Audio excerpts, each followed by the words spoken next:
Chapter 344. Lord Zhu, the Tang Dynasty Dictionary has been completed today. I invited you here today to take a look at it. In the side hall next to the editorial department of Datang Daily, Ma Zhou took out a thick stack of manuscripts and handed them to Li Zixuan. Oh, so fast? Li Zixuan was surprised. He didn't expect Ma Zhou to call him here today for this matter. He also didn't expect the progress of the dictionary to be so fast. This is all thanks to old Mr. Li's help. Old Mr. Li is well versed in ancient and modern history and is full of wisdom. This Ma is not as good as you. The scholars sent by King Wei and Crown Prince are also not as good as you. Since old Mr. Li came, our compilation speed has increased by more than 10%. This has shortened the time by a lot. Ma Zhou respectfully saluted Li Gang and praised him. Steward Ma is too modest. After a few more years of accumulation and polishing, your knowledge will not be inferior to mine in the future. Li Gang nodded to Ma Zhou with a smile, then looked at Li Zixuan and said, I really didn't expect that such a small workshop would have such an amazing talent like Steward Ma. Li Sai is really capable. Gold would shine no matter where it was. Ma Zhou's talent and learning could be discovered even in the workshop. In the past month, not only did he use his talent and learning to conquer the scholars sent by Li Qingqian and Li Tai, even Li Gang, a veteran Confucian scholar who had joined in the middle, began to praise him. As the one who discovered Ma Zhou, a fine steed, Li Zixuan's face was full of light at this moment. He smiled and said, It's my honor to be able to invite Brother Ma and the workshop. Of course, I'm also very grateful that Mr. Li is here to help. I'll have someone prepare a generous gift later as thanks. This is what you should do. When the time comes, remember to send this old man a few jars of good wine. And this gentle home is not bad. It's soft and mellow with a lingering aftertaste. When the time comes, give this old man 2 jars. Li Gang obviously knew that Li Zixuan was rich and overbearing. Hearing this, he chuckled and did not refuse. Since old Mr. Li likes it, then I'll definitely get someone to send you 2 more jars. You're a pretty good student. Here, why don't you take a look at this newly compiled dictionary first, and then we'll talk after you've read it. Li Gang pointed at the dictionary in Li Zixuan's hand and laughed. Yes, that's exactly what I was thinking. Li Zixuan had been itching for a long time. Now that he heard Li Gang's words, he didn't stand on ceremony and started to read the dictionary of Tang Dynasty. This dictionary of Tang Dynasty was obviously a newly completed manuscript. The fragrance of ink could be smelled from afar, and it didn't even have a cover. Li Zixuan didn't care about this and started to read the content directly. The paper used for the dictionary was new paper produced by the workshop. The size of the paper was based on the current book size. For Li Zixuan, who had used the modern Xinhua dictionary, this kind of paper was a bit big. However, for people of the Tang Dynasty, it was just right. He had discussed this issue with Ma Zhou before, and Li Zixuan finally decided to adapt to the times. The first few pages, as expected, were part of the table of contents. First, it was arranged according to the order of the phonetic alphabet, and the page number of each pronunciation was marked one by one. Then, there were a few pages of table of contents to search for words through the radicals. Looking at the dictionary of Tang Dynasty in front of him, Li Zixuan couldn't help but miss the shabby Xinhua dictionary that he used when he was in elementary school in his previous life. Stroking the glossy paper of the dictionary, he had an idea and wanted to search for a word in the dictionary of Tang Dynasty. Let's search for Zai.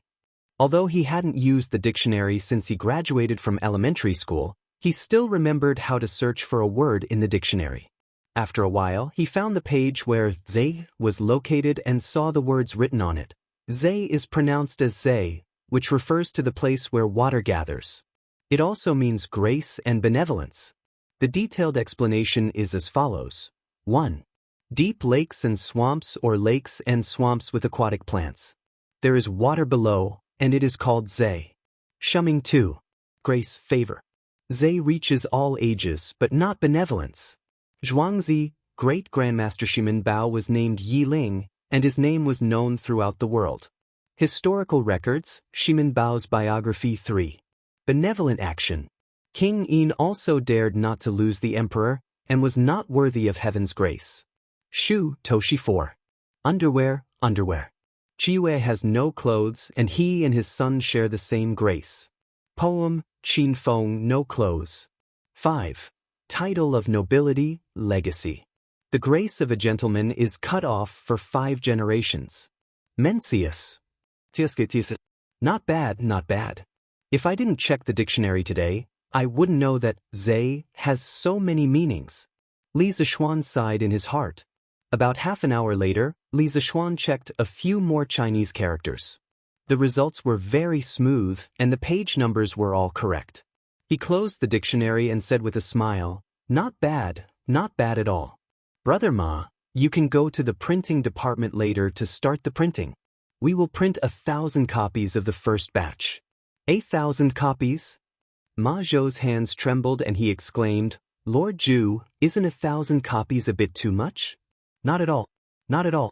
Before Li Zishuan could say anything, Li Gang spoke first. His face was flushed, and he stroked his beard and laughed excitedly. Such a wonderful work should be prepared for every family. Then, in less than 3 years, there will be thousands of literate people in Tang Dynasty.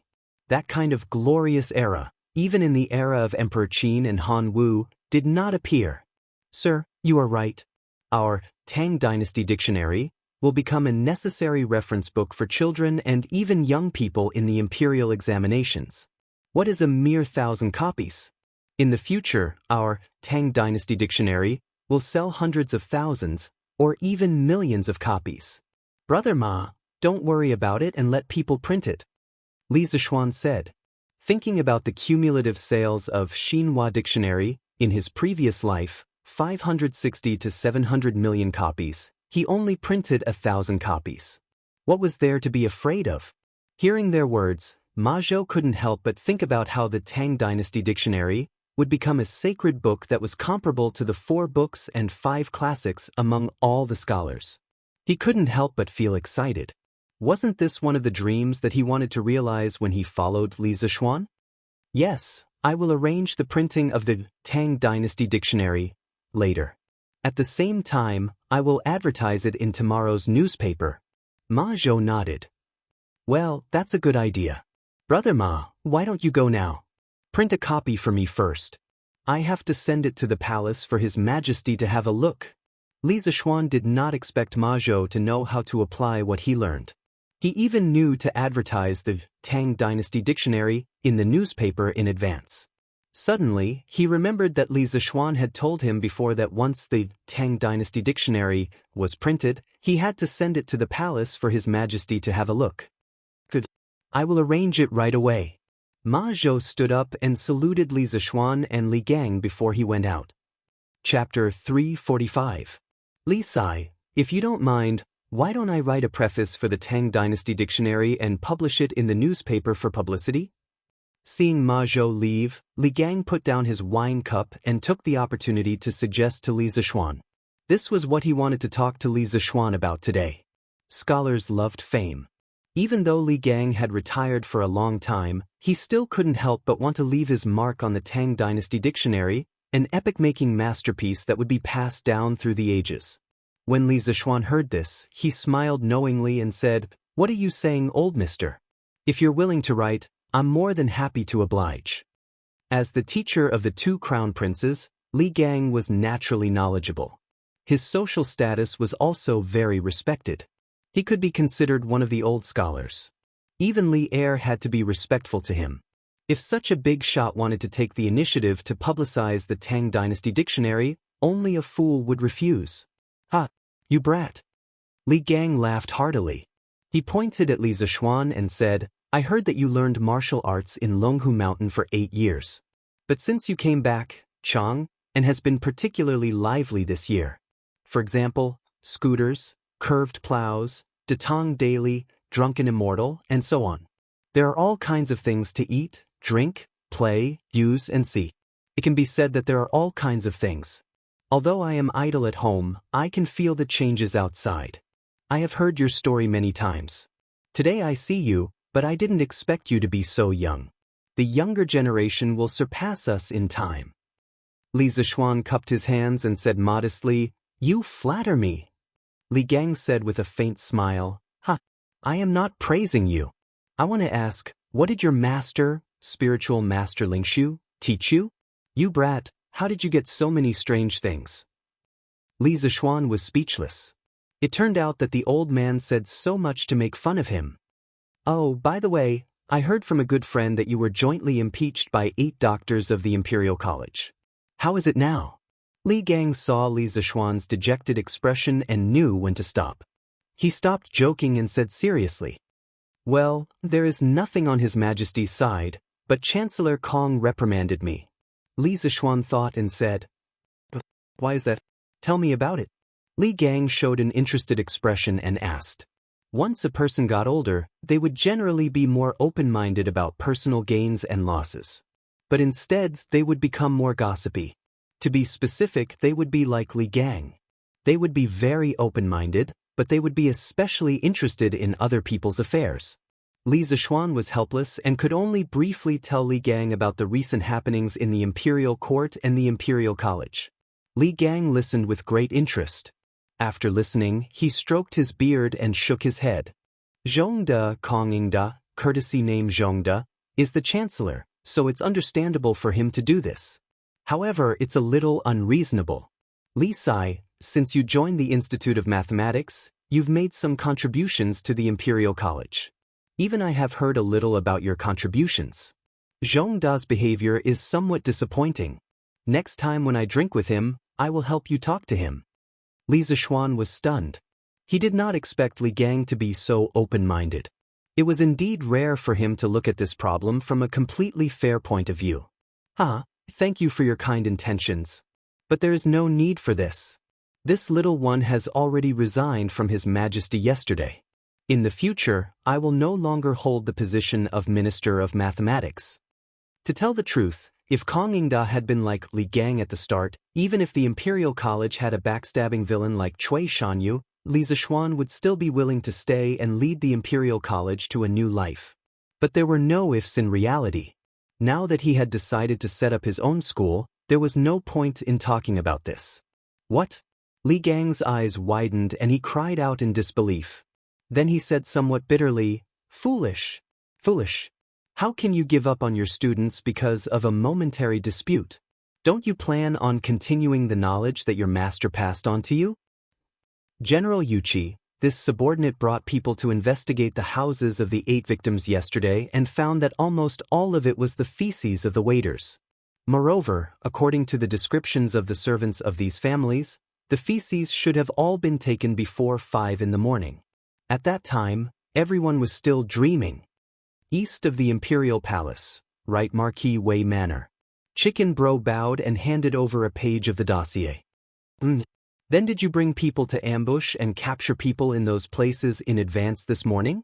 Yuchi Jingda sat at the head of the table and didn't take the file. He just glanced at it casually and then asked in a rough voice. Replying to General, this subordinate brought people to ambush near the houses of the 8 doctors at 5 in the morning this morning. In the end, we didn't find anything strange until dawn. This subordinate reckons that they should not come again.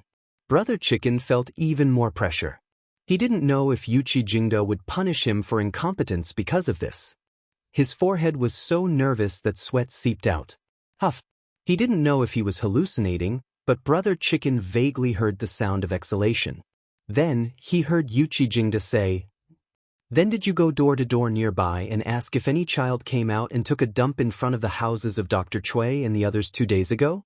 Replying to General, this subordinate has checked, but basically every family said with certainty that their child definitely didn't go out in the morning. Brother Chicken was fully prepared and hurriedly answered. Li Zishuan had allocated a lot of activity funds back this time. In the houses where the 8 doctors lived, all the families with children were basically hired by Li Zishuan. At this time, who would jump out to admit their guilt? The atmosphere in the hall became very oppressive for a moment. Just as Brother Chicken thought that he would definitely be punished this time and muttered in his heart that Ma Zhou's previous analysis was too deceptive, Yuchi Jingda finally spoke. Since that's the case, then this case will end like this. Go file the file and inform the 8 doctors. Tell them the results of Wu Houwei's investigation. It's not that we don't want to help them investigate, but that the murderer is too cunning and no longer appears. Wu Houfu still has many other things to do. We can't keep wasting time on this. Brother Chicken heard this and was instantly pleasantly surprised. He hurriedly said, "Yes, General." After saying that, he prepared to go to Wu Houfu's archive. Wait, Yuqi Jingde called out. "What other instructions does General have?" "This time, you did very well. All right, you can go now." Yuqi Jingde glanced at Brother Ji, speaking meaningfully and tacitly. "Sir." Brother Chicken was so excited that he almost jumped up and hurriedly retreated. "Looks like Steward Ma's analysis is pretty good. General Yuqi sent me to investigate the case.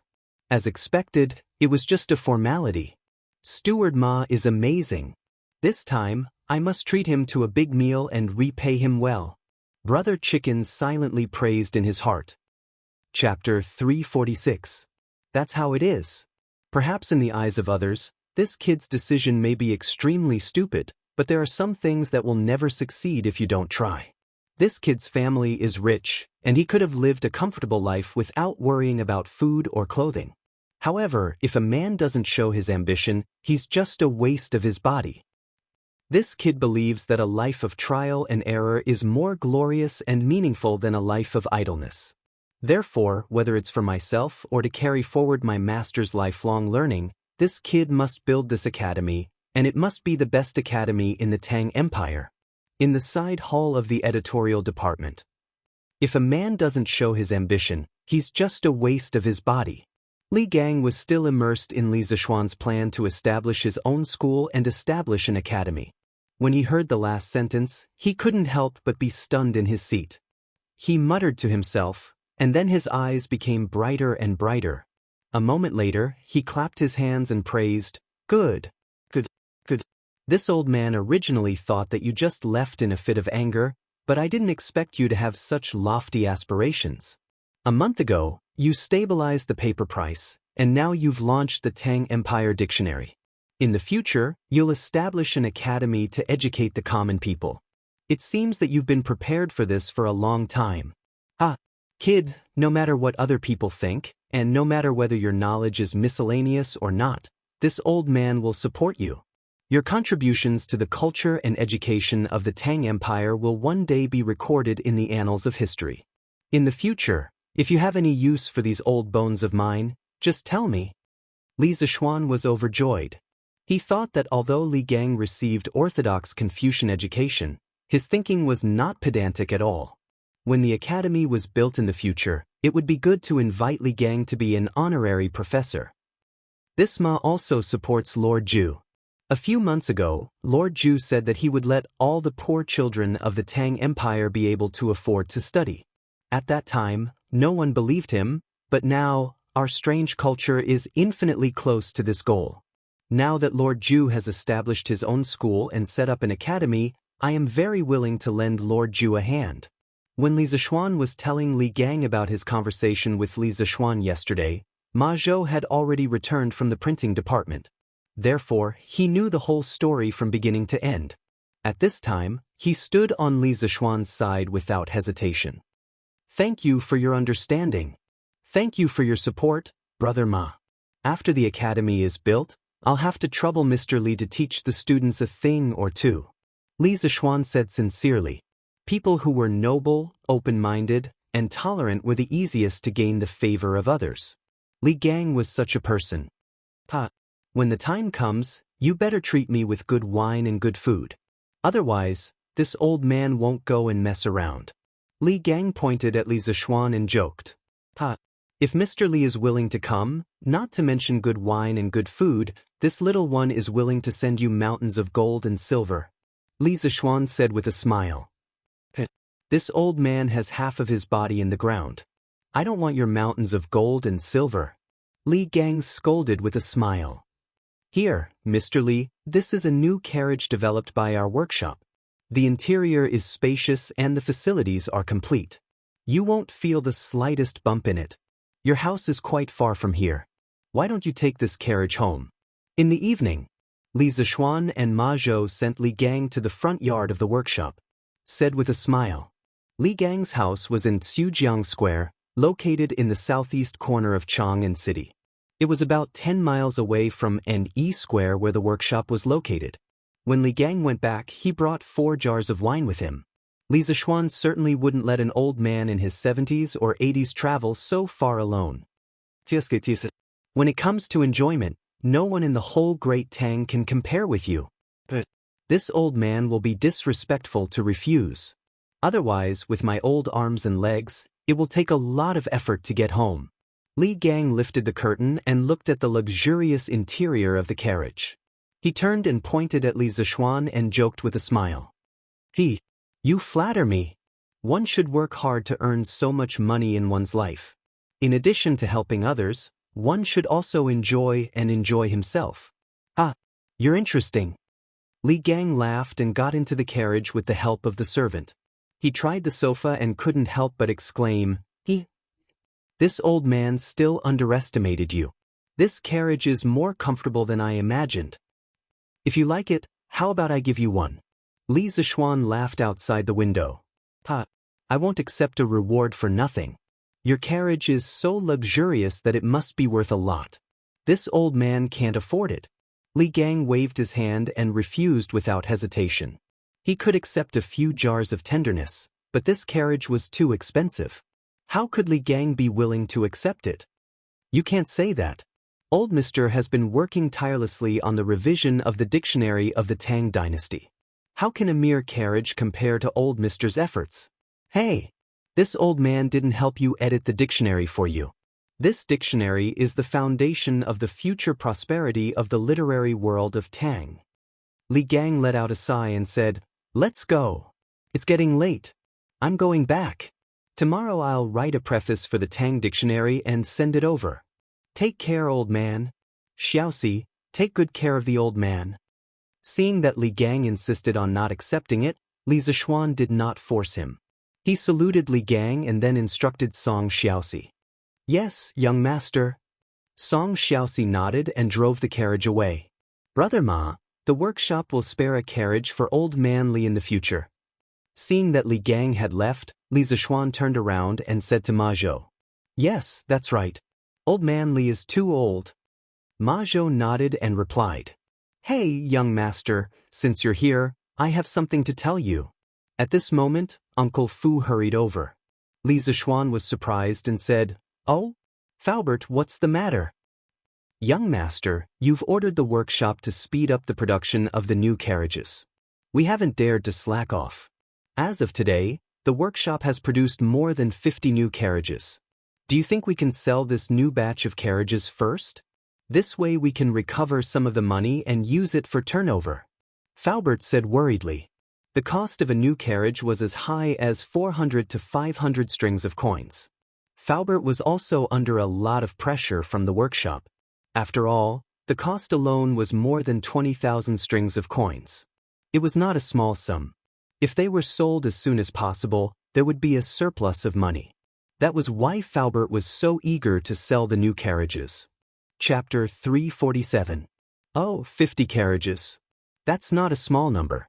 Brother Ma, get someone to write an advertisement for our carriages and put it in the Datang Daily tomorrow.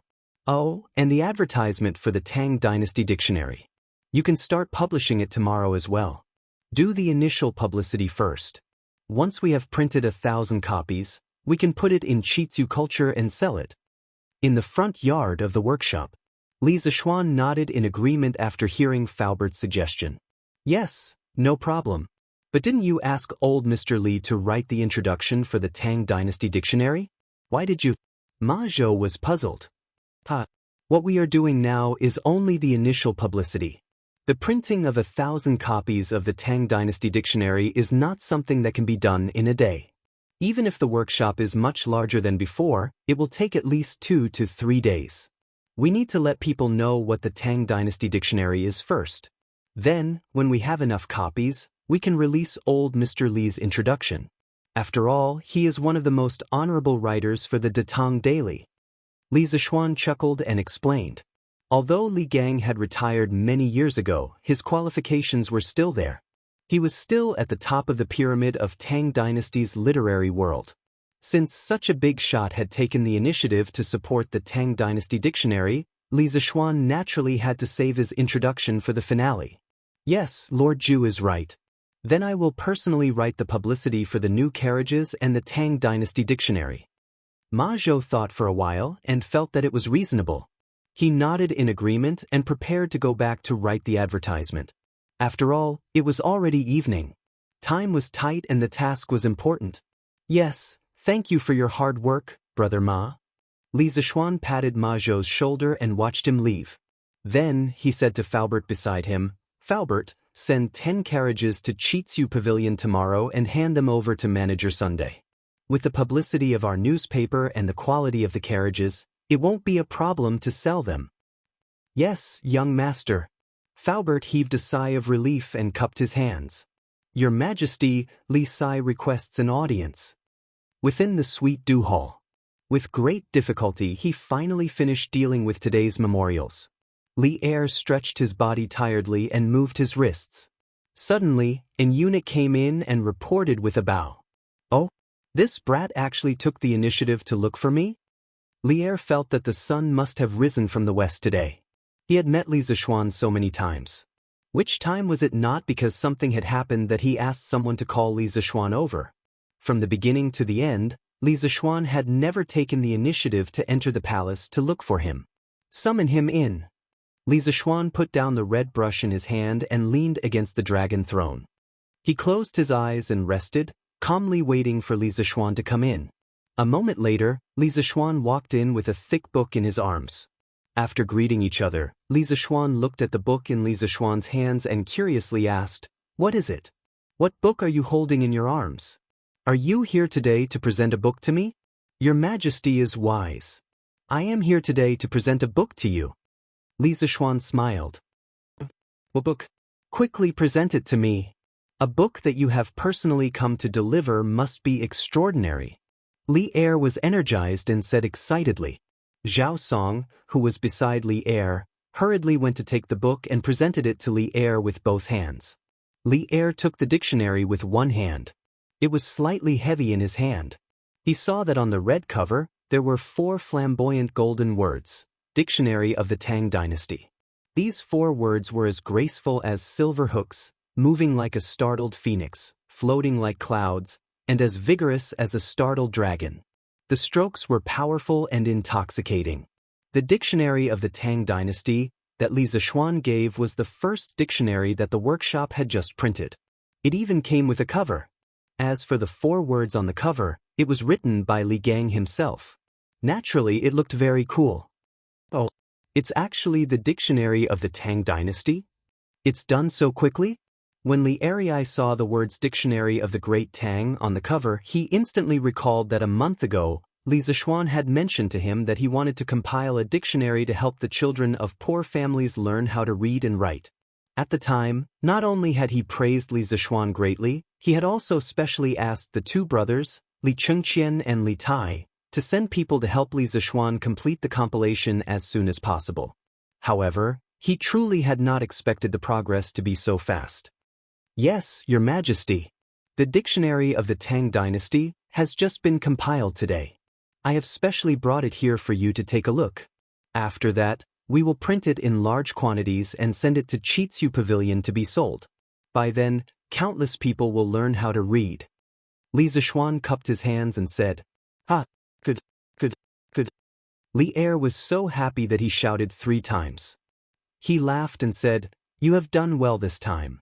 You have done well. I am very pleased. Your Majesty is too kind, too kind. Li Zishuan was so happy that he could not find north and laughed. Who wrote the words Dictionary of the Tang Dynasty? Looking at this handwriting, why do I feel that it is very familiar?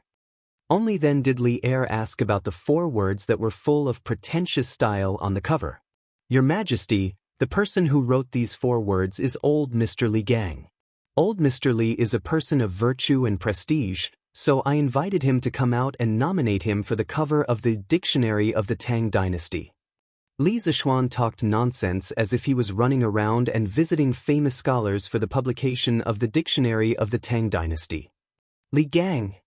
Li Er was stunned and muttered to himself as if he had suddenly realized something. After being stunned for a good half an hour, Li Er stared into Li Zishuan's eyes and said with a complicated expression, "You are really capable, kid. Mr. Li Gang has been in seclusion for many years. I have always wanted to invite him back to be Qingqian's teacher, but he has always refused. I didn't expect him to run over to you." So Li Er had the intention of letting Li Gang be Qingqian's teacher for a long time. Tsk, but this progress doesn't seem to be what Li Er wanted. Li Zishuan muttered to himself. He did not expect that as the emperor, old Li would also have a time when he was ignored by others. How rare. This kid is not really that capable. It is just old Mr. Li's great favor. Li Zishuan said humbly. Let's not talk about this first. Let me see the content inside first. Li Er shook his head and said that. He opened the Dictionary of the Tang Dynasty and began to read. After realizing the superiority of Pinyin, Li Er had spent a period of time specifically learning Pinyin. Similar to when Li Zishuan first saw the Dictionary of the Tang Dynasty, today, Li Er first looked curiously at the Pinyin table of contents in front of him and the table of contents in front of him. Then he thought of a few random Chinese characters for himself and began to look them up for fun. The results were without a doubt. There were no mistakes in the page number annotations. They were all accurate. Good. This Dictionary of the Tang Dynasty is really good. I will leave this to me. Kid, quickly arrange for people to print this dictionary in large quantities and promote it as soon as possible. When the time comes, I will reward you handsomely. Chapter 348. Master, the people from Wu Ho government said that a few days ago, a group of children pooped in front of our house, but the group of children never appeared again. The people from Wu Ho government can't do anything about it. They told us to look for them after we have new clues. Imperial Medical Department. After 2 days of care, Cui Shanyo's complexion was much better, no longer as pale as before. When he heard this, he couldn't help but be angry and said angrily, "Preposterous! What is this? How dare they be so perfunctory? This group of Wu Ho has no respect for the law." Cuff cuff. Hey! Master, don't be agitated. Calm down. Calm down. Madame Cui quickly put down the medicine in her hands, quickly walked behind Cui Shanyu, gently patted her husband's back, and anxiously advised. Cough cough cough coughs. This old man understands. Cui Shanyu violently coughed a few times, his emotions gradually calmed down, and he said with difficulty, "This old man understands. Right Wu Ho General Wei is Yuqi Jingda, and Li Zishuan's relationship with Yuqi Jingda? Hee. These people are blatantly abusing their power for personal gain. This old man will definitely impeach them." Cuff cuff. Master, calm down, calm down. We don't have any evidence. How can we impeach them? It's better for you to get better first. Professor Zheng and the rest are still waiting for you to get better. Madame Cui said helplessly. Then help this old man up. Cui Shanyu was startled and suddenly said, "Master, what do you want to do now?" "Quickly help this old man up. I want to write a letter. Help me send it to Honglu Temple later." Cui Shanyu frowned and said impatiently, "Selling newspapers? Selling newspapers. Fresh out of the oven de Tong Daily. Today's headline, Peerless Godly Works about to appear in Strange Culture. The combined strength of 12 scholars will help our Tang Dynasty's youth to easily learn to read." The next morning, the sound of children selling newspapers rang through the streets. Ma Zhou abused his power for personal gain once. This time, he directly put the Tang Dynasty Dictionary advertisement on the front page. The arrogant, egotistical, domineering advertisement directly attracted the attention of many people in Cheng. Oh, there's actually such a powerful book in this world? I wonder if it's expensive? If it's not expensive, I can even buy one to help my child learn to read. Books about strange culture shouldn't be expensive, right? Why don't you buy a copy of the newspaper and read it? Then, can you give me a copy of the newspaper? Of course, there was no first place in ancient literature, and no second place in martial arts. This arrogant and domineering advertising message inevitably caused dissatisfaction among the literati. It's just an unknown book, yet it dares to claim that it's a peerless divine work. What an arrogant tone. Yes. Aren't you afraid that the wind will cut your tongue? Even if it was compiled by 12 grand scholars, do you dare to call it a peerless divine work? What shameless boasting. That's right. Let's go to Chitsu culture and see what kind of clown came out to make a fool of himself. Let's see what the newspapers say first. Give me a copy of Datang Daily. Yes, give me one too. Controversy. In a moment, the advertising message of Tang Dynasty Dictionary set off a huge wave of controversy among the literati. On the other hand, it also slightly increased the sales of Datang Daily. However, as the newspaper gradually entered the lives of the people, Li Zixuan was not very concerned about the sales of Datang Daily. The last time he asked Ma Zhou about the sales of the newspaper was half a month ago. At that time, the sales of a single issue had reached a terrifying 400,000 copies. Therefore, at present, Datang Daily had already gotten rid of the loss-making mode of burning money and had also brought in very considerable profits. Tang Dynasty Dictionary? Pinyin? What is this? A scholar could not help but frown after reading today's headlines. Looking at the meaning of the news, this Tang Dynasty Dictionary should be a reference book for all the annotations of Chinese characters. It looks a bit like Shua Wen Jiezi. And this pinyin, can it really be so magical that it can teach people to read and pronounce words? Why haven't I heard of it before? A short and fat scholar asked his friend beside him. I don't think so. The newspaper must be bragging. The man shook his head and curled his lips. Boss, what are they talking about? Not far away, next to a small stall selling cooking pancakes, a gray-clothed peasant woman asked while rolling dough. Just now, the kid who sold the newspaper said that Chitsu Culture published a book that can teach people to read. I guess that group of scholars is talking about this.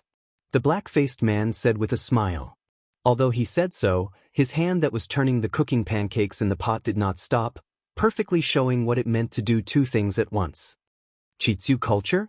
Isn't that the bookstore opened by Li Xiannen? Darling, do you think we should also buy one for our Gua to learn to read? The gray-clothed woman suddenly asked excitedly. Books from Chitsu Culture have always been cheap. This book can teach people to read, then buy it. Gua's mother, don't be busy here. I will do it alone. Go to Chitsu Culture and see if they sell it. There will definitely be a lot of people fighting for it. If you can get it, buy one for our Gua. It's much cheaper than hiring a teacher. The black-faced man wiped the sweat on his forehead with his sleeve and waved his hand. Boss, can you do it alone? The gray-clothed woman was quite tempted, but she still hesitated. Nonsense. Of course I can. Go quickly. The black-faced man waved his hand impatiently. And then I will go, boss. Yo, Brother Liao, are you eating while reading the newspaper? Shi City, a breakfast shop. A skinny middle-aged man walked in and greeted Liao Shifan when he saw him eating breakfast. Oh, Brother Zhang. Brother Feng, didn't you go to sea with the Imperial Court's fleet a few days ago? It's boring for me to eat alone. I just want to read today's Datang Daily. Liao Shifan looked up and smiled. I see. But Brother Liao, didn't you also get a few big ships? Why didn't you go to sea with them? The man with the surname Zhang ordered a bowl of porridge and a basket of buns from the shopkeeper, sat opposite Liao Shifan, and asked. Sigh. This Liao's old arms and legs often have problems. Brother Feng is much stronger than me, so I won't follow you blindly. I'll just send a housekeeper to follow you. Liao Shifan sighed and explained. Actually, these were all excuses. The main reason was that he was used to living a rich life and was afraid of death. Oh, Brother Liao is right. The sea is too bumpy, and it is indeed torturous. Brother Liao, look. The latest generation of carriage developed by Chitsu Pavilion, don't touch me. It is officially on sale today. It is spacious, fast, and definitely not bumpy. The top 10 will enjoy a special price, only 999 strings of cash. What kind of carriage is this? It is actually so expensive? Chapter 349. Carriage? Let me see. Liao Shifan grabbed the newspaper and quickly looked at where Zhang was pointing. After a while, he excitedly slapped his thigh and shouted, "Ha! That's the carriage! That's the carriage! I didn't expect it to be on sale after so long. No way! Brother Zhang, you can eat slowly here. I have to go to the Curious Pavilion to line up now." Hey! Brother Liao, wait. Why do you sound like you want to buy that carriage? Zhang reached out to stop him and said in disbelief. In his opinion, a carriage selling for 500 to 600 strings of coins was already unbelievable. But this time, the Curious Pavilion was selling it for 999 strings of coins. That was close to 1,000 strings of coins. Were they crazy about money? Could it be that the carriage was made of gold? But what he didn't expect was that Liao Shifan actually wanted to buy such an expensive carriage. Moreover, it looked like he was afraid that he wouldn't be able to get it. This made him doubt his life. Could it be that after not seeing him for a few days, his good friend had become so rich? 1,000 strings of coins wasn't money anymore? That's right. If I can't get such a good carriage, I'll regret it for the rest of my life. Liao Shifan said eagerly. But this carriage is selling for 999 strings of coins. Brother Liao, don't you think it's expensive? Hey, I don't have time to explain it to you now. Jingyang, if you trust me, come with me to the Curious Pavilion now. You'll know if it's worth this money or not. Liao Shifan said hurriedly. He quickly took out a few copper coins and threw them on the table, saying, "Shopkeeper, here's the money. Then let's go." Oh. Zhang Jingyang reacted and ran out with Liao Shifan. He got into the same carriage that Liao Shifan had taken this morning and hurried to the Curious Pavilion in the East Market. Brother Liao, it seems like you've seen the carriage from the Curious Pavilion before. In the carriage? Zhang Jingyang thought seriously and suddenly asked. Yes, I've seen it before. When this carriage first appeared, this Liao was fortunate enough to see it. At that time, Lord Li was the first to use this carriage. Later on, when I passed by the gate of Lord Ju's residence, I also happened to see Lord Ju riding this carriage back to his residence several times. This kind of carriage looks huge from the outside, but it is not cumbersome. A horse can easily pull it, and it moves very smoothly. This Liao has long coveted this sort of carriage, but after asking around, I was unable to find a place that sold it. Moreover, it is said that in all of the Great Tang, only Lord Duke Li, His Highness the Crown Prince, His Highness King of Wei, Duke of Lu, Duke of Yi, General Yuqi, and General Niu have this sort of carriage. I didn't expect that after waiting for so long, I would finally get it. If I don't hurry up and buy it, wouldn't I regret it for the rest of my life? Zhang Jingyang was enlightened when he heard this, but he still had some doubts, so he asked, Brother Liao, this carriage is so expensive. There must be very few people who would buy it. You don't have to be so anxious. Jingyang, if you think about it carefully, you won't say that. Liao Shifan shook his head and anxiously looked out of the window, saying, It has been almost a month since this Liao first saw this type of carriage. What does this mean? It means that this type of carriage is not easy to manufacture, so I am not surprised that it is so expensive now. Also, in this month, whenever Lord Duke Li went out, he would always ride in this type of carriage. In the entire Great Tang, in this Liao's opinion, the person who knows how to enjoy life the most is definitely Lord Duke. If this old man is so fond of this type of carriage, then there is no need to doubt the excellence of this carriage. Such a superior and difficult carriage to mass produce. If this Liao doesn't hurry up and snatch it, I'm afraid that I won't be able to get it. After all, there are many people in Chang, and who can take out 999 strings of coins, and there are even more people with foresight. Perhaps even Li Zishuan himself did not expect that he would be treated as an old man by successful businessmen like Liao Shifan. However, from the few businesses that Li Zishuan did in Chang, and all of them had extremely high returns. He indeed had the qualifications to be a role model for these businessmen. Hearing this, Zhang Jingyang's eyebrows twitched. He slowly nodded and said in a deep voice, Thank you, Brother Liao, for your advice. After hearing what you said, I am also very curious about this carriage. I must take a good look at it later. You can take a look at it, but don't fight with me. Liao Shifan suddenly said with a vigilant look. Zhang Jingyang was speechless. Could it be that this friendship could not be compared to a carriage? How heart-wrenching. On the other side, in the East Market, Strange Culture and Strange Taste Pavilion, which had been quiet for a long time, became popular again today. These two shops had been the hot topic of Chang'an before.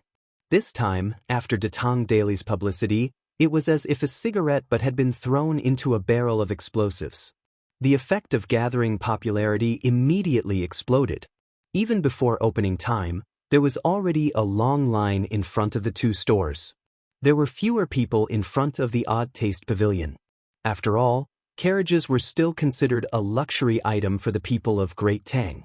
On the other hand, there was a sea of people in front of the Odd Taste Pavilion, and there were several long lines.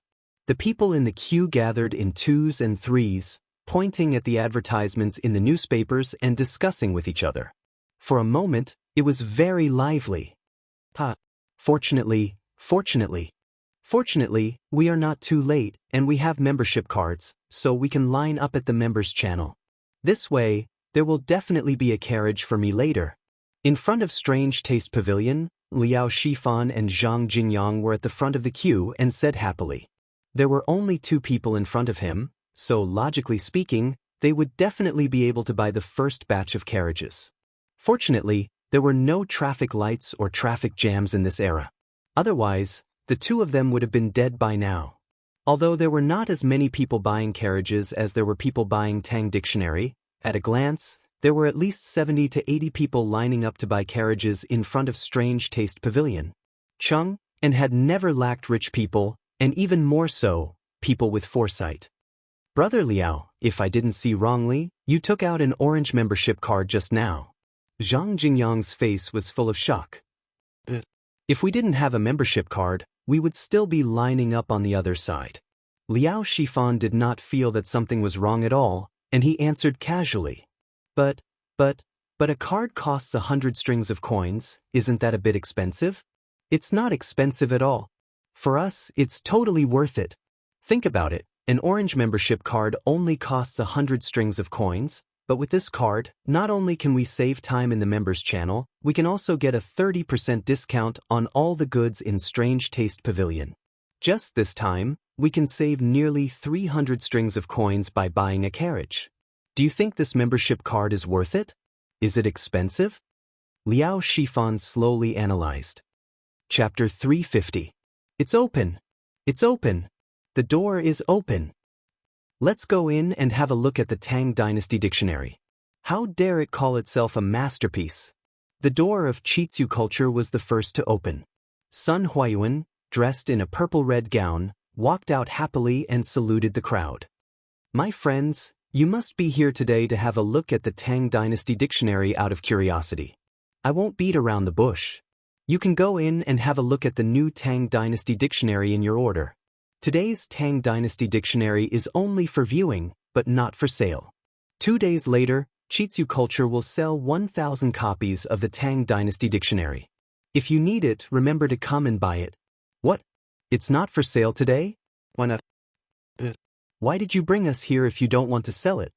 Some people in the crowd who had come early to buy the Tang Dynasty Dictionary couldn't help complaining to Sun Huayuan.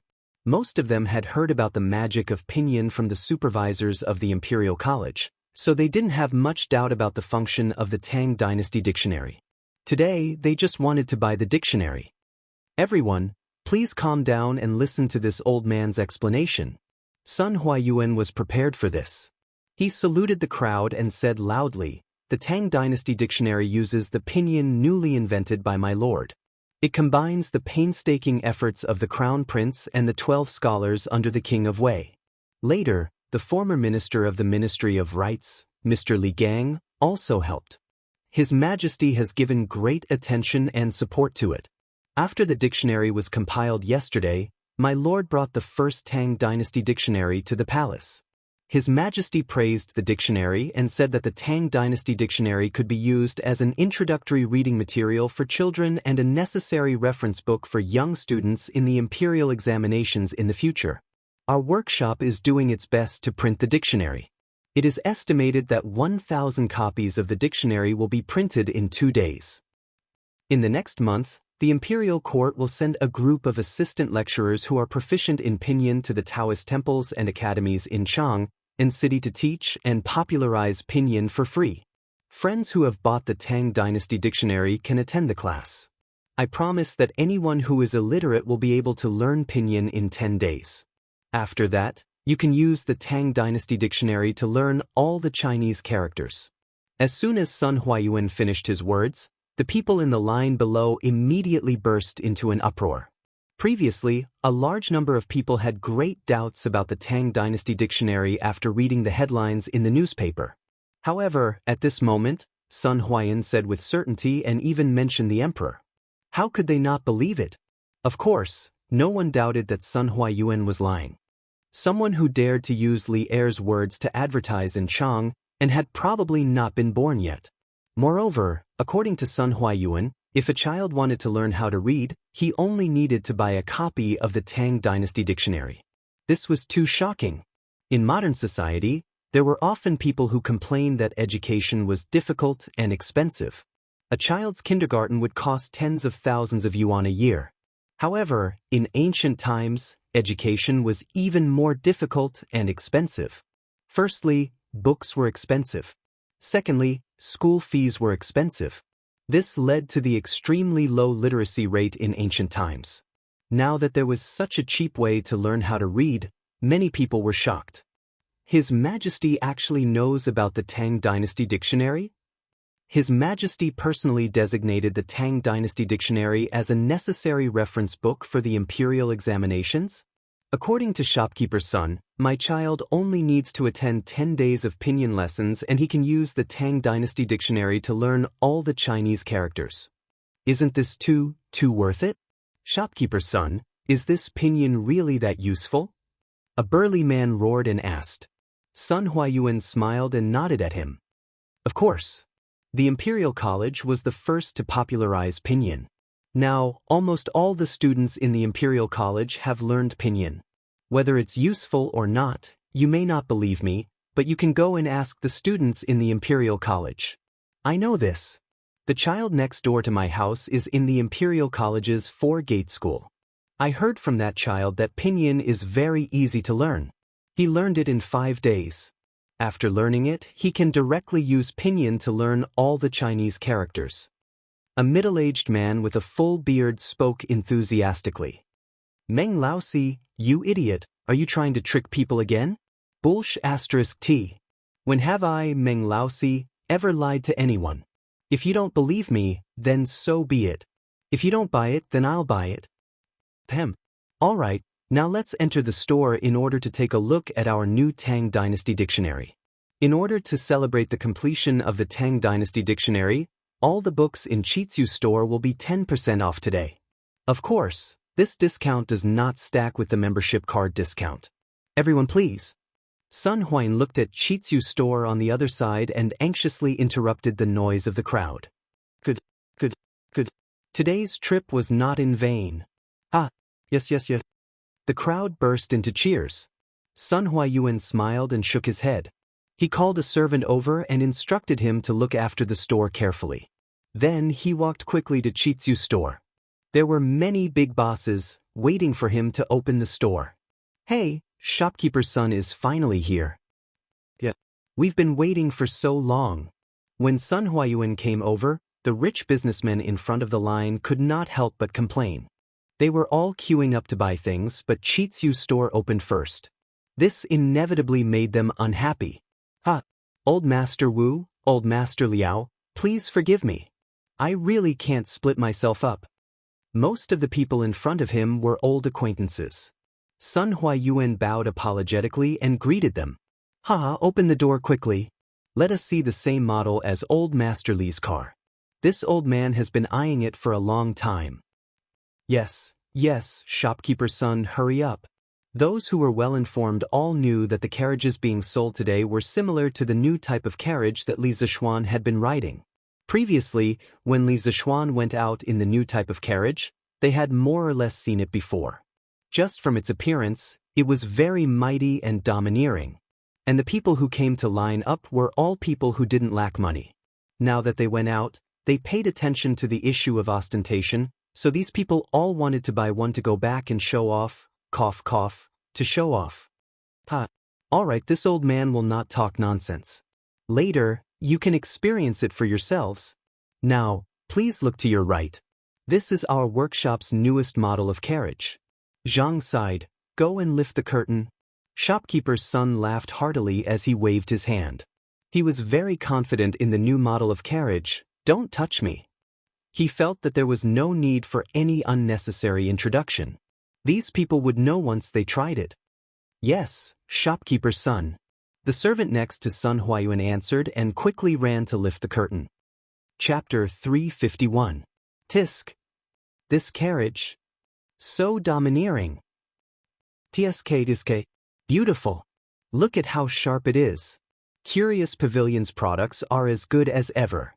Zhang's side reached out and pulled, and the black curtain covering a large object on the empty ground to the east of Curious Pavilion was slowly lifted. The new carriage developed by the workshop, Don't Touch Me, was officially unveiled to the public for the first time. The large and majestic appearance, coupled with the body of the carriage that had been polished countless times, shocked the crowd. It perfectly showed the crowd what it meant by Curious Pavilion's products must be the best. Although some of them had seen this carriage when they met Li Zishuan when he went out, it was obvious that their feelings were different now. In the past, they could only admire it from afar and envy it from the bottom of their hearts. But now, they could see it up close and fantasize that they could own such a carriage in a short while. Everyone, this is our Curious Pavilion's newest product, Don't Touch Me. Compared to a normal carriage, we have increased the length, width, and height of the carriage. The interior space has more than doubled, and you won't feel uncomfortable sitting inside.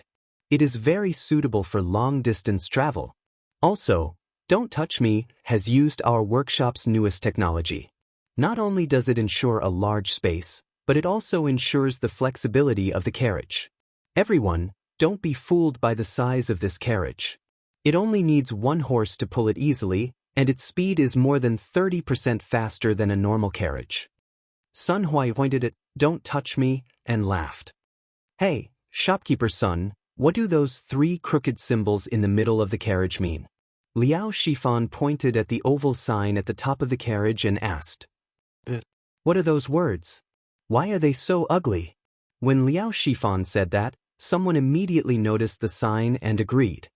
Cuff. That is pinyin, and it means don't touch me. Everyone should have heard of pinyin, right? My Lord Zhu invented this symbol to teach people how to read. If you are interested, you can go to Curious Pavilion to take a look at our newly completed Tang Dynasty Dictionary. Sun Huayuan coughed and explained. At the same time, he cleverly advertised the Tang Dynasty Dictionary among the rich. Oh, I see. But why is the name of this carriage so strange? Liao Shifan nodded thoughtfully and then asked with a frown.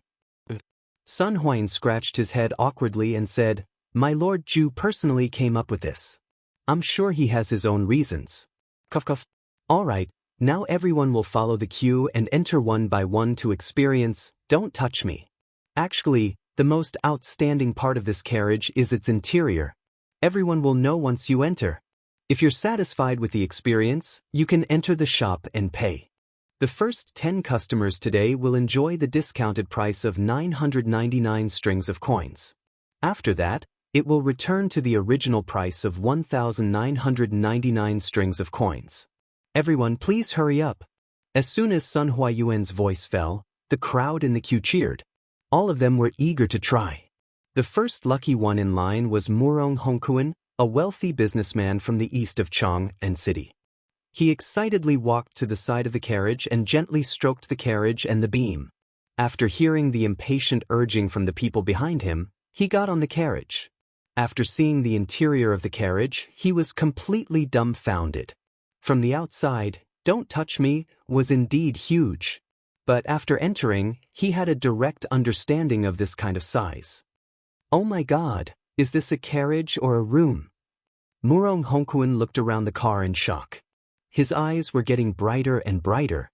He strode to the table and sofa next to the car window. He touched the soft sofa with his trembling hands.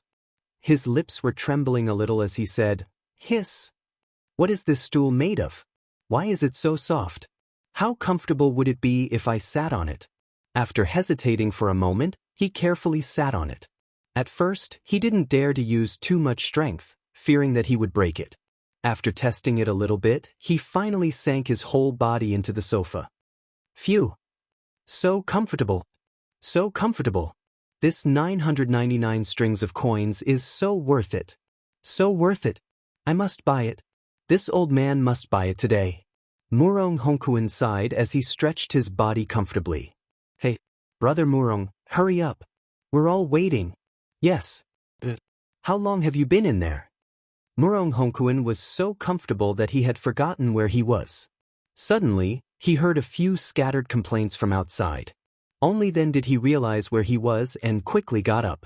Suddenly, he caught a glimpse of the two innermost compartments in the carriage. He walked over doubtfully. You can use the toilet in this carriage? Oh, what is this? This pipe can run water? This is too convenient. No. This old man will go and pay now. I must buy it. 10 ordinary carriages can't even compare to one. Don't touch me. Murong Hongkuan didn't stay any longer. He hurriedly jumped off the carriage and shouted excitedly. Shopkeeper's son! Shopkeeper's son! The inside of the carriage was really, really comfortable. Quick! This old man wants to buy it. Don't touch me. I want to buy it now. Hee. But this old man will bring Master Murong to handle the handover. Sun Huayuan had expected this scene. He smiled and was about to bring Murong Hongkuan to handle the handover. However, Murong Hongkuan's next sentence made him unable to smile. Oh, by the way, shopkeeper's son, this old man has the orange membership card of Strange Interest Pavilion. According to your previous rules, can I enjoy a 30% discount? Silence. As soon as Murong Hongkuan's voice fell, everyone in the venue fell into silence. They cast their gazes over. After all, although these people were rich, their money didn't grow on trees. Using an orange membership card could save 300 strings of cash. Many people were still willing to save this money. Sun Huayuan stopped in his tracks and his face immediately froze. He wanted to curse in his heart. The introduction of the membership system in the past had indeed helped Strange Interest Pavilion accumulate a lot of liquidity in a short period of time. But now, the negative effects of the membership system were starting to show. According to this discount, Strange Interest Pavilion would earn a lot less money. The cost of a Don't Touch Me carriage was close to 500 strings of coins. If they gave a 30% discount, they would only earn 100 strings of coins. It wasn't easy to make a carriage. Usually, it would take several craftsmen 3 to 4 days to make a carriage. If a Don't Touch Me carriage could only earn 100 strings of coins, it would be a loss. It couldn't be compared to selling wine. However, Sun Huayuan knew that the most taboo thing for businessmen was to go back on their word. The membership system was proposed by them a long time ago. If they went back on their word now, Strange Interest Pavilion would lose more than just a few hundred strings of coins. It involved credibility and couldn't be measured by money. Of course. The membership card discount system can be used on a Don't Touch Me carriage. Strange Interest Pavilion has always valued credibility. Sun Huayuan gritted his teeth and said, he could only look for Li Zishuan to discuss the remedy for this problem later. Okay, shopkeeper's son, I want to apply for a Red Supreme membership card. I want to apply for a Red Supreme membership card too. None of the people present were stupid. After hearing that they could still enjoy the membership discount by buying a carriage, they all asked for the highest level of Red Supreme membership card. Sun Huayuan's heart was bleeding when he heard this. He finally understood what it meant to be happy with pain. It wasn't a good thing to have too many members. Chapter 352. Side, what's going on outside? How many carriages have we sold? How many people want to apply for a card? In a side hall of Strange Interest Pavilion. After the queue outside the Strange Interest Pavilion became orderly, Sun Huayuan took a break and came here to rest. The main reason was that he didn't want to see the scene of a group of people fighting to get a Red Supreme membership card. A Red Supreme membership card had a 40% discount. According to the discount price of 999 strings of coins, each carriage earned less than 100 strings of coins. This made Sun Huayuan very sad. Luckily, only the first 10 carriages were priced at 990 strings of coins. The rest of the carriages returned to 1,199 strings of coins. Boss, when I came here, I had already sold 20 Don't Touch Me carriages. The carriages sent by the workshop yesterday are almost sold out. There are 40 people who want to apply for a Red Supreme membership card. Mr. Wu is registering them now. Xianxia bowed and said, the Mr. Wu he mentioned was the accountant of Strange Interest Pavilion. F***CK. This bunch of people. Even someone as refined as Sun Huayuan could not help but curse. His heart ached as he said, previously, there were only 5 Red Supreme members in our Strange Interest Pavilion. After today's incident, I'm afraid there are now 50 or 60 Supreme members. Xianxia was sweating profusely. He did not know where to put his eyes and ears. He could only look down and count the ants. Of course, there were no ants in the house. No. You go and tell the workshop not to send any more carriages here. The 25 carriages they sent yesterday are enough. Sun Huayuan suddenly stood up and patted Xianxia's shoulder. Huh. Xianxia was puzzled. But there are still so many people outside who have not bought a carriage? Stupid. If I tell you to go, then go.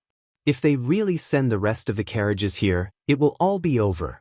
Sun Huayuan knocked Xianxia's forehead and scolded him. Oh, I'll go and tell them now. Xianxia rubbed his forehead and ran away like a wisp of smoke. I can only wait and let Lord Zhu think of a way. Sun Huayuan sighed and walked out. At this time, there was only one Don't Touch Me carriage left outside. My young master already has a Red Supreme membership card. You don't need to experience it, just sell me a Don't Touch Me. My young master doesn't need you to give him a discount, we'll pay the full price. Sun Huayuan had just come out when he heard such rich and overbearing words. He staggered. He didn't expect that there would be such a top-notch buyer in this world. When he took a closer look, he realized that the other party was an old acquaintance, Wang Renbiao's attendant, Lu Yun. Brother Lu, are you sure you don't want a discount? Sun Huayuan stepped forward and asked.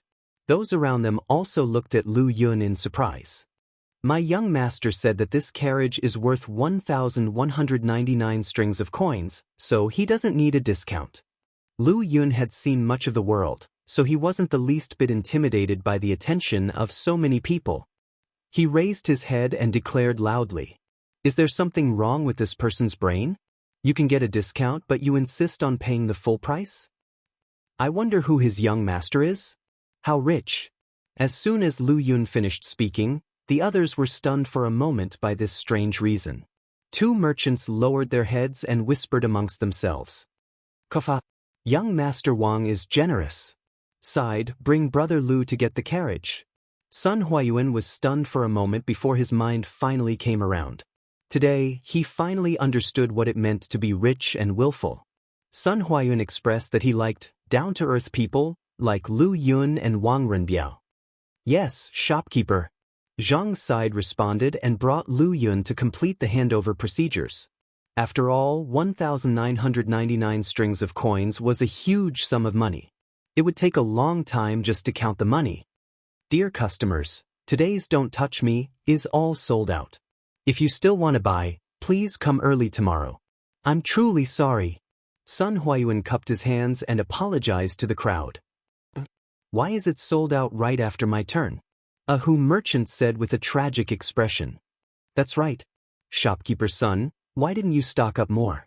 Only 20 or so carriages were sold out. Hey! Shopkeeper's son, isn't there another carriage over there? Sell it to me. I can also pay the full price. A man in a brocade robe said as he pointed to the carriage that everyone had already boarded. Yes, I can also pay the full price. Shopkeeper's son, sell it to me. The rest of the people looked in the direction of the man's finger and realized what he meant. Sun Huayuan's face darkened. What do you mean by, shopkeeper's son, sell it to me? I'm not a prostitute. That is an exhibit. It is only for everyone to experience and is not for sale. Dear friends, I'm sorry. If you still want to buy a carriage, please come back tomorrow. Sun Huayuan cupped his hands and said. Then, he left the Strange Interest Pavilion and went to the Strange Interest Culture in the West. Since there are no more carriages to sell, then I won't apply for a red membership card. A skinny man who was paying for a membership card suddenly stood up and put away his money. That's right. Since there are no more carriages, then what's the point of applying for a membership card? We'll apply for one tomorrow. Yes. We'll apply for one tomorrow. The people queuing up to apply for a membership card dispersed. Mr. Wu, the accountant of the Strange Culture Pavilion, smiled bitterly and could only call it a day. Hey, shopkeeper's son, you're here? Please sit down, there's no need to get up. After the morning class, Li Zishuan entered the house and was told that Sun Huayuan was waiting for him in the front hall. Thus, he went straight to the front hall. Thank you, Lord Zhu. Sun Huayuan cupped his hands and forced a smile. Although Li Zishuan wasn't good at reading people's expressions, he could still see the reluctance in Sun Huayuan's smile. He couldn't help but ask, Shopkeeper's son, is the response to the Tang Dynasty dictionary and the new carriages not good? Sun Huayuan was startled and understood that Li Zishuan had misunderstood. He hurriedly said, Oh no. The response to the Tang Dynasty dictionary and the new carriages is very good. I'm here today because I have something to discuss with you, Lord Zhu. When he said that, Li Zishuan was even more curious. Since the Tang Dynasty dictionary and the new carriages are very good, then what is there to worry about? Please speak, shopkeeper's son. I'm all ears. Lord Zhu, it's like this. Today, our Strange Culture Pavilion. Sun Huayuan chose his words carefully and told Li Zishuan about the explosive increase in the number of supreme members in front of the Strange Culture Pavilion this morning, which led to the Strange Culture Pavilion's heavy losses. I was wondering what it was. So it's this. Shopkeeper's son, you're overthinking it. There's no need to worry about this at all. When Li Zishuan heard this, he laughed and said without a care. Chapter 353. What does Lord Zhu mean? Li Residence, Main Hall. After hearing Li Zishuan's words, Sun Huayuan frowned and asked. I understand Manager Sun's meaning. In the past, our Chi-Chu Pavilion scooters and plows were easy to make and cheap. Even if those customers with membership cards were able to enjoy a discount, compared to the value of the card itself, Manager Sun, you might feel that the small amount of profit we are giving away is not worth mentioning. Now that we are developing a new type of carriage, the manufacturing process is relatively tedious. Each one takes a long time and the price is very high. If we were to calculate according to the discount system of the previous membership cards, we would have to give away more than 400 strings of coins for a new type of carriage. At this time, Manager Sun, you feel that the profit we are giving away is too much compared to the value of the card itself, right? Li Zishuan smiled as he analyzed the situation. Sun Huayuan's face turned red. After hearing Li Zishuan's words, he felt that he was being described as an untrustworthy profiteer who forgets righteousness at the sight of profit. He awkwardly said, This is how it is. Manager son, you don't need to be embarrassed. This is human nature and can be understood. Li Zishuan kindly smiled and continued, as the saying goes, a leaf obscures one's view and one cannot see Mount Tai. Manager son, you can look at this problem from another angle. A red Supreme membership card is 500 strings of coins. 100 of them are 50,000 strings of coins. First of all, membership cards allow us to obtain a large amount of liquid capital in a short period of time. With sufficient liquid capital, we can expand our scale at any time, recruit more people, produce more products, and ultimately earn more money. This is the so-called money makes money. Manager son, you must have heard of this before. Sun Huayuan nodded thoughtfully. Li Zishuan smiled and continued, that's right. Secondly, every person who has bought a membership card from our Chi-Chu Pavilion, after using our excellent products, will become a potential customer who will come back to spend money. Here, I want to explain a very important concept to you, Manager son, user volume. The products that our Chi-Chu Pavilion sells, there is no need to doubt its superiority. But compared to those old shops, we still lack a foundation. In other words, what we lack is a huge number of users. In the future, there will be more and more products in our strange interest pavilion. No one can guarantee that our products won't be copied by others. At this time, the potential value of our users will be reflected. Think about it. Those members are already used to buying things from our strange interest pavilion. Even if they see similar things in other places, they will definitely prioritize our strange interest pavilion. Don't you think so too? Sun Huayuan frowned and said, but if the things in other places are cheaper than here, those members won't buy from us, right? Heh. Li Zishuan shook his head and said with a smile, even if their price is cheaper than our original price, can it be cheaper than our member discount? We have the best craftsmen, the most professional, and the most advanced production model. Our production costs are definitely the lowest as well. If someone wants to start a price war with us, we definitely have the confidence to fight. Also, there's another reason why I asked you to speed up the membership. As the various technologies in our workshop improve in the future, there will definitely be many new products that will be introduced one after another. When those people apply for membership, they usually leave their addresses. And those who can afford membership have a certain amount of spending power. Every time, we can send flyers to those members' addresses. They have used our Strange Interest Pavilion's products before, so they will definitely understand the quality of our products. There is a high possibility that they will buy our new products. This way, we can quickly turn the workshop's technology into money without any additional promotion. Modern society was an era where users were king. Many new brands, such as Didi Chuxing, Are You Hungry, OFO, and so on, gathered a large number of users in a short period of time by constantly throwing money at them. Then, based on this large number of users, they accurately promoted relevant business information and established an effective business model to achieve long-term profits. This kind of behavior was the so-called internet thinking. The Tang dynasty didn't have computers, nor did it have the internet. Communication wasn't as developed as the modern era. If Li Zishuan were to use this kind of internet thinking, he would only get himself killed. That's why Feng Yu could use a portion of the profits to accumulate users. But he had his own bottom line. No matter if it's the early or later stages, he cannot lose money. He must protect his own interests first. If not, it will be easy for him to break the cash flow chain. Now, Feng Yu was focusing on cash and users. Currently, Strange Interest Pavilion's member discount system was only giving out 30 to 40% of the profits. Feng Yu was still making money. When the user base increases, he will show his capitalist side. It was just like some takeout platforms in the modern era. At the start, there will be a lot of red packets and discounts. One meal will be 3 to 4 renminbi. In the later stages, there will be less red packets and discounts, but you will already be used to ordering takeout. Sir Ju is wise. I admire you. Li Zishuan's words were beyond the business theory of this era. The amount of information was too much. Sun Huayan pondered for a long time before nodding his head. This is just my humble opinion. Manager son, it's good that you understand. Li Zishuan waved his hand and laughed. Then he suddenly had an idea and said, oh, actually, regarding the Red Supreme membership, the discounts are indeed quite high. But the rules were set by us, so we can't go back on our words. But in the future, we can increase the price of each product by 20 to 30%. This way, not only will it attract people to apply for membership, it will also ensure that we have enough profits. Currently, Strange Interest Pavilion's products were priced at 60% more than the cost of the product. If they used the Supreme membership to give discounts, they would only be left with about 20% of the profits.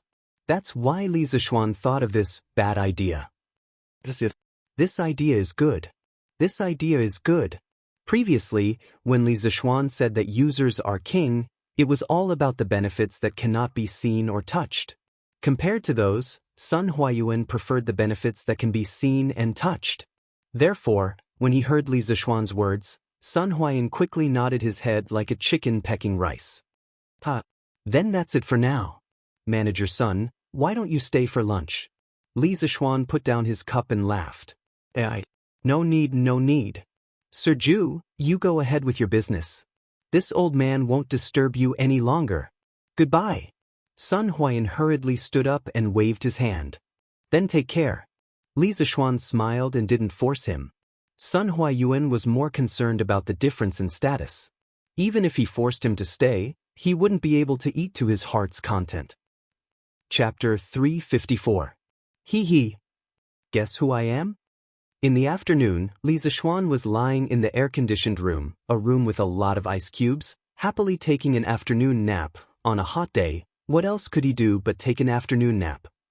Suddenly, he felt two soft and slippery little hands on his eyes. Then, he heard a deliberately rough voice. Li Zishuan was sleeping soundly. After being disturbed, he became a little angry. He closed his eyes and removed the little hands from his eyes and muttered, Don't mess around. Let brother sleep a little longer. Wow. Stinky brother, how did you know it was mean?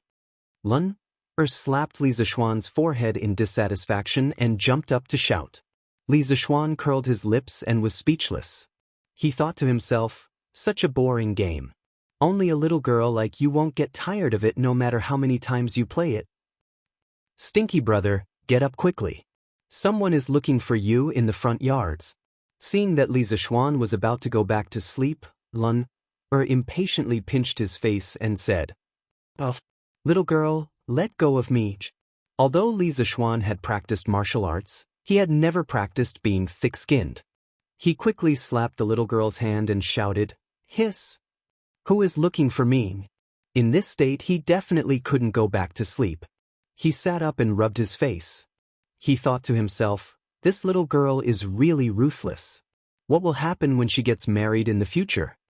Oh, brother Crown Prince and sister Changle are here. Brother, go and wash your face. Li Qingqian? Changle? What are they looking for me for? Li Zishuan said in disbelief. He suspected that Lan was deliberately teasing him. How would I know? They just said that they have something to talk to you about. Brother, go quickly. Eva put her hands on her waist and said matter-of-factly. Oh, okay. Seeing Lan'er's confident expression, Li Zishuan nodded. He got up and was about to wash his face when he suddenly remembered that there was something wrong with Lan'er's words. He patted Lan'er's little head and asked, What? Little sister, aren't you coming with me? Lan is not going. They are here to look for my brother, not me. Lan will use brother's telegram machine to chat with sister Yushi later. Lana raised her head and said in a crisp voice. Chatting again? What do you two have to talk about? Chat every day? Li Zishuan rubbed his forehead, speechless.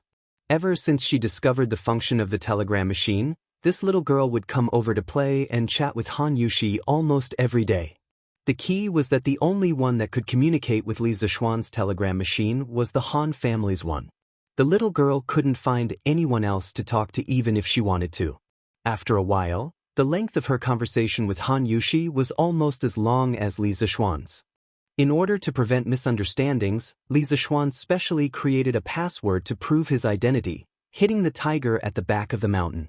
Every time he spoke to Han Yushi, he would first send these 4 words to prove that it was him. This also prevented Han Yushi from accidentally recognizing the wrong person and saying things that she shouldn't say. Of course, it was also very power-consuming for the telegram machine to keep working for such a long time.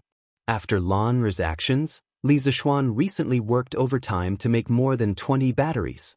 He sent half of them to Han Yushi and kept the other half for himself. Of course there's something to talk about. This is a matter between us women. Brother, you don't understand.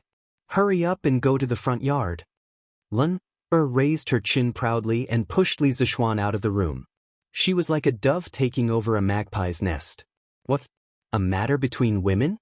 Little girl, can you be considered a woman? Li Zishuan sweated profusely. There was only a 7 or 8 year difference between the two of them.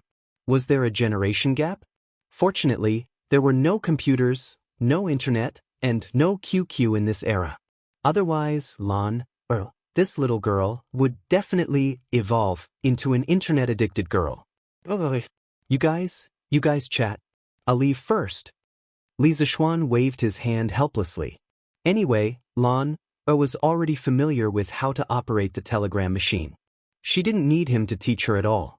Moreover, what was even worse was that when she sent the telegram, she was even better than him. That speed, tsk, was simply incomparable. Hee. Oh, right. Brother, don't forget Sister Yushi just because you have Sister Changle. Otherwise, Lun will complains. F***. Li Zishuan staggered and almost fell to the ground.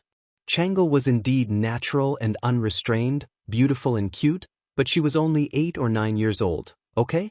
No matter how much of a beast he wouldn't have any thoughts about a little girl. Looking back at the room, Li Zishuan couldn't help but ask the heavens. Could it be that the children of ancient times were also so mischievous? Hee. Qingqian, Changle, why are you guys here? After washing his face in the western courtyard, Li Zishuan went to the main hall and saw Li Chengqian and his sister sitting there, eating fruits and drinking iced wine. They chatted as they ate and drank. They were very comfortable and didn't treat themselves as guests at all. Ah, little Xian, you're up? Come, sit first. Li Chengqian laughed and pointed to the chair beside him. Heh, was this fellow trying to turn the tables? Li Zishuan rolled his eyes and sat opposite Li Chengqian, next to Princess Changle. Hee. I've long heard that Brother Xiaoxian likes to sleep. Today, I've finally personally encountered it. Changle covered her mouth and laughed softly.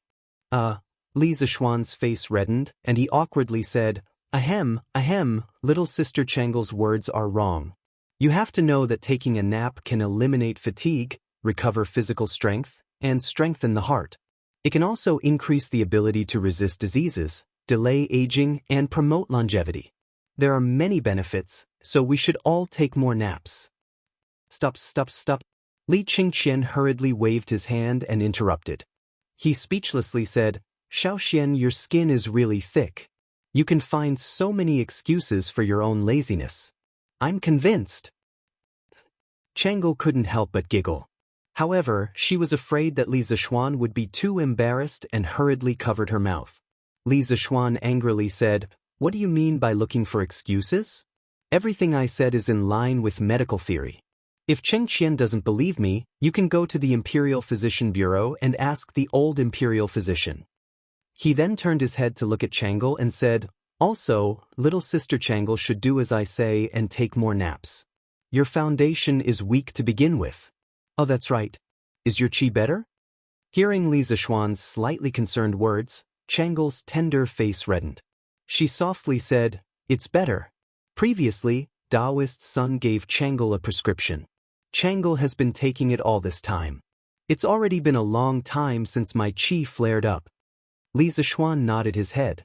In history, Changle had died before the age of 22. Regardless of the reason, Li Zishuan didn't want such a gentle and pleasant girl to die so early.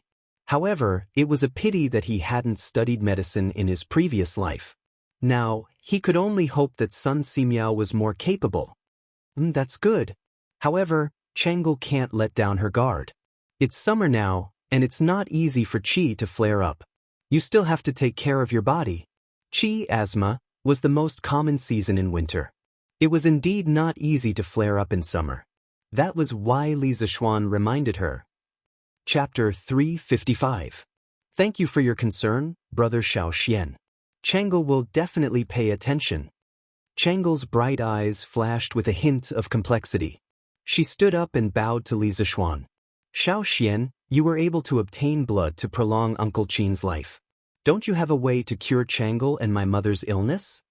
The smile on Li Chengqian's face had long disappeared.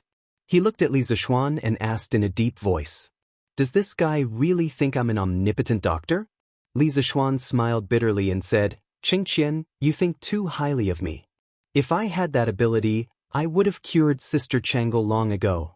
Actually, even if my master were alive, he would only be able to alleviate the illness.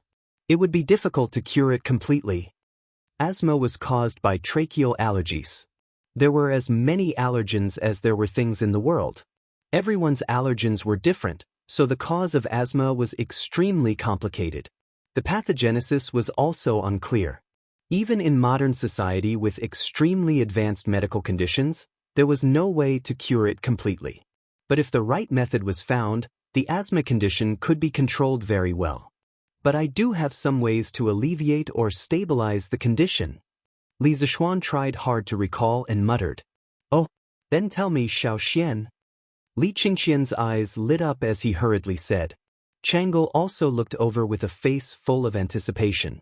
Chang'e's illness is caused by her tracheal allergies to a certain substance. Qingqian, you need to find a meticulous palace made to accompany Chang'e at all times and take note of Chang'e's daily activities. It's best if you can analyze the source of Chang'e's allergies, such as pollen and dust. In the future, as long as you try to avoid these sources of allergies, you will have fewer relapses and suffer less. Generally speaking, people with illness are more sensitive to dry and cold air. It's fine now that it's summer. But once winter comes, Chang'e will probably suffer. So Chang'e, you must take advantage of this season to walk around and exercise.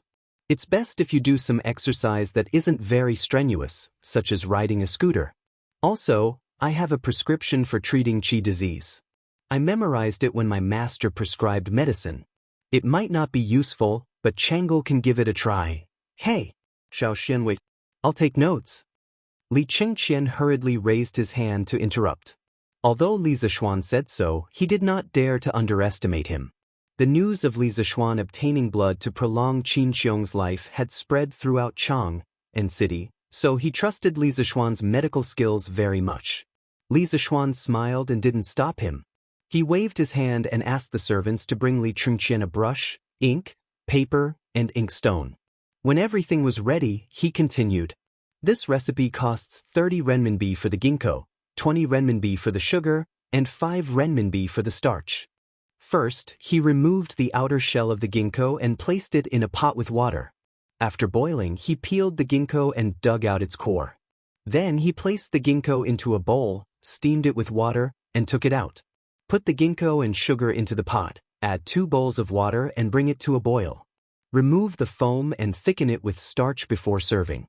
This recipe can unblock the blood vessels, protect the liver, moisturize the skin, anti-aging, suppress lung qi, stabilize phlegm, detoxify, and strengthen the body. Even if it can't cure Chang'e's qi disease, it will be very beneficial to her body. It can be eaten for a long time and should be helpful. The ginkgo was the seed kernel of the ginkgo tree. It could not only be used as medicine, but also as an ingredient. It was very effective for asthma. In his previous life, Li Zishuan's grandmother had mild asthma. She had been eating ginkgo according to this folk recipe. She paid attention to avoiding allergens and didn't have an attack for many years. However, ginkgo was poisonous when eaten raw. Ginkgo can treat qi disease? Then I'll have people pick more and send some to mother. Li Qingqian happily folded the recipe in his hand and smiled. Thank you, brother Xiaoxian. Chang'e squinted her eyes and smiled sweetly. Of course, she was happy that her illness was under control. After all, no one wanted to be sick all day. Small matter. But Chang'e, you still have to move around more. Our bodies are like a container. Exercise can make this container stronger, and it won't be easy for external diseases to invade. Okay. Chang'e has been playing with my brothers and sisters recently. All right, brother Xiaoxian, I heard that your Curious Pavilion is selling new carriages today? Chang'e raised her head and looked at Li Zishuan. This was also one of the reasons why she came here with Li Qingqian today. Chang'e also wants that kind of carriage? Yes. Chang'e sat in Brother Crown Prince's carriage before. It was so comfortable. It's a pity that Chang'e can't leave the palace for long periods of time, and you have to line up to buy a carriage from Curious Pavilion. So I can only buy one from Brother Xiaoxian. Chang'e blinked her beautiful eyes and said mischievously. Li Zishuan patted his head and said embarrassedly, "This is my fault. It's my fault. I should have given you one back then. You're also one of the shareholders of Curious Pavilion. How about this? Our current carriages are all black and red. They don't suit you. In a while, I will ask the workshop to customize a carriage for you for free. They will make it in whatever color you want. By then, Changle's carriage will be unique in Tang Dynasty. How about it? Really? That's great. Changle wants a pink one. Is that okay? Changle said excitedly. Indeed, every girl has a cute young girl's heart. Of course. Hee hee. Thank you, brother Xiaoxian. Chang Le cracked a smile. It was truly a smile that could charm hundreds of people. Li Qingqian, who was sitting at the side, pursed his lips in jealousy. Changle had never smiled at him like that before. Ahem. Xiaoxian, I'm here today to talk to you about business. Li Qingqian coughed dryly and said seriously. What is it? Qingqian, tell me. Li Zishuan was observant and alert. He had already noticed the fleeting expression on Li Qingqian's face. He couldn't help but find it funny. Brother Xiaoxian, brother Crown Prince, let's talk about business. Changle went to play with Sister Lan. Changle stood up and said, Empress Zhangsun had taught her well in this aspect. She had never asked about the so-called business between men. Okay, Lan is in the western courtyard. Xiao He, take Princess Changle to find Miss. Li Zishuan nodded and instructed. Yes, young master. Your Highness, this way please. Xiao He cautiously bowed to the three people in the main hall and then led Changle out. Okay, Qingqian, what do you want to say? Li Zishuan said casually as he leaned back in his chair. Li Qingqian thought for a moment and slowly explained his intentions. A few days ago, Xiaoxian, you said that you wanted the imperial court to send people to supervise Datong daily. Imperial father arranged for me to come over. Therefore, I came today to discuss the follow-up matters with you. Chapter 356. Li Qingqian came over today mainly to contact Li Zishuan before he officially sent someone to the Datong Daily editorial department.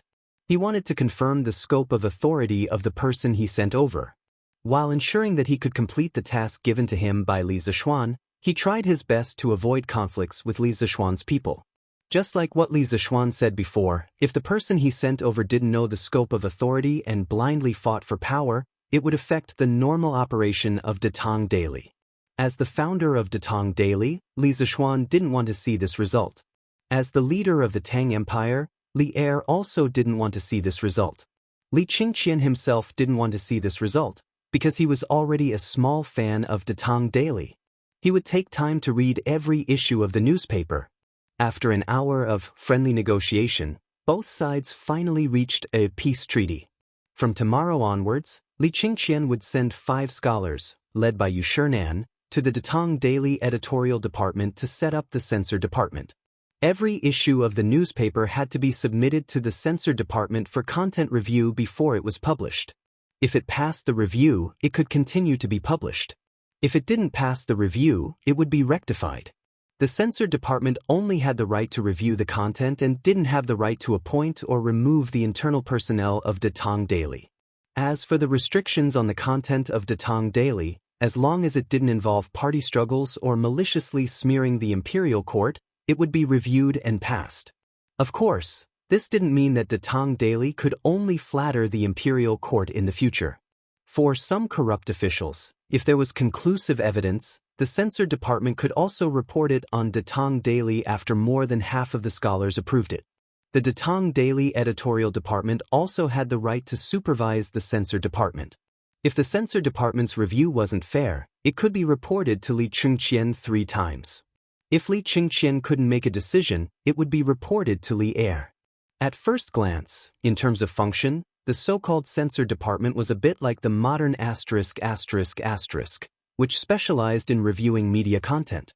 But in terms of power, the censor department was much weaker because it could be supervised by the editorial department. It was a bit like the modern political commissar, and the editorial department was equivalent to the military chief. The military chief was to solve the problem of how to fight a war.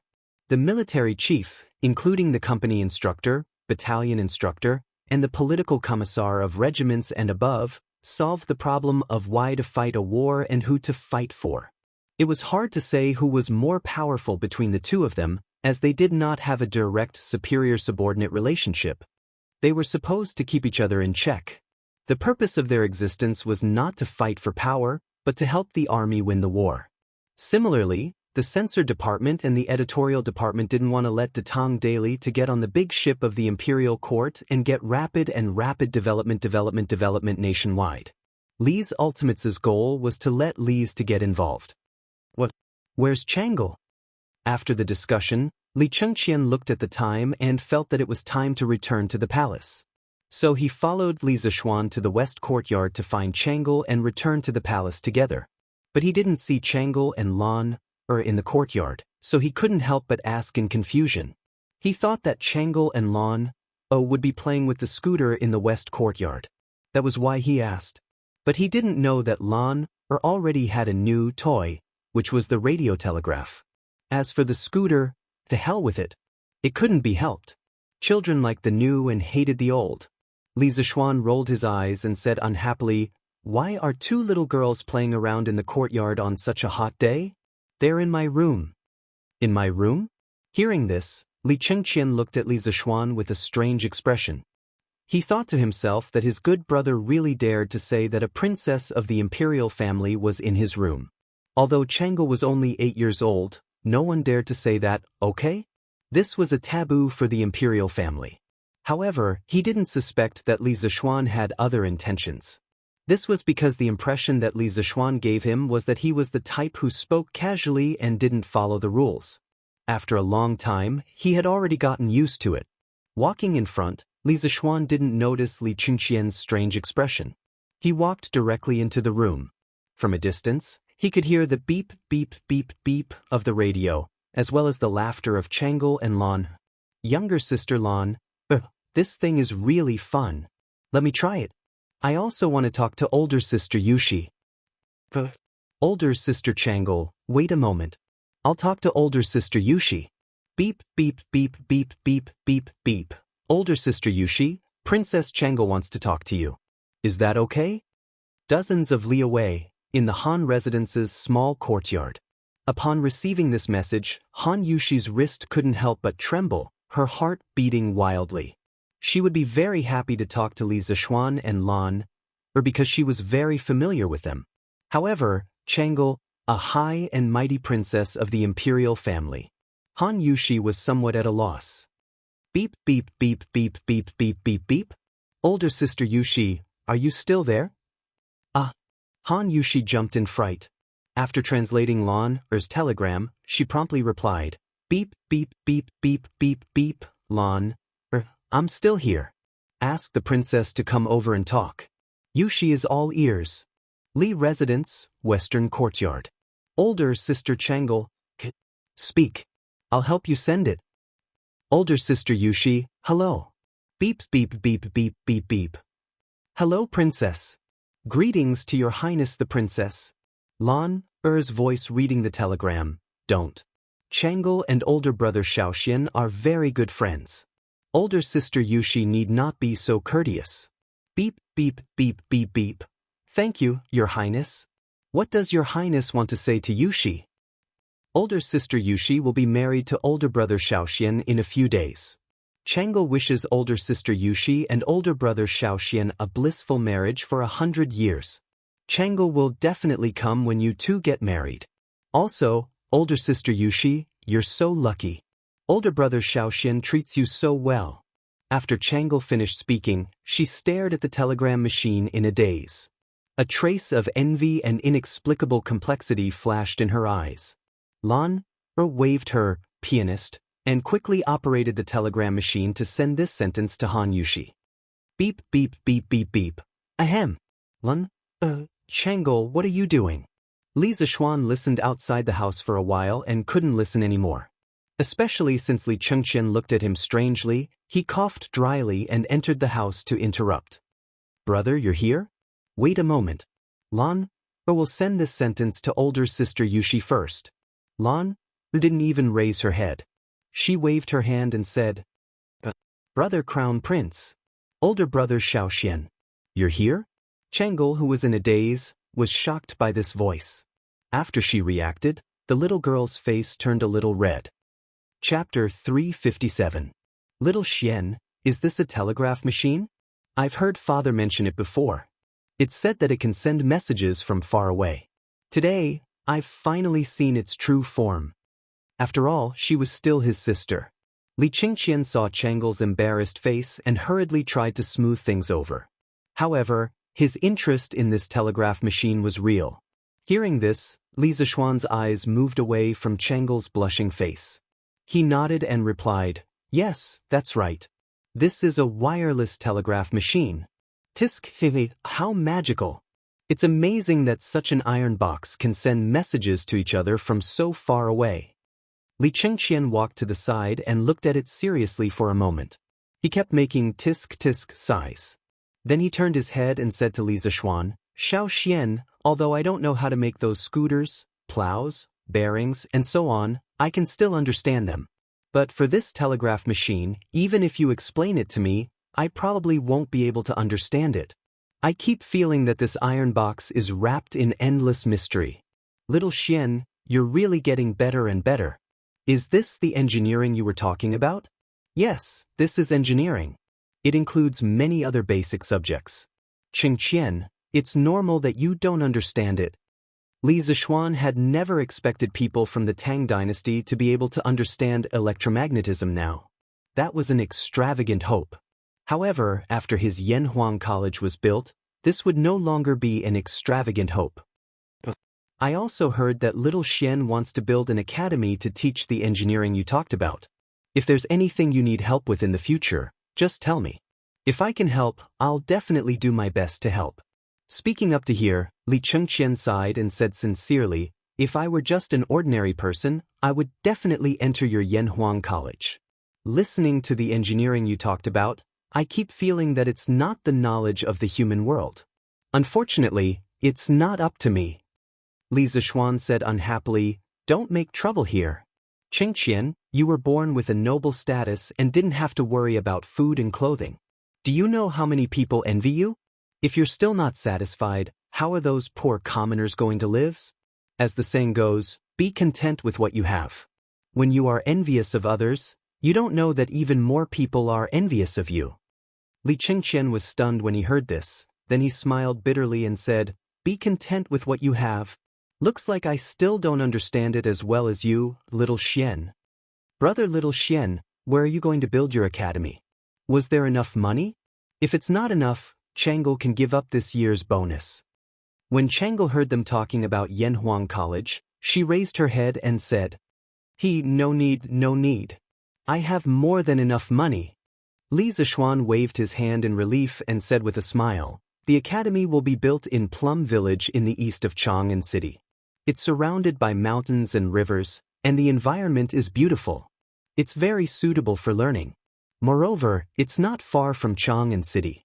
If Changle and Qingqian have time in the future, you can visit Yanhuang College.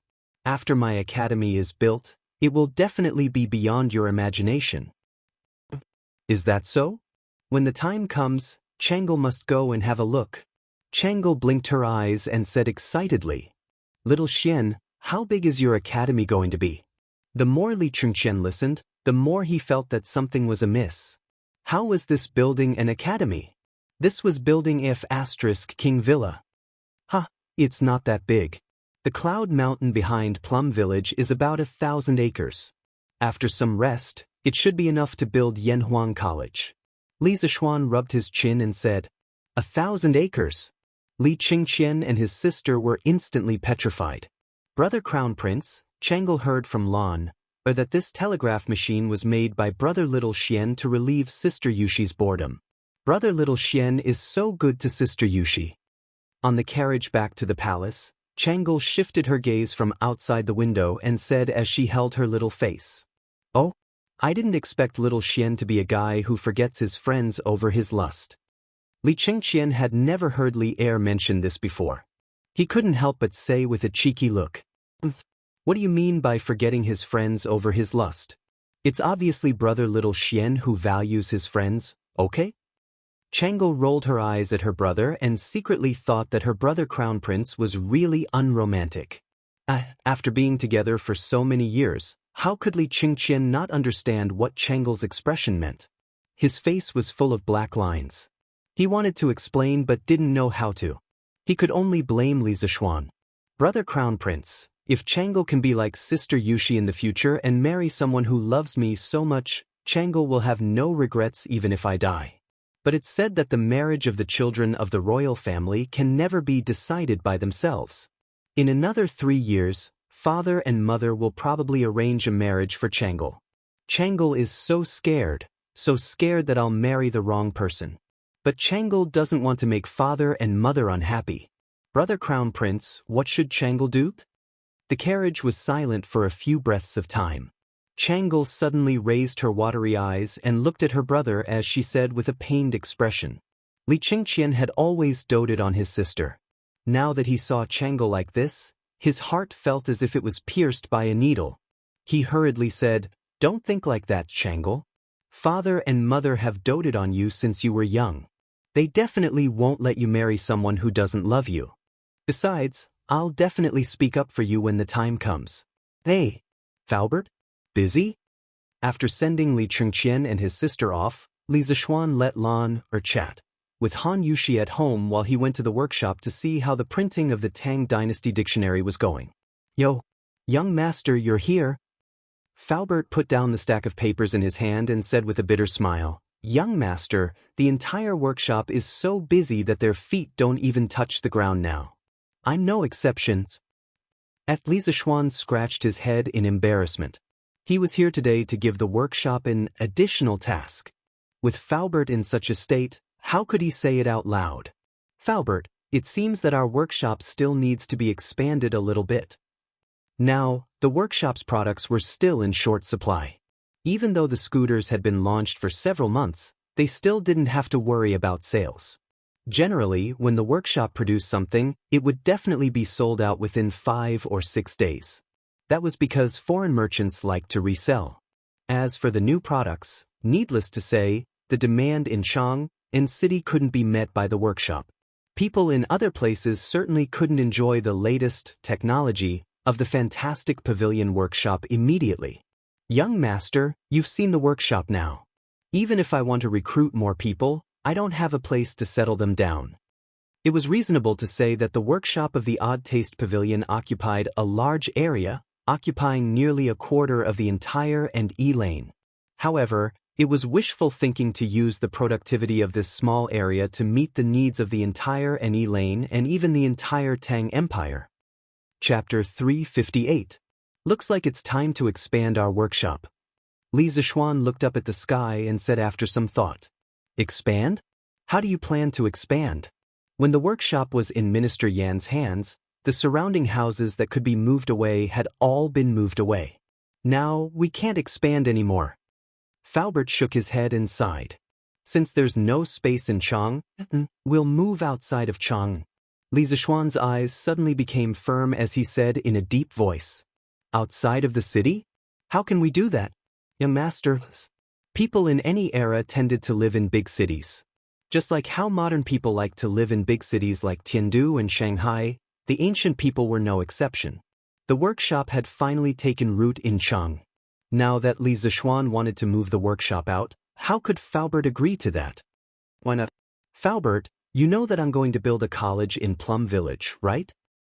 "Well, I've heard about it from Ma Zhou." "Ah, it's good that you've heard about it." Li Zishuan nodded and smiled. Plum Village is surrounded by mountains and rivers. It's not only suitable for learning but also for production. In the future, not only will I be staying in Plum Village, but most of the workshop's production tasks will also have to be moved there. But there, no buts. Before Faubert could refute, Li Zishuan interrupted him. He said firmly, "Plum Village is indeed remote and desolate compared to Chang'e. But when Yanhuang College is built, that place will replace the Imperial College and gradually become the Tang Empire's sacred land of learning. Many other industrial chains will be born there. Moreover, with the talents cultivated by Yanhuang College, the workshop will gain a lot of benefits." Modern first-rate universities basically had a lot of companies under their name. For example, Tsinghua University had 30 to 40 listed companies under its control. Among them, there were a few very famous and powerful companies, such as Tsinghua Tongfang, Tsinghua Purple Light, and so on. This was the so-called combination of production, learning, and research. To the greatest extent, It could quickly turn academic knowledge into wealth. Li Zishuan came up with this idea on the spur of the moment. Yanhuang College's initial position was an engineering college. Of course, it didn't mean that in the future, only engineering would be taught. Confucianism would also be taught, for political reasons, but the focus would definitely be on engineering. With the engineering foundation provided by Yanhuang College, the workshop would definitely be able to produce more high-end black technology. Of course, there was one thing that Li Zishuan did not mention. Mei Village was surrounded by the Ba River, which was very suitable for using water power to carry out industrial production, especially for some stamping and forging products that required very high surface precision. Hydraulic impact forging could perfectly meet the requirements. When the time came, Li Zishuan might consider making some more awesome black technology. Alright, since young master insists, this old man agrees. Faubert was speechless. Surpassing the Imperial College and becoming the Tang Dynasty's holy land of learning? Although he admired Li Zishuan's creativity, running an academy and inventing and creating were two completely different things, okay? Why did he feel that Li Zishuan's words just now sounded like he was listening to a heavenly book? But who asked him to be the boss? Faubert could only succumb to Li Zishuan's perverted thief and express that it was fine as long as he was happy. 2 years later, Faubert, you will definitely admire my wise decision. Li Zishuan could see Faubert's helplessness from Faubert's expression and couldn't help but laugh.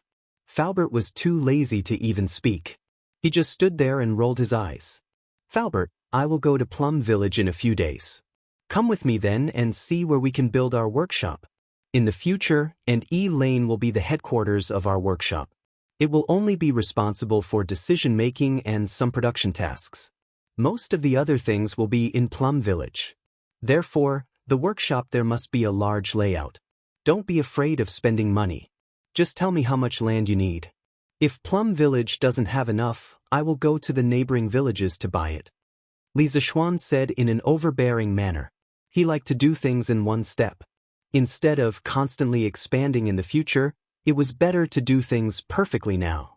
Yes, young master. This old man will go with you. Faubert couldn't change Li Zishuan's decision.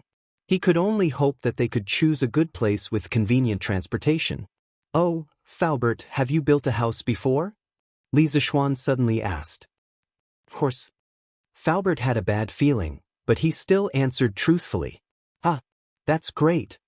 Li Zishuan patted his thigh and said excitedly, I already have the blueprint of Yanhuang College in mind. Faubert will also come with me to inspect the site. After I get married, I will draw the blueprint. Faubert, how about you bring people to help me build the college? Young master, if it is a simple house, this old man may build it. But if it is a garden with a more complicated structure, this old man is afraid that this old man can't do it. Faubert cupped his hands and said seriously, but this old man thinks that if you can invite someone to help you build the college, it will be absolutely foolproof. The college built will also be a masterpiece. Who is it? Li Zishuan was a little disappointed when he heard Faubert say no. But when he heard the last sentence, he immediately asked excitedly. Minister Yan. Faubert stroked his beard and smiled. He recommended his old boss to Li Zishuan. So it's him. Li Zishuan suddenly realized. He had almost forgotten that Yan Lide was a very famous architect. According to historical records, in the early years of Wuda, Yan Lide was Chao Kenjun of the king of Qin's residence.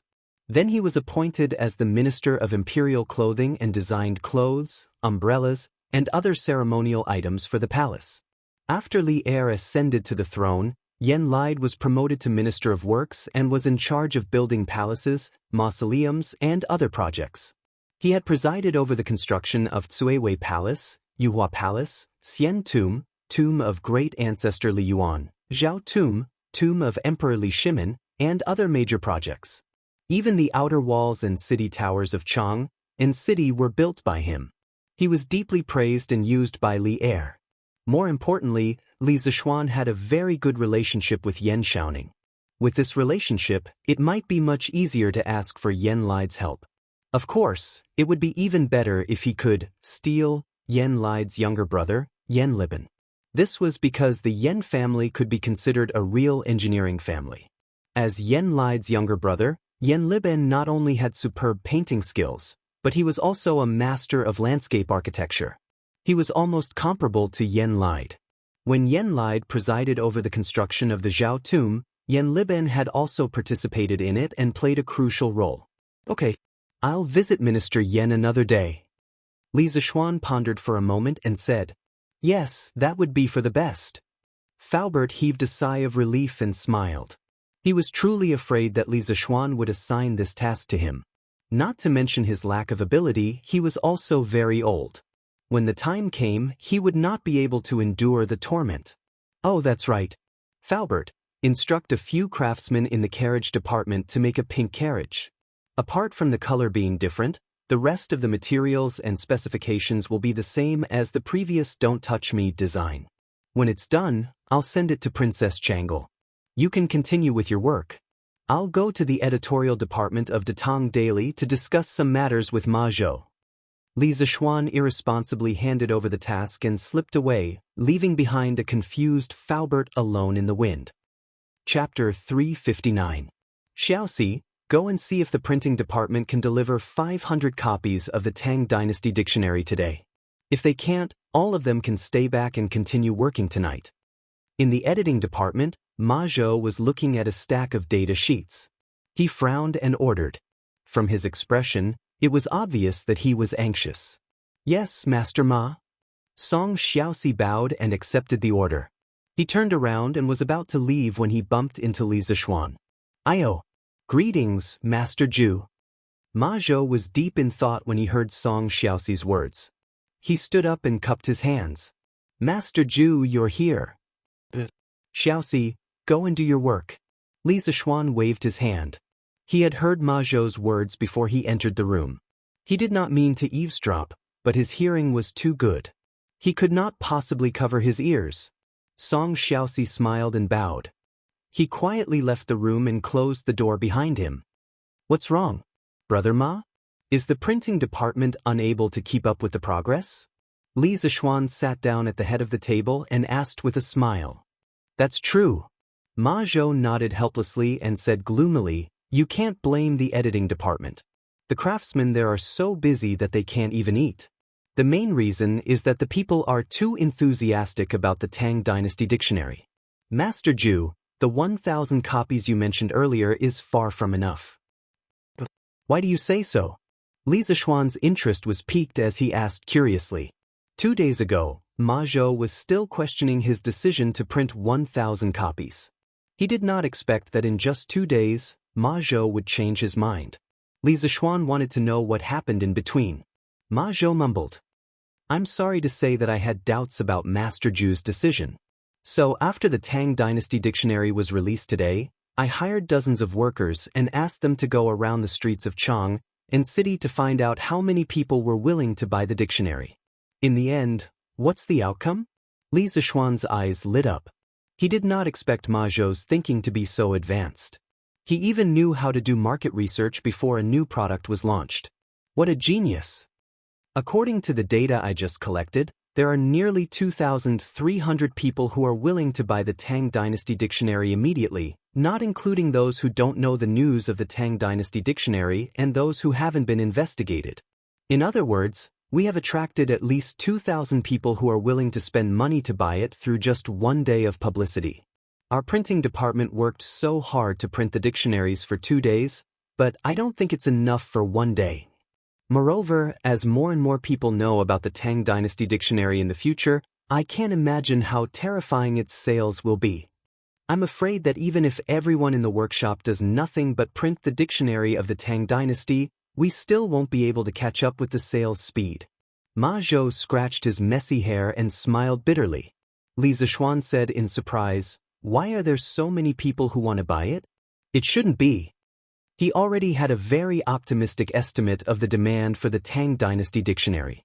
However, from the data that Ma Zhou brought back, the actual demand for the first batch was more than 4 times higher than his estimate.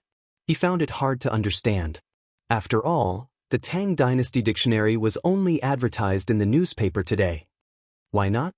Ma Zhou shook his head and explained, I didn't think it would be so crazy at first, but after I got the data, I thought about it seriously. It's reasonable that there would be such a huge demand. Our Tang Dynasty Dictionary is an essential reference book for the imperial examinations and an elementary teaching material for children. How can those students who are preparing for the imperial examinations not buy it when they see today's headlines? Those poor families will see this news and know that the imperial court will send teaching assistants to teach illiterate children pinyin for free. How can they not buy it? After all, they only need to pay the price of a Tang Dynasty dictionary to let their children learn how to read. Which poor family can resist such a temptation? The cost of learning how to read is too low.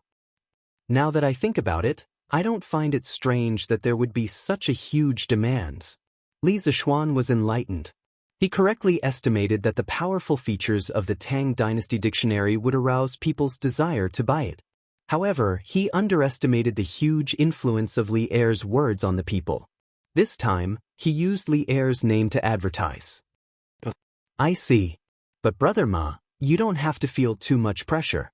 You can't get fat with a single bite. The situation of supply not meeting demand isn't something that can be solved overnight. Let's take it slow. Those who need to eat still need to eat, and those who need to rest still need to rest. The problem now is that the workshop is not big enough. I just discussed with Faubert about expanding the workshop in the future. At that time, we can recruit more peoples.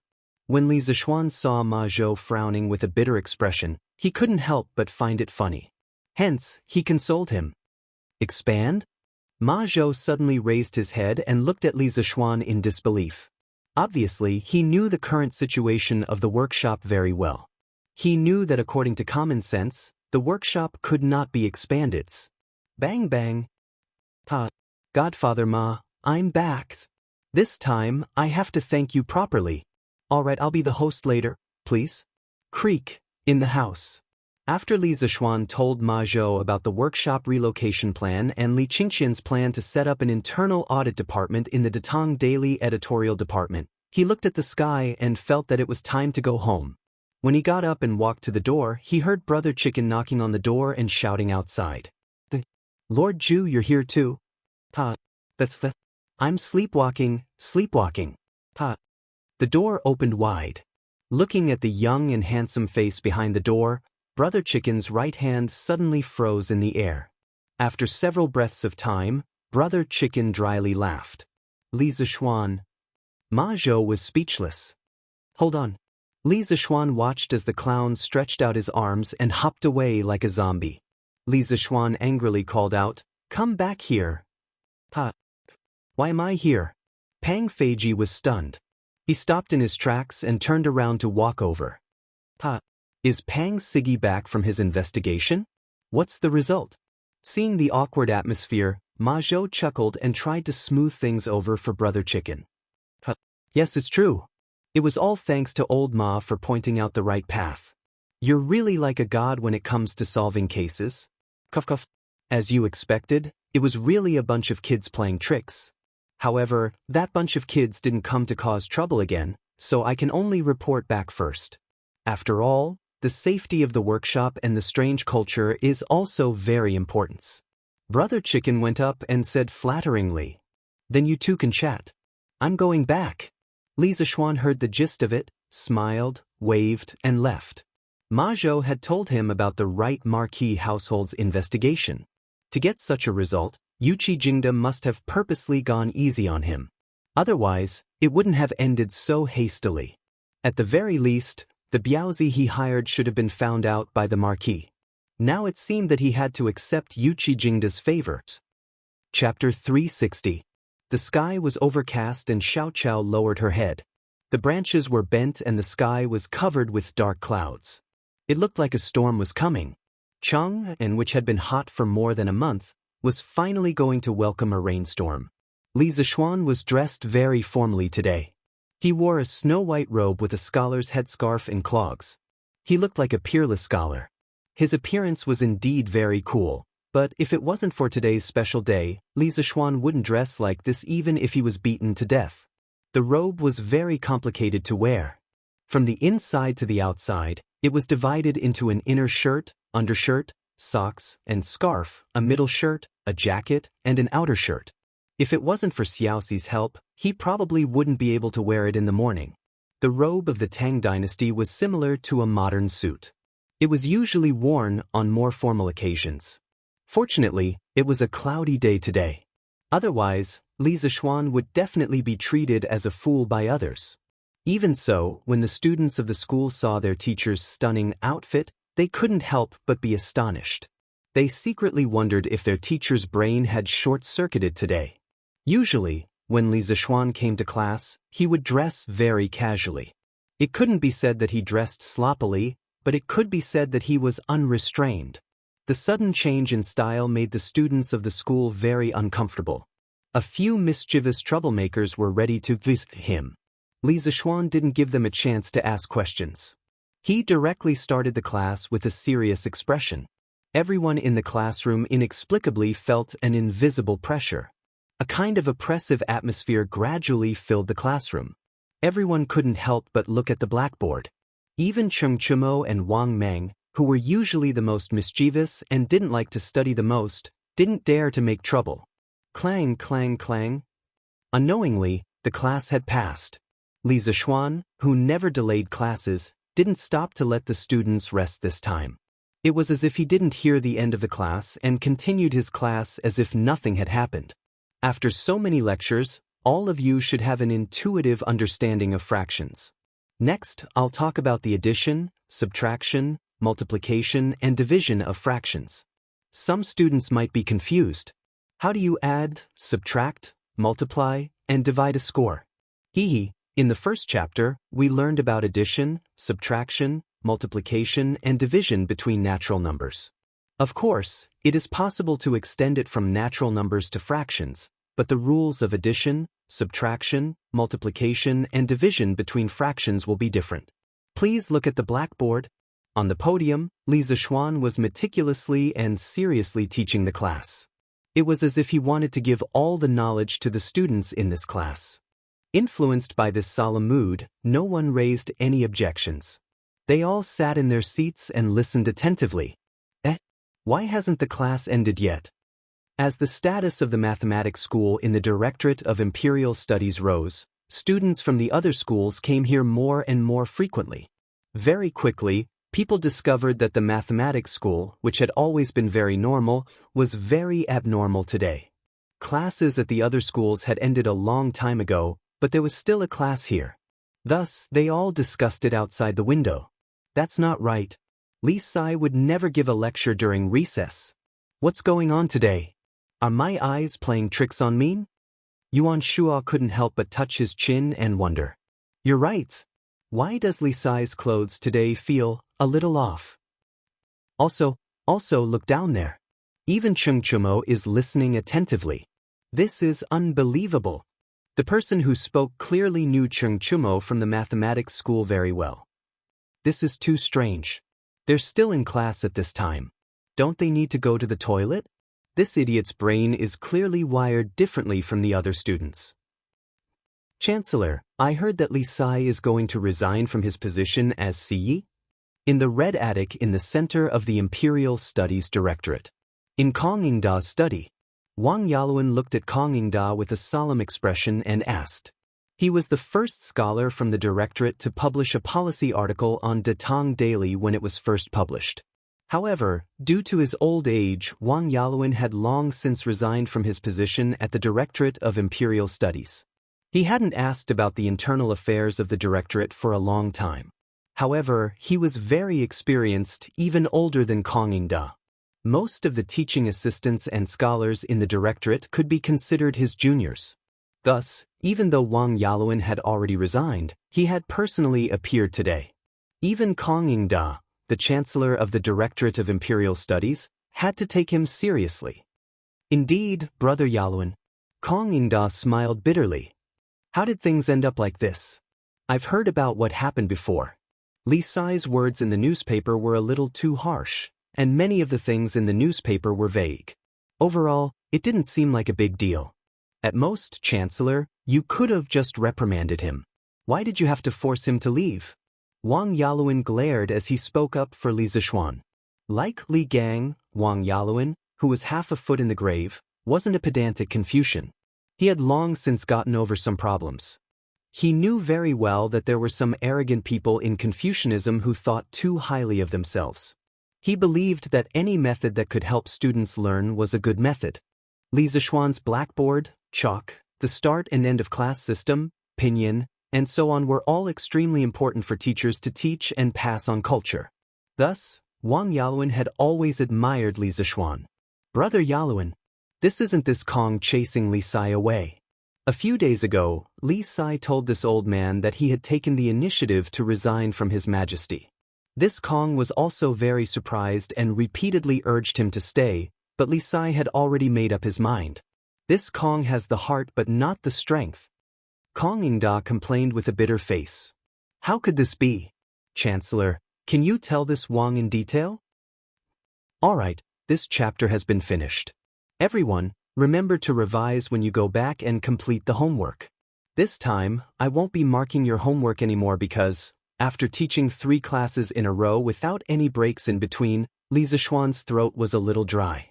After he finished teaching the chapter of marks, he looked at the students below and said in a deep voice, "Because this is the last class that I will be teaching you in the School of Mathematics."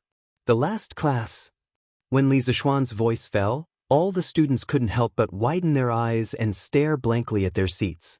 The classroom fell into a dead silence. No sound could be heard, including the sound of breathing. At this moment, if a needle fell on the ground, one could probably hear a ding-dang sound. Well, after a full 5 to 6 breaths of silence, the students below finally reacted. Instantly, there was an uproar. "Sir, why is it the last class?" What do you mean?" Meng Wenhao gathered his courage and stood up first as he shouted with red eyes. Chapter 361. "Sir, what do you mean? Why is it the last class? There are still 7 days before the field holiday. Sir, are you going somewhere?"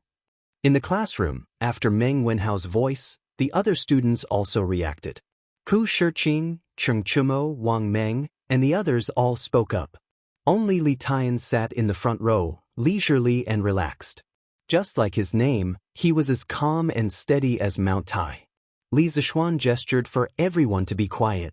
Looking at the anxious faces of the students in front of him, he felt somewhat gratified. In just a few months, he had left his mark in the school.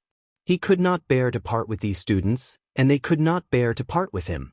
For a teacher who was about to leave, what could be more gratifying than this? "Everyone be quiet. Listen to me. My wedding is in 3 days. I asked for leave from His Majesty yesterday, and His Majesty gladly agreed. Therefore, after today's class, I will go home to prepare for my wedding."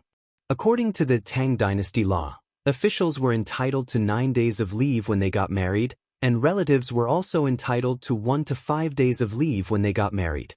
Logically speaking, Li Zishuan could have asked for leave long ago to go home and prepare for his wedding, but in the end, he could not bear to part with these students, so he delayed it until today. However, there were only 3 days left until the wedding, and he could not delay it any longer, so he chose to bid farewell to these students today.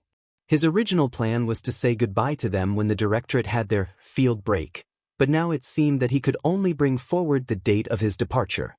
Even if he got married 3 days later, he wouldn't have the time to come and teach. Therefore, this was really the last time he would teach in the mathematics school. Phew. So it's just a wedding leave. I wish Sir and Madam a happy life together. Meng Wenhao could not help but heave a sigh of relief when he heard Li Zishuan say that this was the last class because of the wedding leave. "Sir, if you want to get married, just get married. Why did you make it sound so scary? It's still the last class. You scared me to death." Wang Meng patted his chest and said with an "I was scared to death" look on his face. The rest of the students were about to chime in, but Li Zishuan coughed dryly and interrupted loudly. "It's not just because of the wedding leave. Even if I don't get married in 3 days, I will still leave the Imperial College in 7 days. I have already resigned from His Majesty a few days ago. After 7 days, I will no longer be the minister of the Imperial College, and I will no longer be your teacher. By then, there will be other professors to teach you mathematics." Li Zishuan's words were like a bolt from the blue. The students of the mathematics school were all shocked and couldn't help but discuss. What? Sir is leaving the Imperial College? How can this be? I've only just learned the basics of Sir's new mathematics. How can Sir leave? Sir what? You can't. Sir. That's right. Sir. No one can replace you. Yes, sir, you can't leave. You can't leave. You can, sir. The students were shocked at first, then panicked and helpless. In the end, they all shouted in unison, you can't go. You can't leave. The voices grew louder and louder. Li Zishuan, who was standing on the podium, couldn't help but be infected by this grand and impassioned atmosphere. At this moment, he really did have a slight impulse to disregard everything and stay behind. However, his strong willpower allowed him to restrain this irrational emotion. For the future of engineering, he had to jump out of the Imperial College and build his own academy. Quiet, quiet. Li Zishuan pressed his hands and said solemnly, "Thank you for asking me to stay, but I have to leave. It's not convenient for me to tell you the specific reason. Why can't you tell us the details?" Wang Meng yelled, interrupting Li Zishuan's words. Yes, why can't you tell us the details? Did the Chancellor ask Sir to leave? If so, let's go find Chancellor Kong and reason with him. Yes. Let's reason with him. Immediately, a group of people echoed behind him. Sun Zifan, Yudong Kai, and a few other students who had just transferred over were the fiercest. Although they had only been in the Institute of Mathematics for a short time, they already liked the free and upward learning atmosphere in the Institute of Mathematics and Li Zishuan's new mathematics. Shut up. Wang Meng, Sun Zifan. Both of you shut up. Li Zishuan was both touched and angry at the sight of this group of idiots eager to go out and fight with Kong Yingda. He shouted loudly, "Let's go." We won't shut up. Sir, if you don't tell us the reason, we won't shut up. Yes. Sir, quickly tell us who stopped you from teaching us. We'll go beat him up. We'll beat up whoever doesn't let Sir teach us. Although Wang Meng, Sun Zifan, and the others were usually afraid of Li Zishuan, they didn't seem to be afraid at all now. Pa. Cough, don't misunderstand. F***CK. Li Zishuan broke a piece of chalk and shot 3 arrows at the same time. They accurately hit Wang Meng, Sun Zifan, and Yudong Kai, the 3 little rascals who were jumping around the most. He said coldly, "I'm still your teacher now. Does no one listen to what I say?" Once these words were spoken, the teaching room immediately regained its silence. Only then did many people recall Li Zishuan's past as a pervert and stop their heckling. No matter what the reason is, I have to leave the Imperial College. I appreciate your good intentions, but as my students, you must abide by the rules. My students definitely wouldn't do such a thing. After saying that, Li Zishuan waved his hand and prepared to leave. Meng Wenhao quickly got up and said, "Sir, can you tell us what your plans are after leaving the Imperial College?" The other students' eyes lit up when they heard that. They looked over, but this time, no one dared to jeer. Li Zishuan paused and said, "I plan to build my own academy to impart engineering." May I ask what engineering is? Meng Wenhao cupped his hands and asked. I have named what I have learned as engineering. The so-called engineering is the study of engineering, the study of the principles of all things, the creation of weapons in the world, and the study of improving the lives of the people. The mathematics that you have learned is the foundation of engineering. Li Zishuan answered. Meng Wenhao carefully savored those words. Then, he asked with a complicated expression, "Then why don't you impart engineering in the Imperial College?" The Imperial College doesn't offer this subject. Besides, engineering is a huge academic system that includes many subjects. It would be inconvenient to impart it in the Imperial College. Therefore, I applied to build my own academy to impart my knowledge to the Emperor. Li Zishuan shook his head and said, "What kind of students will your academy accept?" Meng Wenhao hesitated for a moment and asked, "That's right, I can go to Mr.'s academy then." Wang Meng patted his head and said excitedly, "When the academy is built, I will hold an entrance exam. At that time, no matter if you are a noble or a commoner, As long as you pass the exam, you will be able to enter the Imperial College, and the tuition will be free.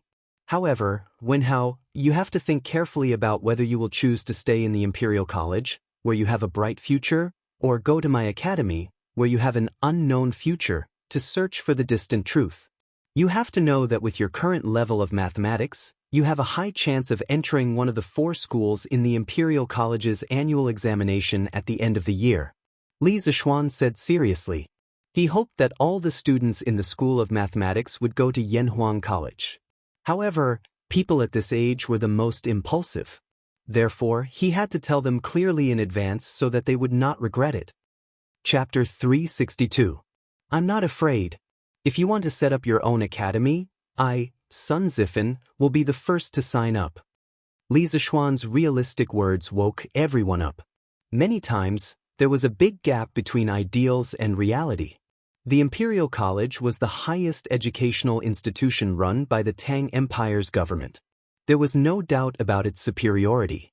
There were so many poor students in the 360 provinces and 1,500 counties of the Tang Empire who wanted to enter the Imperial College. For them, entering the Imperial College was equivalent to taking half a step into the official career. At this time, it was really difficult for these students to give up the Imperial College with a bright future. However, Li Zishuan's vast knowledge and novel teaching methods deeply attracted them. Even Cheng Chumo and Yu Dongkai, who disliked studying the most, had to admit that they could learn a lot of novel knowledge from Li Zishuan's classes. This difficult multiple-choice question made many students feel conflicted. The School of Mathematics quieted down again. However, some people didn't care about the so-called future. When most people were thinking and conflicted, Sun Zifan was the first to jump out and say loudly. Li Zishuan had said that if they continued to stay in the School of Mathematics, they would definitely be promoted to the School of Mathematics by the end of the year. He really didn't care about this at all. Back then, he had voluntarily transferred from the Imperial College to the School of Mathematics. Why would he care about the School of Mathematics, which was 1 level lower than the Imperial College? For him, the most important thing was to be happy. The atmosphere of the School of Mathematics made him very comfortable. There was no boring competition of wealth or scheming. There was only mutual learning, joking, and cursing. He liked to stay here. As for his father, Sun Zifan, he sent his son to Li Zishuan because he liked Li Zishuan's knowledge and wanted his son to learn more. Coincidentally, the father and son had the same idea. Therefore, Sun Zifan was the first to stand out and say that he wanted to follow Li Zishuan. Tai is also willing to go to teacher's school. Li Tai raised his head and laughed. He was the first of the students to know that Li Zishuan wanted to leave the directorate and set up his own school. He had already made a decision in his heart, so when Li Zishuan had just announced the news, he was not at all surprised. However, what made him depressed was that he had originally wanted to deliberately delay for a while before stepping forward to show his importance, but the first place had been snatched away by Sun Zifan. Even King Wei is going.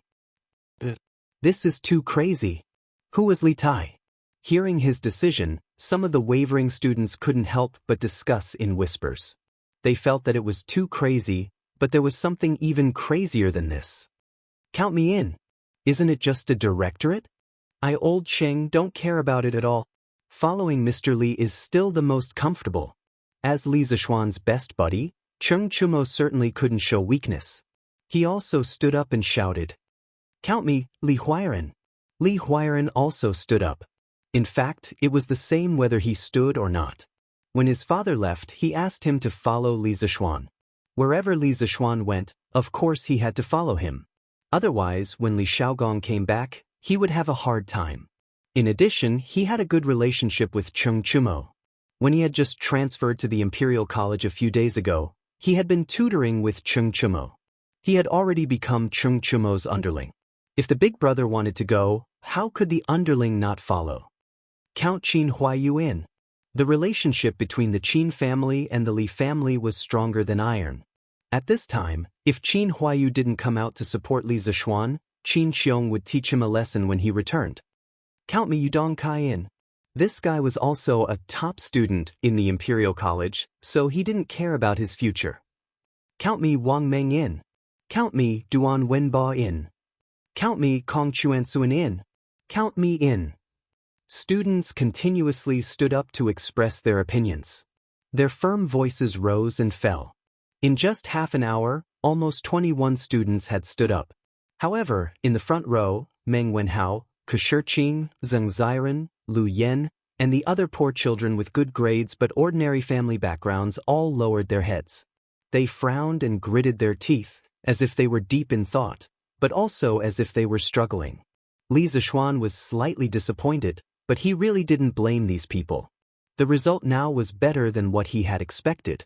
After all, these poor children came to the Imperial College with the mission of changing the lives of their families. In a sense, they were no longer living for themselves. They couldn't be like Chongchumo, Sun Zifan, and the other officials' children who casually made decisions. They had too many things to consider. Meng Wenhao, sir is so good to you. Why aren't you saying anything? You're doing right. Shut up. This strange situation was easily noticed by others. Sun Zifan was the first to jump out and point at Meng Wenhao. However, before he could finish, he was interrupted by Li Zishuan's angry shout. Sun Zifan, Li Tai, Chengchumo, Wang Meng, Yu Dongkai, Duan Wenba, Kongchuansuan, Song Tianyu, Li Huairan, Qin Huaiyu, Guang Gaohan, Jiang Wenshang, Bai Hongyuan, Lu Yanming, Ji Oji, Mui Han, Gu Ruochen, Yin Xinghao, Si Tingxian, Hua Yunfan, Xiao Lanmei. I am very happy that you are willing to give up your future and follow me to the academy to search for the truth. However, each of us has a different destiny. You just have to be yourself. You have no right to criticize other people's choices. Li Zishuan said to the 21 students who were standing. Then he looked at the students who were sitting with their heads lowered and said softly, "No matter what choice you make, as your teacher, I will respect your decision. Whether it is to fight for a better future or to search for the truth in your heart, there is no right or wrong. I am your teacher and student. I only hope that you can get the future that you want. Many years later, as long as you don't regret it, it will be fine. There is no need to feel guilty. None of you owe me anything. Moreover, it is not like your master's academy cannot recruit students. There are many people who want to learn from me. All of you are lowering your heads. Are you pitying me? Teacher, it is not like that. This student also wants to." Hearing this, Meng Wenhao hurriedly stood up and explained to Li Zishuan with a face full of shame. Wenhao, you don't have to say anymore. Your master knows what you want to say. You are one of my most valued disciples. You are also very talented in mathematics. After your master leaves, I hope that you can continue to study diligently. The path of mathematics is endless. You have only grasped the surface. A teacher for a day, a teacher for life. If you have any questions in the future, you can come to Yanhuang College in the eastern suburbs of Chang, in city to find me. Li Zishuan waved his hand and smiled. A teacher for a day, a teacher for life. Teacher.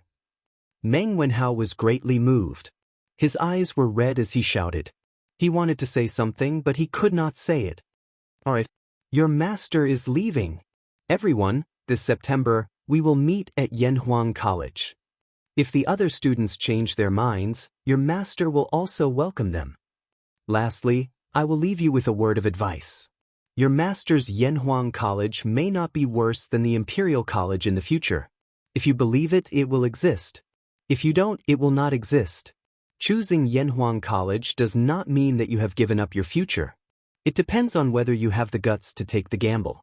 3 years later, you will know the result. Li Zishuan smiled meaningfully. He waved his sleeves and left without taking a trace of cloud with him. The more than 40 students in the School of Mathematics, whether standing or sitting, were all staring in the direction where Li Zishuan had left. After a while, Li Tai broke the silence and said, "All right, class is over. The teacher has already left. What are you all waiting for?" After that, he tidied up the things on the table and stood up to Meng Wenhao. He whispered, "Wenhao, pack up and come with me." Chapter 363. Qingke Yu. On the path of the Imperial College, Meng Wenhao finished packing his things and came out to find Li Tai, who was waiting for him by the roadside. As if he had guessed what Li Tai would say to him, Meng Wenhao's expression was somewhat ashamed. He wanted to say something but stopped himself. Let's talk as we walk. Li Tai, who had been in the palace for many years, could tell what Meng Wenhao was thinking.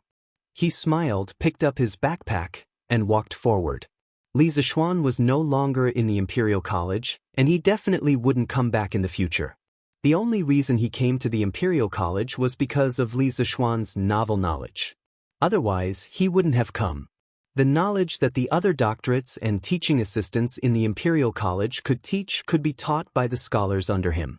Why would he give up what was near and seek what was far away? Therefore, he was on leave from today onwards. Meng Wenhao stared blankly for a moment before responding. He moved his feet and followed behind Li Tai. Li Zishuan announced the big event at the beginning of the 4th class in the morning. At this time, only the mathematics school was open for classes, so the path was quite quiet. Meng Wenhao stepped on the smooth and hard bluestone pavement, listened to the various sounds of insects and birds, looked at the lush branches of the century-old trees around him, and smelled the fragrance of the expensive flowers on the side of the road. Meng Wenhao's mood didn't improve at all. He felt that he was going to make a wrong decision that he would regret for the rest of his life. His heart was heavy. Wenhao, are you still thinking about what happened in class? Li Tai walked in front and asked softly without turning his head. Meng Wenhao nodded his head, but he forgot that Li Tai's back was facing him, so he couldn't see him nodding his head. If we don't talk about your family, what is your original intention, Wenhao? Do you want to stay in the mathematics school and wait for the year-end examination to be promoted to a 4-gate school, or do you want to go to Yanhuang College with Sir and learn his engineering knowledge? Li Tai's sharp eyes saw through Meng Wenhao's misgivings. He stopped and asked, Of course I'm going to Yanhuang College with you. Meng Wenhao answered without thinking. Then he seemed to realize that his answer was too impulsive and hurriedly added, As the saying goes, one can see a whole leopard through a tube. From Sir's new mathematics, I seem to be able to see another world in Sir's heart. If I don't care about my future, my parents, and my younger sister, of course I'm willing to follow Sir to pursue that distant truth. That kind of knowledge is what scholars like us should spend our whole lives studying. Moreover, entering the 4 Gates Academy and learning all day long to recite pedantic articles for no reason is definitely not what I want. Also, Mr. Wenhao's family is greatly indebted to you. When my father went out to sea this time, it was you who personally asked Prince Hejian to take care of him. But now, when Mr. needs me, I am wavering. Wenhao is so ashamed that he wants to die. Stop! Li Tai turned around and interrupted. Wenhao, you are right about one thing. Only engineering is worthy of us scholars to spend our whole lives studying. I deeply agree with this point, but the second half of your sentence is wrong. Sir helped you out of his own heart, not because you want to repay him. Sir is not the kind of person who wants to repay kindness. Meng Wenhao hurriedly shook his head and said, I know, I definitely don't mean that. Also, Wenhao, you just said that if you don't consider your future, you would be very willing to go to Yanhuang College. I don't agree with this very much. It seems that you didn't take the last words Sir said before he left seriously. Li Tai said meaningfully. Words? Meng Wenhao was startled. He had been struggling and blaming himself in the teaching room, so he really didn't hear the last few words Li Zishuan said. It seems that Wenhao really didn't listen carefully. Li Tai curled his lips, turned around, and said as he walked, Sir said that choosing Yanhuang College doesn't mean that you give up your future. Maybe you don't think so, but I have always believed in Sir. I believe in the future of Yanhuang College. Otherwise, why would my father agree to let Sir build his own college? At this point, he looked at Meng Wenhao and said very seriously, Even my father thinks highly of Yanhuang College. What reason do you have to think that Yanhuang College has no future? Wenhao, think about it seriously. Don't ruin your future because of secular views. That's all I have to say. You're on your own. After that, Li Tai flicked his sleeves and turned to leave. Meng Wenhao was stunned in place and was speechless for a moment. Li Tai left a sentence in the air in front of him. Confucianism cultivates the heart and benefits the world. Do you want to cultivate the heart for a lifetime and become a rotten scholar who only knows how to care about others? or go to Yanhuang College and become an omnipotent and peerless expert who benefits the country and the people like Sir. It's all up to you Wenhao. Confucianism cultivates the heart and benefits the world. Meng Wenhao's lifeless eyes suddenly bloomed with endless vigor. Slowly, his eyes gradually became firm. I want to benefit the world. I don't want to become a rotten scholar. Meng Wenhao murmured, picked up his school bag, and walked resolutely to the gate of the directorate. So, Li Sai has no choice but to leave? In the principal's office. The conversation between the two big shots came to an end. At this time, Wang Yaluan stood up and asked with his hands behind his back. Brother Yaluan, I don't want to either, but Li Sai insists on leaving. Kong Yingda heard the blame in Wang Yaluan's tone. He couldn't help but cup his hands and smile bitterly. It was originally a small matter, but it ended up like this. Chancellor Kong, I have something to say, but I'm not sure if I should say it. Wang Yaluan shook his head and said with some displeasure, Brother Yaluan, feel free to say it. Although Kong Yingda roughly guessed that this brother's words wouldn't be pleasant to hear, he still nodded and said, Forgive me for being blunt. Confucianism has been passed down to this day and has changed. When the sage first proposed Confucianism, it was to let people cultivate the heart. Chancellor, take a look. What kind of heart are people cultivating now? Scheming against each other, fighting for power, and completely forgetting the responsibility of being a teacher. Confucianism is degenerating, but Li Sai's new learning is rising like the morning sun. I have a feeling that losing Li Sai in the directorate is definitely an immeasurable loss. Chancellor Kong, you will definitely regret it soon. Wang Yaluan's tone was solemn, and there were hidden meanings in his words. After he finished speaking, he didn't even bother to say goodbye and left with his hands behind his back. Confucianism is degenerating, and a new learning is rising. Yaluan is expressing his dissatisfaction with Cui Shanyu and the rest. Looks like I've really made a mistake this time. It's really a case of being clear-headed for a lifetime and muddle-headed for a moment. Kong Yingda looked in the direction where his old friend disappeared and muttered to himself. Chapter 364. Master, this concubine just heard a piece of good news outside. In the evening at the Cui residence, Madame Cui smiled as she walked into Cui Shanyu's room with a bowl of medicine. Cui Shanyu had already been transferred home from the Imperial Medical Department yesterday. After all, he wasn't seriously ill. He just vomited 2 mouthfuls of blood out of anger. How could the medical officers of the Imperial Medical Department let him stay there every day? After a few days of recuperation, Cui Shanyu's complexion was clearly much better. However, he was a little gloomy because it was almost time for the Imperial College's field break, yet he still hadn't fully recovered. Back then, Li Er had said that he would wait for him to fully recover before restarting the case of 8th Doctor's impeachment of Li Zishuan. Now, it seemed that it was impossible before the field break. After all, his purpose of impeaching Li Zishuan was to prove to the teachers and students of the Imperial Medical Department that he, Cui Shanyu, was not worse than Li Zishuan. If he waited until the field holiday to reopen the impeachment case, how could he show his face in front of everyone? When everyone else went home for the holidays, what was he going to show off for? Therefore, although his body was getting better day by day, Cui Shanyu was still very depressed. At this time, when he heard his wife say that there was good news, he suddenly became energetic. He quickly sat up straight and asked, What good news? Madam, tell me quickly. Master, drink the medicine while it's hot. Madame Cui took the bowl of medicine and said softly, I won't drink it. Madam, tell me the news first. Cui Shanyu took the bowl of medicine and urged. To him now, a piece of good news was better than 10 bowls of good medicine. But seeing that her husband insisted, Madame Cui could only nod helplessly and say, When I came back, I happened to meet Dr. Zheng who had just finished his class.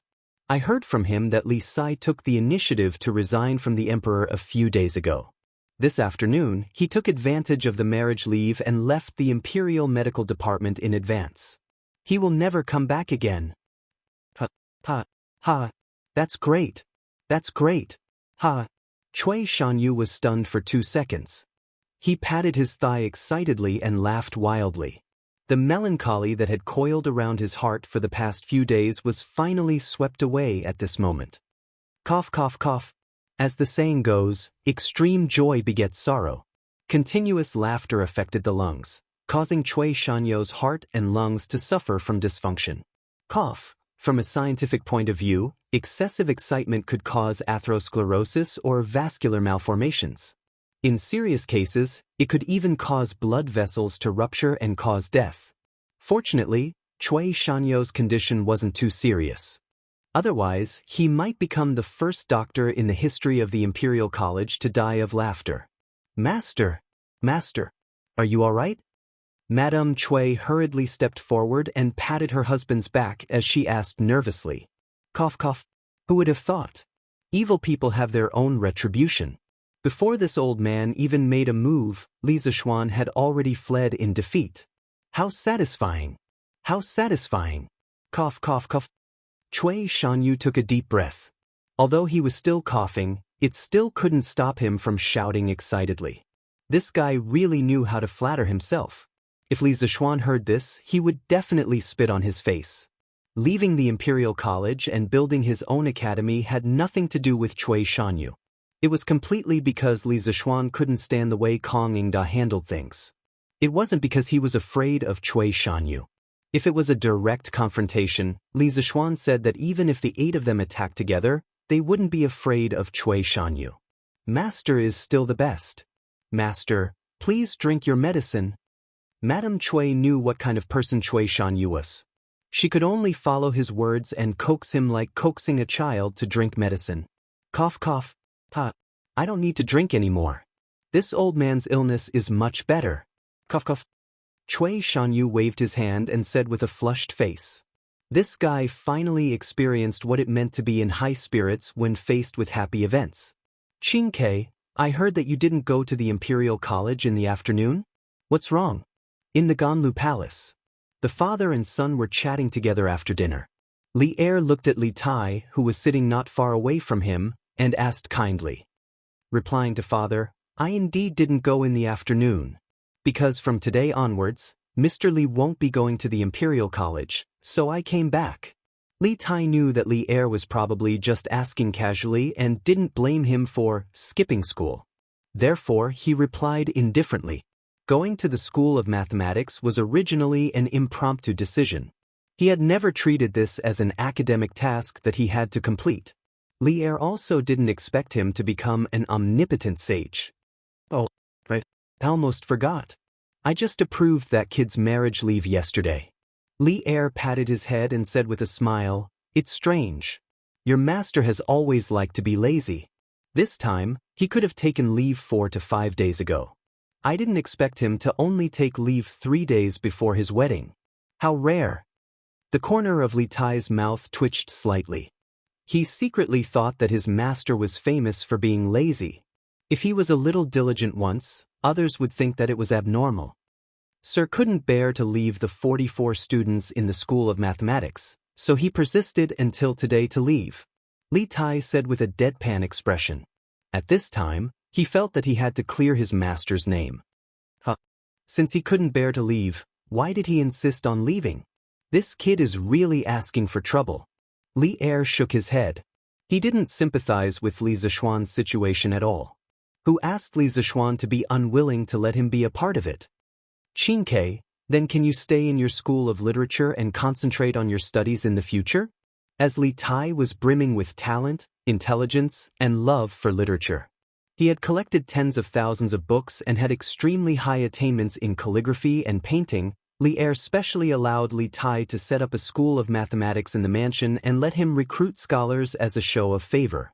Now that Li Zishuan had left, the school of mathematics was no longer the same. In Li Er's opinion, Li Tai would definitely not go there again. Father, I want to go to Yanhuang College with Mr. Li. Li Tai cupped his hands and said, I only mentioned Yanhuang College to you yesterday. Why have you decided to go now? Li Er stood up and said seriously with a frown, although I am optimistic about Yanhuang College's future, Yanhuang College has nothing at the moment. Even the teaching building hasn't been built yet. Qingke, have you thought about it? Do you really want to go? I will definitely go. Li Tai also hurriedly got up and respectfully bowed to Li Er. He said sincerely, I think that Confucianism cultivates the mind and benefits the world.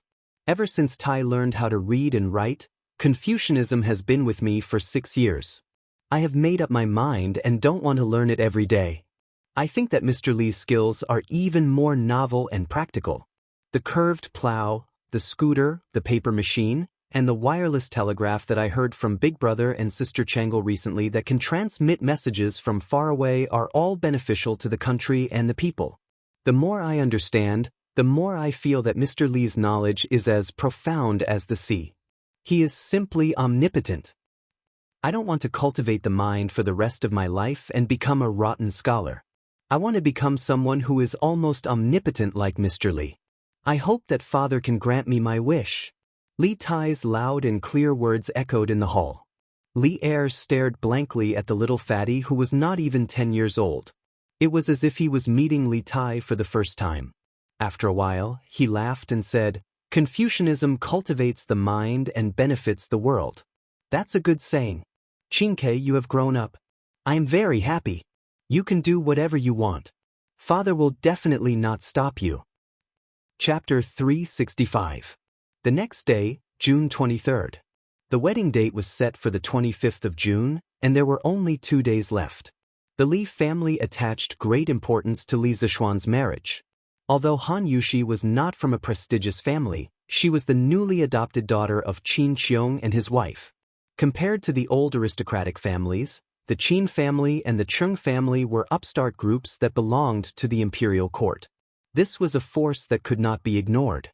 Therefore, it was reasonable to say that Han Yushi's identity had indeed increased a lot of attention for this marriage.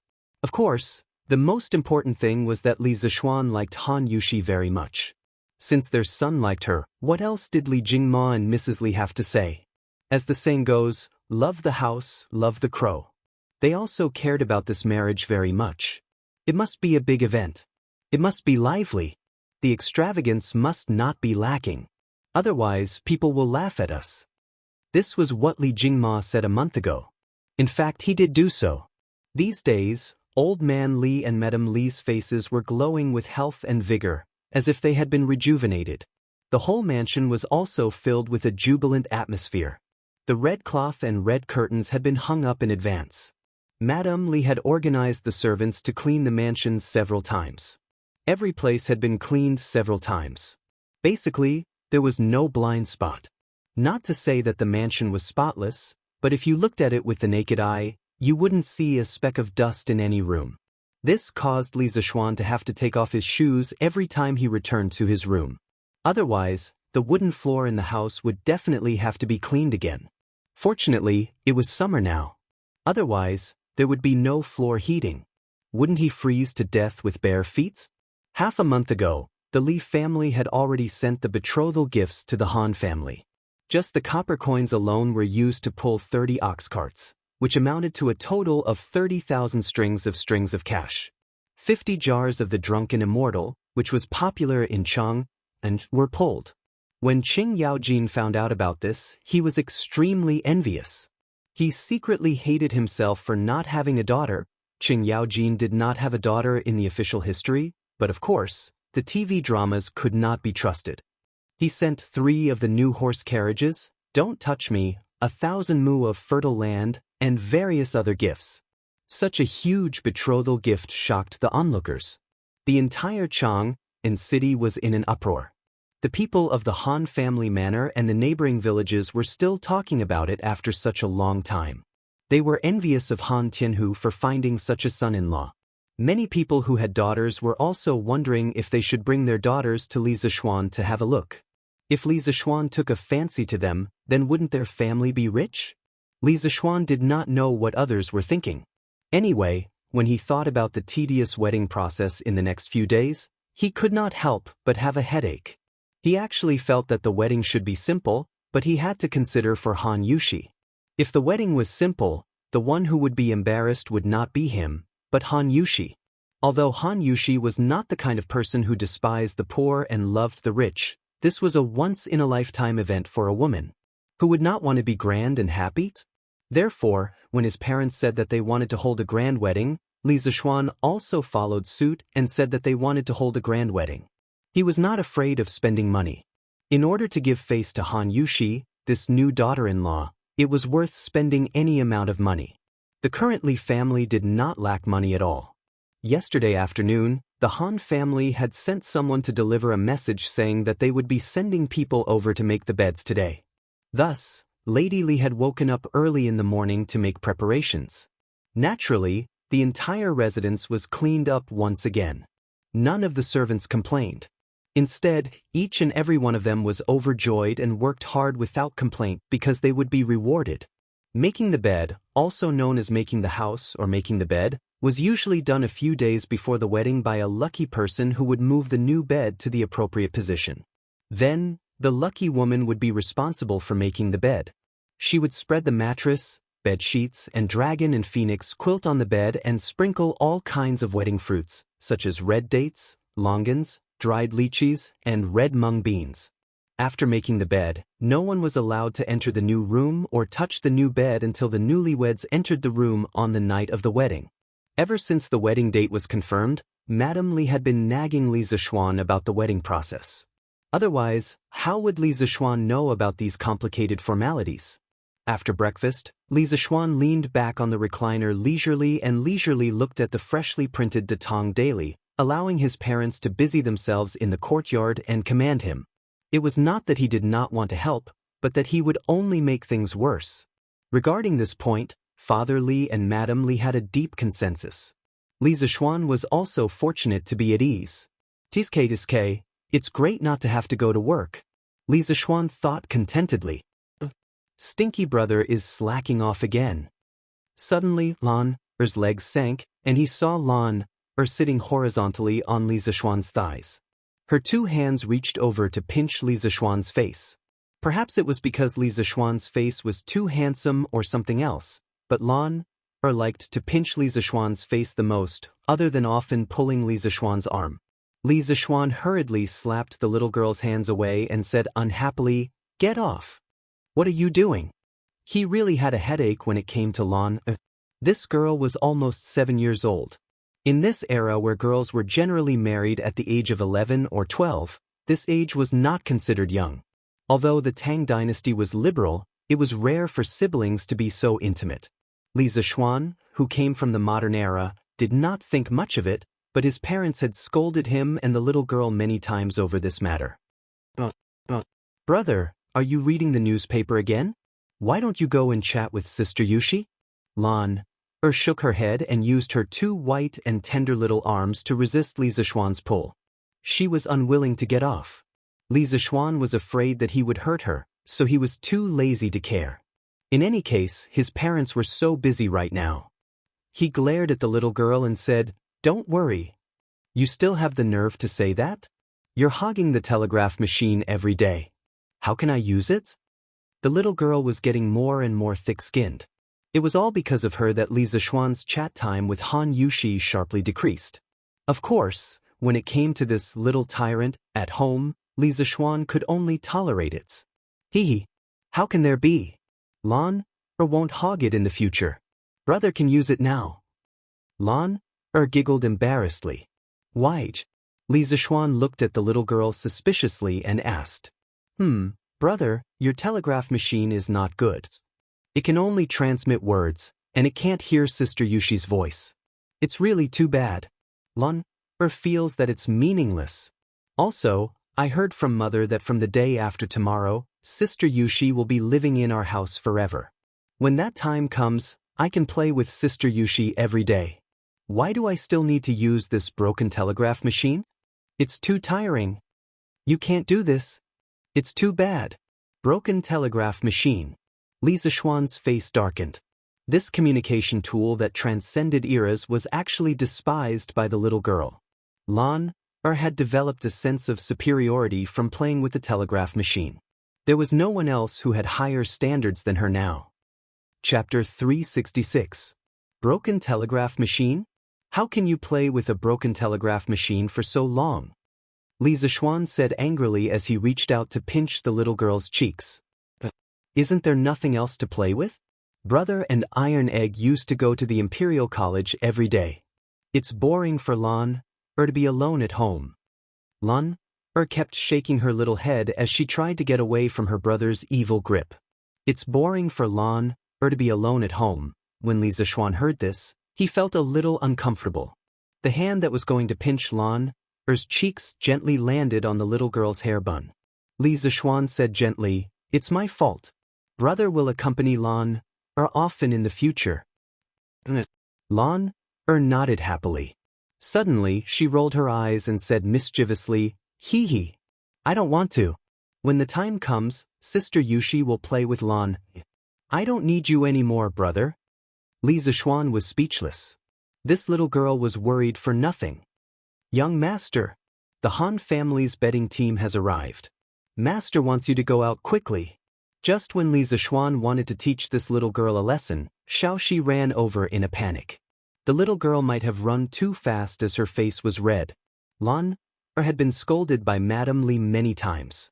She knew that her current appearance was indecent. When she saw Xiaoxi come in, she quickly jumped down from Li Zixuan's lap and stood at the side, pretending to be an obedient girl. This obviously deceiving action made Xiaoxi smile.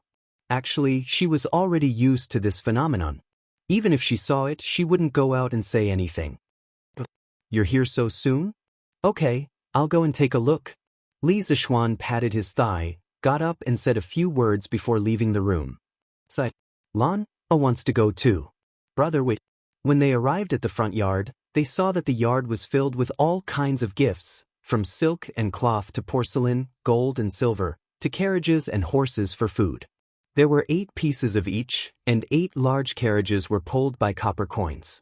It wasn't that the Han family was stingy, but that these were just gifts to settle down in bed, and not part of the dowry. The dowry was calculated separately. According to the etiquette, the bride's dowry would only be sent over after the bed was set up. "Masters." Iron Egg came over and cupped his hands in salute. After Li Zixuan announced his independence at the Imperial College yesterday, Iron Egg didn't need to go to the School of Mathematics anymore. Moreover, he went back to the Han family village yesterday afternoon. After all, his father was busy at home and it was hard for him. He could help out when he went home. It had to be said that after studying at the School of Mathematics for a few months, Iron Egg had become much more sensible. Today, the Han family came over to settle the bed. It was inconvenient for Han Tianhu to come, so Iron Egg came along. "Hee hee, Iron Egg, you can't call me master anymore. You should call me brother-in-law." A chubby woman walked out. It was Lu Yue. It was rare for her to say something witty in front of Li Zixuan on this festive day, but no one blamed her. She and Old Hu were both wearing bright red clothes today, and they looked very festive. Unlike other big families which had a lot of direct relatives, Han Tianhu came to the Han family village after experiencing war. The Han family was really a small family. They didn't have a matriarch, so Han Tianhu could only invite Hu Hanyun and Lu Yue over to settle the bed. Logically speaking, he could also invite Qin Qiong and old Madame Qin. After all, they were Han Yushi's adoptive parents. However, those two's status was too high, and Han Tianhu couldn't bring himself to invite them. "You silly woman, how dare you make a joke about young master?" Old Hu tugged at his wife's arm and said angrily. "You is right. Old Hu, don't blame her. And all of you, come in and have some tea and pastries. Don't stand on ceremony." Li Jingma quickly waved his hand and said to the people in the courtyard with a smile, "Thank you, old master." This time, the Han family brought a lot of gifts. Other than a few carts of copper coins, the rest of the things were all picked by people. Half of the Han family village's youths came to help. Yes. Auntie Lu is right. Uncle Hu, you guys have worked hard." Li Zixuan hadn't seen Old Hu for a long time. When he saw him today, he felt very close to him. Back then, when Han Yushi was robbed at Rhinoceros Slope, Old Hu stepped forward regardless of his own safety and delayed for a while. In the end, Li Zixuan successfully rescued Han Yushi. Li Zixuan would not forget this kindness. It's not hard. Young master, what are you talking about? This is what I old Hu should do. Putting aside the benefits that Li Zishuan brought to the Han family village, his son and daughter's illness were cured with Li Zishuan's help. Li Zishuan was grateful to him, but he was even more grateful to Li Zishuan. As expected, how are you guys doing recently? I haven't seen the two of them in a long time. Li Zishuan saw that his father had called the rest of the people in for tea and pastries, so he chatted with old Hu as they walked. Hee. Good. Thanks to you, young master, everything is fine. Now, this child is running around the Han family village. There are many farmers there who want to learn his skills. Yui and I really miss this child. Old Hu scratched his head and chuckled. Then he said with a face full of nostalgia, "But she hasn't come back yet?" Li Zishuan frowned and asked worriedly. He couldn't help but think in his heart. Could it be that Yui met some evil people outside and encountered some danger? Young master, don't worry. That girl just replied to me a few days ago. Yui and I are illiterate. We only understood after we found Yui from the Han family. The letter said that Great Immortal's son wanted to refine a type of medicine and lacked one ingredient. She and Great Immortal's son have been picking herbs in the Taibai mountain area recently and helping the villagers there to treat their illnesses. There's no danger. Old Hu looked at Li Zishuan's expression and quickly waved his hand with a smile. Taibai Mountain was also known as Changbai Mountain. The name of Changbai Mountain had changed many times in history. Before the Qin dynasty, it was known as Buxian Mountain, meaning mountain with God. The classic of mountains and seas recorded, in the vast wilderness, there was a mountain named Buxian because of the reverence of the people. That was Changbai Mountain. In the Han dynasty, it was known as Dandan Daling. In the Wei dynasty, it was known as Gaima Mountain. In the later Wei dynasty, it was known as Tutai Mountain. In the northern and southern dynasties, it was known as Songtai Mountain and Taihuang Mountain. In the Tang dynasty, it was known as Taibai Mountain. In the Qing dynasty, the Qing dynasty regarded Changbai Mountain as the birthplace of their ancestors. They sealed the mountain and offered sacrifices to the gods. They also designated it as a forbidden area and forbade ordinary people from entering. It became a place where no one could enter. Even in the 21st century, the Changbai Mountains still maintained its primitive state. It was almost like the time when Pangu first created the world. That's good. Uncle Hu, come in and have a seat. Li Zishuan smiled in relief. After everyone rested in the front hall for a while, Li Jingma and Mrs. Li brought Hu Hanyun, Lu Yue, and the others to the western courtyard and began the bedding ceremony. They chose the room that Li Zishuan usually slept in because it was the largest and most luxurious room. However, in the next 2 days, Li Zishuan could only sleep in the other small guest rooms. After the bedding ceremony, no one was allowed to enter the new room or touch the new bed until the wedding night. When they arrived at the door, Old Hu took off his shoes and was about to go in to place the new bed. A few young men from the Han family village nimbly covered their mouths and noses and jumped far away before Old Hu bent over. Old Hu was so angry that his face turned red. He wanted to scold them but was afraid of offending them. He could only say angrily, "Nyodwang, Han why did you guys jump so far away?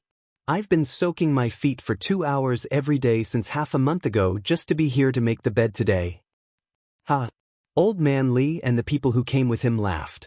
Lu Yue looked at Old Hu's face and was so angry that she stomped her feet. Li Zishuan also couldn't help but laugh. He thought to himself that Old Hu still had some funny genes in him. Chapter 367. Due to a lack of supplies, the new carriage, Don't Touch Me, will be temporarily suspended for the next few days. It is estimated that sales will resume on the 26th of this month. 30 carriages will be available on that day. It's gone? Why aren't there any carriages for sale today? The unlucky fellow who was behind Lu Yun in line yesterday and almost got the chance to buy the new carriage had come to line up as soon as the East Market opened this afternoon. In the end, he saw this notice and couldn't help but want to curse. That's right.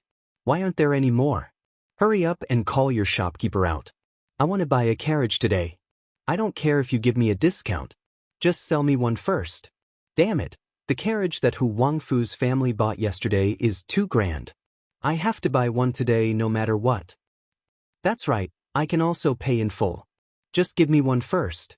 Two people behind him immediately chimed in. If Li Zixuan heard this, he would be very happy. The new carriage's hidden attribute, which was to compete with the rich, had finally been discovered by others. In the future, those rich people who like to pay attention to extravagance might habitually use the new carriage as their first choice for showing off. Shopkeeper's son is out. Shopkeeper's son, do you have any more carriages for sale? Sun Huayuan looked at the lineup in front of him and couldn't help but feel a little guilty. As for the new carriages, the workshop did have some in stock. However, they couldn't sell them because Li Zixuan was going to get married the day after tomorrow. He needed to borrow the stock to show off. Thus, the curious pavilion could only lie to the public that they were out of stock. Fortunately, he had a backup plan yesterday. Otherwise, where would Li Zixuan find a carriage? Hee, dear customers, please calm down. Ahem, I'm sure that most of you have personally experienced our curious pavilion's carriages yesterday. Everyone knows the superiority of these carriages. However, the better the quality, the more complicated it is to make. Thus, I ask that everyone wait a few more days. Our workshop is already rushing to make them. Everyone, please forgive me, please forgive me. Sun Huayuan cupped his hands and said apologetically. However, the people around him didn't buy it. In this day and age, money was everything. How could there be a situation where money couldn't buy anything? Shopkeeper's son, I won't say anything more. I'll add 200 strings of string on top of your original price. Sell me a carriage now. I don't believe that there isn't a single carriage left in your workshop. An old man in luxurious clothes pulled Sun Huayuan and said, Boss Chow, it's not that I don't want to sell it to you, but we really don't have any stock these days. Sun Huayuan cupped his hands and said with a bitter face. This was Chow Wendong, the biggest silk merchant in Chang. His family was not much weaker than Li Zixuan. They could not afford to offend him. 500 strings. It's impossible that your workshop doesn't have a single one in stock. Chow Wendong stretched out 5 fingers and insisted. Boosh. The surrounding people were in an uproar. 500 strings of string of cash could almost be sold for half a carriage. He was really rich and willful. Chow Wendong was indeed not lacking in money. A few hundred strings of string of cash was really a drop in the ocean for him. The reason why he wanted to buy a carriage today was because he had a business acquaintance who bought a new carriage from Curious Pavilion yesterday. How could he fall behind? On the other hand, Curious Pavilion's carriages were indeed high-end and comfortable. Putting aside the fact that he was angry, he also wanted to buy this carriage. This way, when he went out for business in the future, not only would he be able to go back and forth faster, but he would also be able to avoid the pain of a bumpy carriage on the road. As for shopkeeper's son saying that there was no stock, he believed him. However, he also didn't believe that there wasn't a single extra carriage. He was also a businessman. He knew that businessmen would more or less keep some stock at the bottom of their chests. Therefore, Chow Wendong directly used the simplest and most crude method, throwing money at him. He didn't believe that Sun Huayuan wouldn't be tempted. Boss Chow, say no more, I'll add 1,000 strings of string of cash. Shopkeeper's son, quickly think of a way to get a carriage for me. Sun Huayuan was indeed tempted. Just as he was about to say that he could use a carriage, Chow Wendong mistakenly thought that Sun Huayuan was going to refuse again and directly added 1,000 strings of cash. 1,000 strings of cash? Boss Chow is so rich. Boss Chow is so generous. The onlookers were shocked. No one would spend nearly twice the price to buy a carriage. No. Sun Huayuan waved his hand and hurriedly said, Boss Chow, this old man didn't mean it that way. To be honest, the workshop does have a few carriages in stock, but those are for my Lord Ju's wedding. This old man really doesn't dare to act on his own initiative and sell them. As for the remaining carriages, there's only one left in front of the door. Speaking up to here, Sun Huayuan pointed at the carriage in front of Curious Pavilion that was previously used for customers to try out. So County Li's man is getting married. This is truly worthy of celebration. When the time comes, this Chow will shamelessly go to the Li estate and ask for a toast. Back in the day, Lord Li had a lot of business dealings with this Chow. Chow Wendong nodded and smiled as he stroked his beard. He wasn't spouting nonsense. The Li family had a few ready-made clothing stores, and it was inevitable that they would have dealings with him, the largest silk merchant in the capital.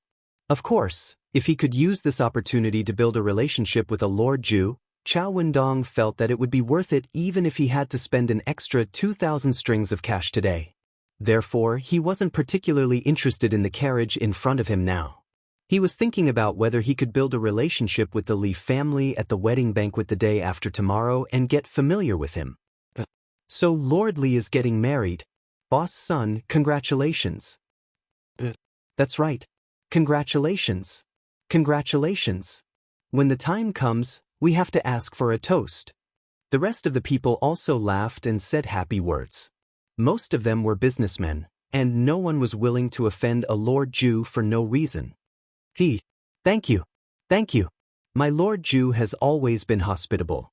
He will definitely welcome Boss Chow and all of you.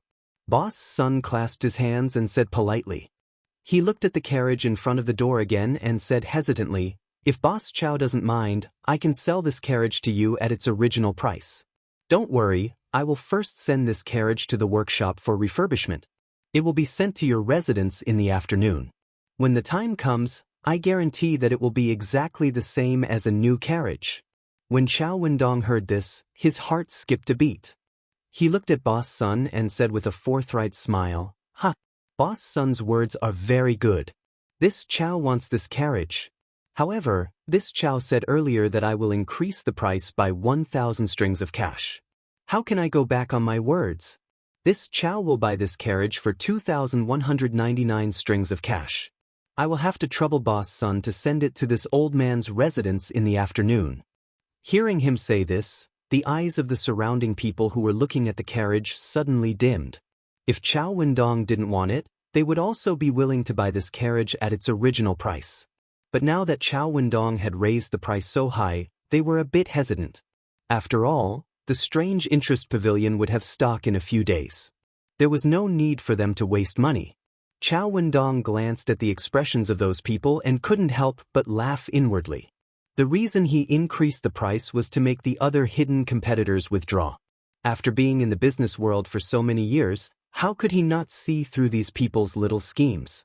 Of course, he also had another intention, and that was to use this opportunity to gain favor in front of Li Zishuan and show his face. It could be said to be killing two birds with one stone. Sun Huayuan was still a bit inexperienced in the business world. How could he understand the open and covert struggles between these people? When he heard Chow Wendong's words, he was dumbfounded. These days, there was still a customer who would take the initiative to pay more? What? Boss Sun, are you going back on your words? Chow Wendong asked with a smile. No, it's just that. Since you aren't going back on your words, then it's a deal. This Chow will send someone to deliver the money to you. Boss Sun, please send this old man's greetings to Lord Li. Chow Wendong laughed and said directly without giving Sun Huayuan a chance to refute. Good. This Sun will definitely pass on your words. Sun Huayuan seemed to understand something as he cupped his hands and said.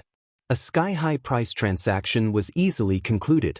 The two of them didn't know that this bizarre transaction had shocked everyone and spread to every corner of Chang and city at the speed of a hurricane. Chapter 368. Did you hear? Mr. Chow from the Husheng Silk Shop in the West City bought a carriage from the Curious Pavilion for over 2,000 strings of cash. In a restaurant, a burly man smacked his lips and savored the wine in his mouth as he whispered to his companion. What? Over 2,000 strings of cash? What kind of carriage is that expensive? Another person at the same table exclaimed. Hey, you're so ignorant, aren't you? The Curious Pavilion released a new type of carriage yesterday. Not only is it spacious, but it's also very comfortable to sit in. There's almost no bumps. Also, it said that this carriage is 30% faster than other carriages. Yesterday, this carriage was sold for 1,199 strings of cash. That's almost 1,200 strings of cash. That's already very expensive. Why is it sold for more than 2,000 strings of cash today? Tisk tsk. I heard that the Curious Pavilion is out of stock. Mr. Chow insisted on buying the carriage today, so he had to add another 1,000 strings of cash to buy the carriage on display in front of the Curious Pavilion. This Mr. Chow is really rich. Who said he isn't? But his carriage is really comfortable. Is it worth that much? What? Brother Fong, have you sat in it before? Ahem. I went to try it yesterday, but I was a little late. The carriage was sold out before it was my turn. Actually, even if there was stock yesterday, he wouldn't have been able to afford it. He was just curious and couldn't help but try it out for free. Similar exclamations could be heard in every corner of Chang and City. Chow Wendong's actions had inadvertently hyped up, "Don't touch me." The reason why the value of many things was so high in the end was because of hype. Just like the modern Bitcoin, it was extremely cheap at the beginning in 2009. At that time, someone used 10,000 Bitcoins to exchange for a hamburger. But in less than 8 years, the value of Bitcoin skyrocketed by 100,000 times. The highest exchange price for RMB reached $30,000. Wasn't this all hype? Pity for the unlucky kid who used 10,000 Bitcoins to exchange for a hamburger.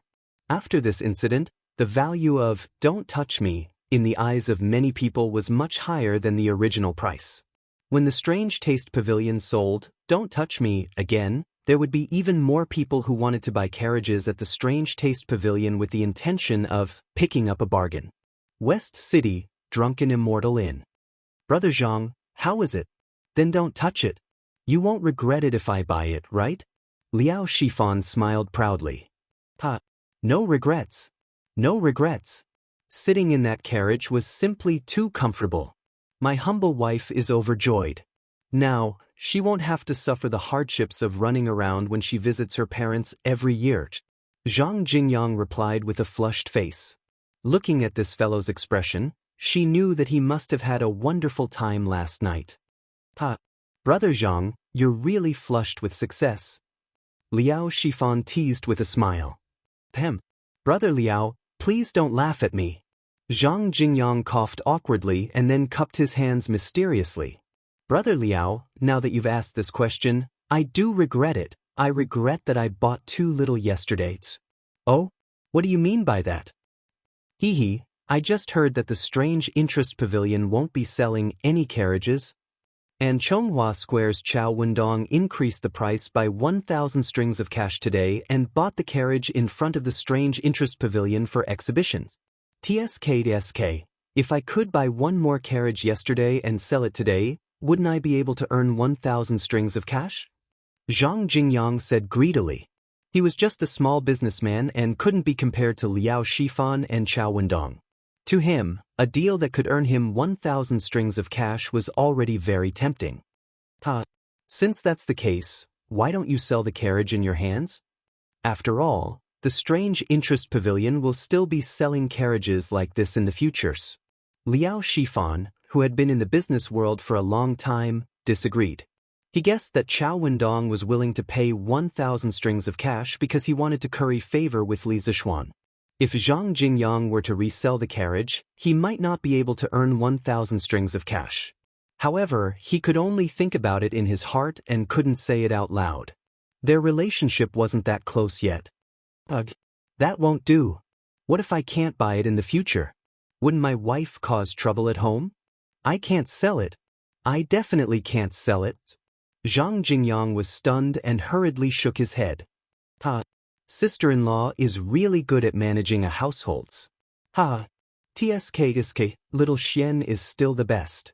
This carriage is worth more than 2,000 strings of cash in the blink of an eye. I can show off in front of Fang Yai and Du He later. Uncle Fang and Uncle Du definitely won't give them so much money to buy a carriage. After lunch, Cheng Chimo came to his backyard and touched the carriage that Li Zishuan gave him and laughed.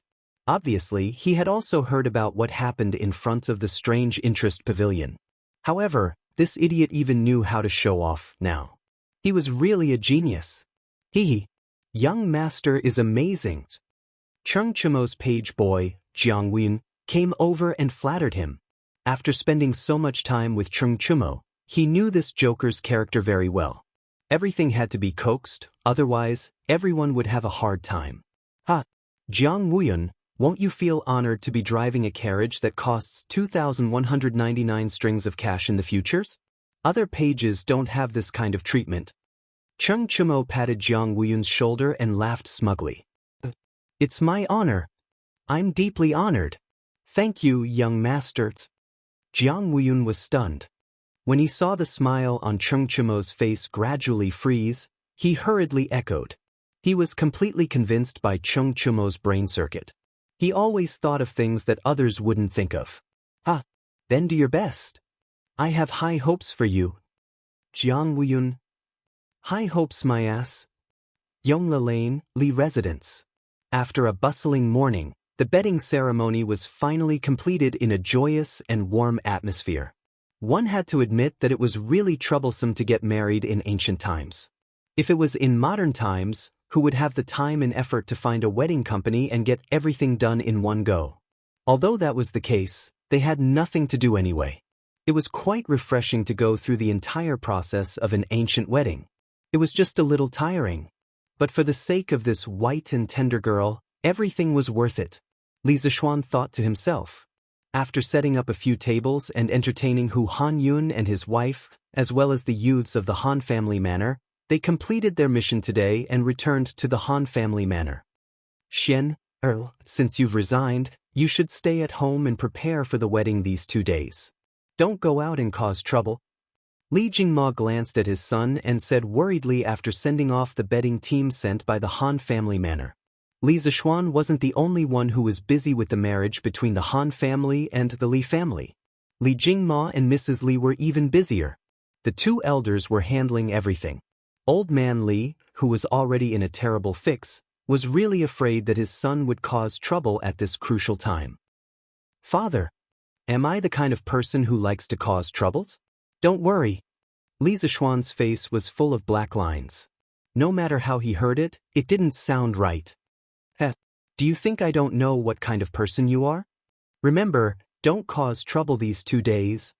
Li Jingma waved his hand in annoyance and went on to do other things.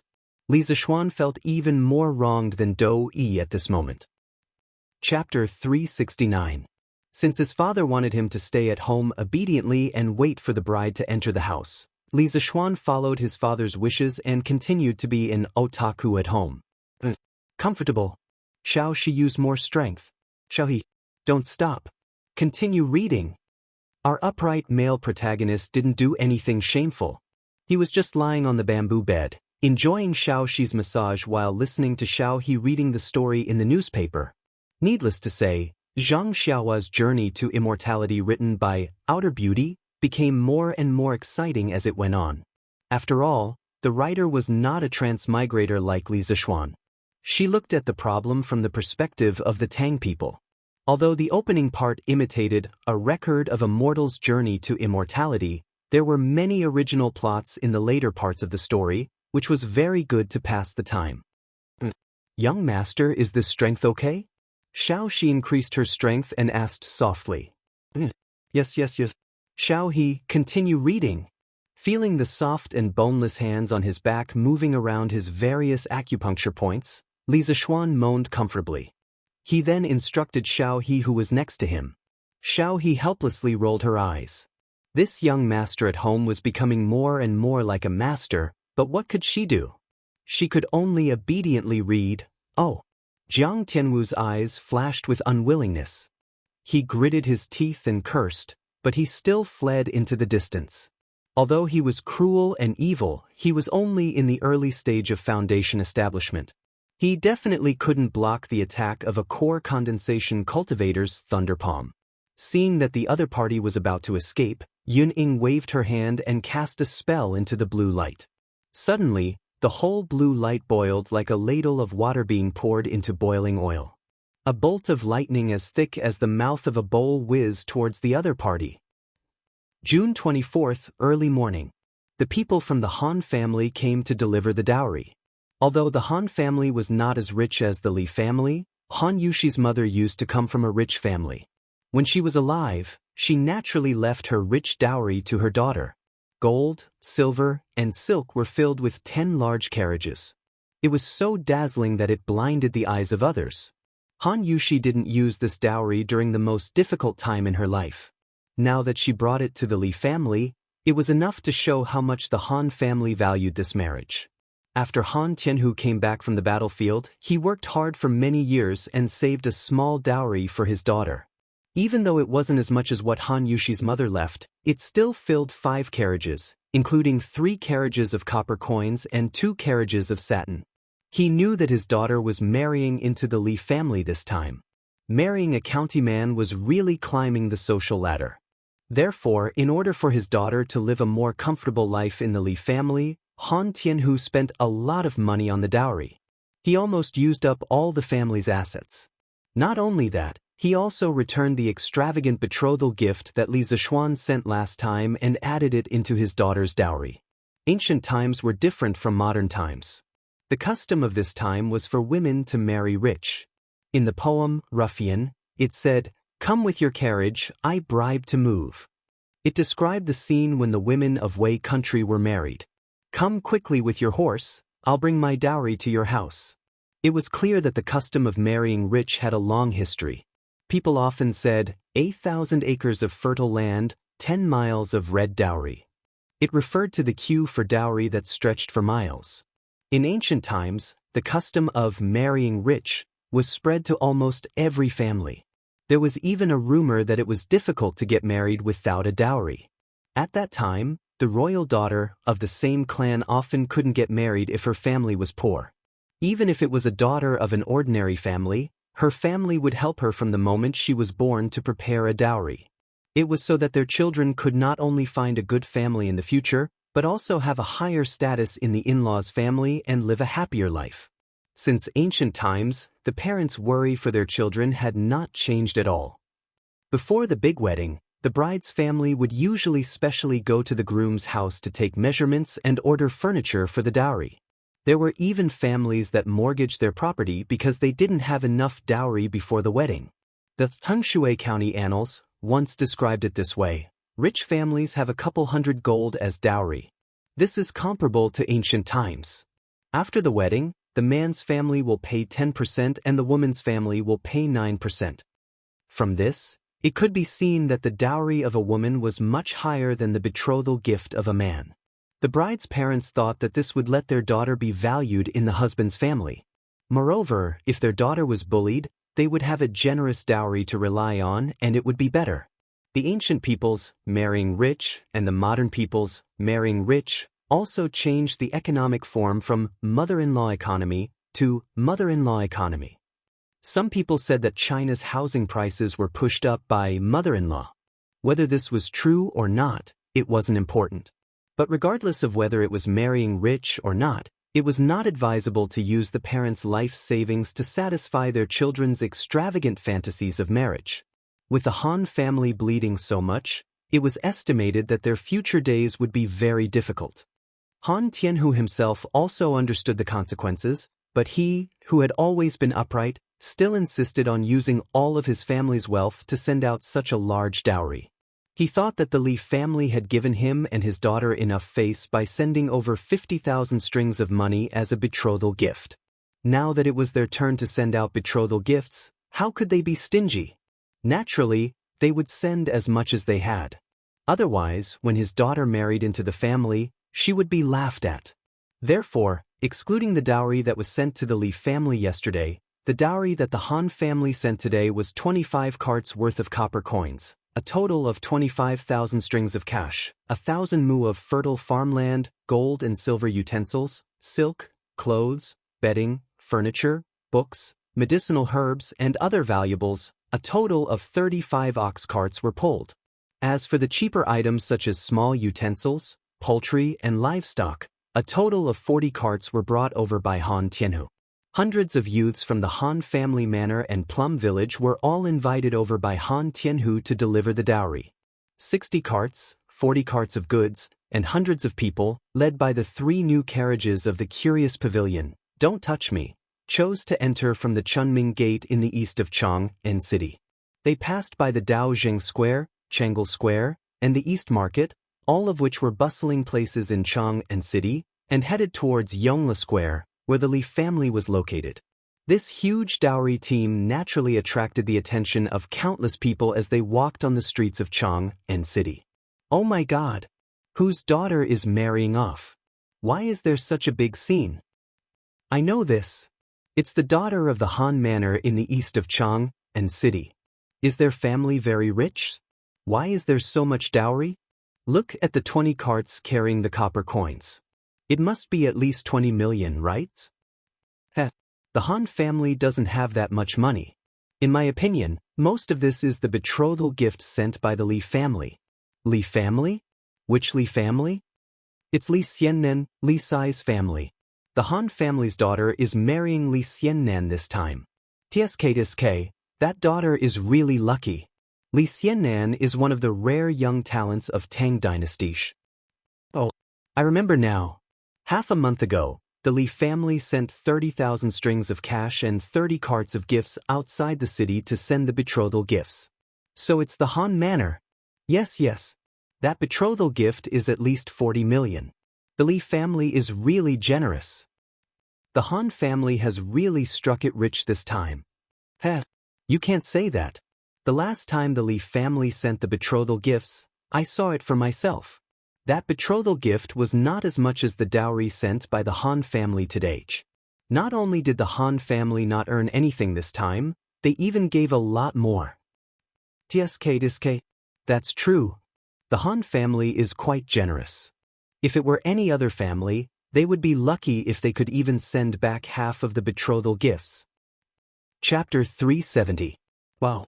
Isn't that the carriage in front the Don't Touch Me that was just released by the Curious Pavilion? This is Someone was willing to pay more than 2,000 strings of coins for one carriage yesterday. It's rare that the Han family is willing to give it out. Yes, Han Lijing's actions are undeniable. He's not greedy for money. He's a real man. Not bad. Those with a bit of eyesight could immediately tell that the 3 carriages leading the dowry team had an extraordinary origin. Combined with yesterday's incident in front of the Strange Interest Pavilion, everyone's eyes became even more fervent as they looked at this team. This dowry was really too generous. There were also people who were jealous of such a generous dowry and were not convinced. Li Xinji's marriage is not a bad deal. Look at the dowry sent by the Han family. There are so many precious gold, silver, and jade items. It's worth a lot. TSK, what a lucky bastard. Why is no one willing to marry me, Lu Fengshui, with so much dowry? Lu Fengshui, who would want to marry someone like you? Moreover, this Li County man was not simple. Not only was he young and held a high position, but his business was also doing well. It was as if he could earn a lot of money from whatever he did. Many peddlers privately called him the god of wealth. If the Han family's daughter can marry into the Li family, she'll be lucky in the future. Lu Fengshui, what do you know? I've always wanted my daughter to marry into the Li family. I'm willing to give as much dowry as you want. Boss Huang, your daughter looks like an old woman. Even if you give her to me, I, Lu Fengshui, don't want her. Why would Lord Li want her? Lu Fengshui was first scolded until his face turned red. When he heard what the person behind him said, he held his stomach and laughed. Bastard! Lu Fengshui, you bastard, you're too much. Sanfu beat him up. Yes, old master. Today's dowry delivery team was led by Hu Hanyun and Iron Egg. After feeling the envious gazes of the people around them, the two of them could not help but puff out their chests and walk forward valiantly and proudly. Iron Egg didn't resent his father for giving his sister so much dowry. First of all, the childhood days when he and Han Yushi depended on each other for survival were deeply engraved in Iron Egg's heart. He knew that without this sister, he would not be where he was now. In addition, Tai Dan felt that now that he had acknowledged Li Zishuan as his master, he would definitely not have to worry about his livelihood in the future. Therefore, Tai Dan supported Han Li's decision to spend all his wealth to buy a dowry for Han Yushi. Which family is marrying off their daughter over there? It's true. Why is there another gift-giving team here? Just as they were watching the show, someone noticed another gift-giving team on the other side of the street. Hey, there are quite a few gifts here. Look at this long line. Which family is this?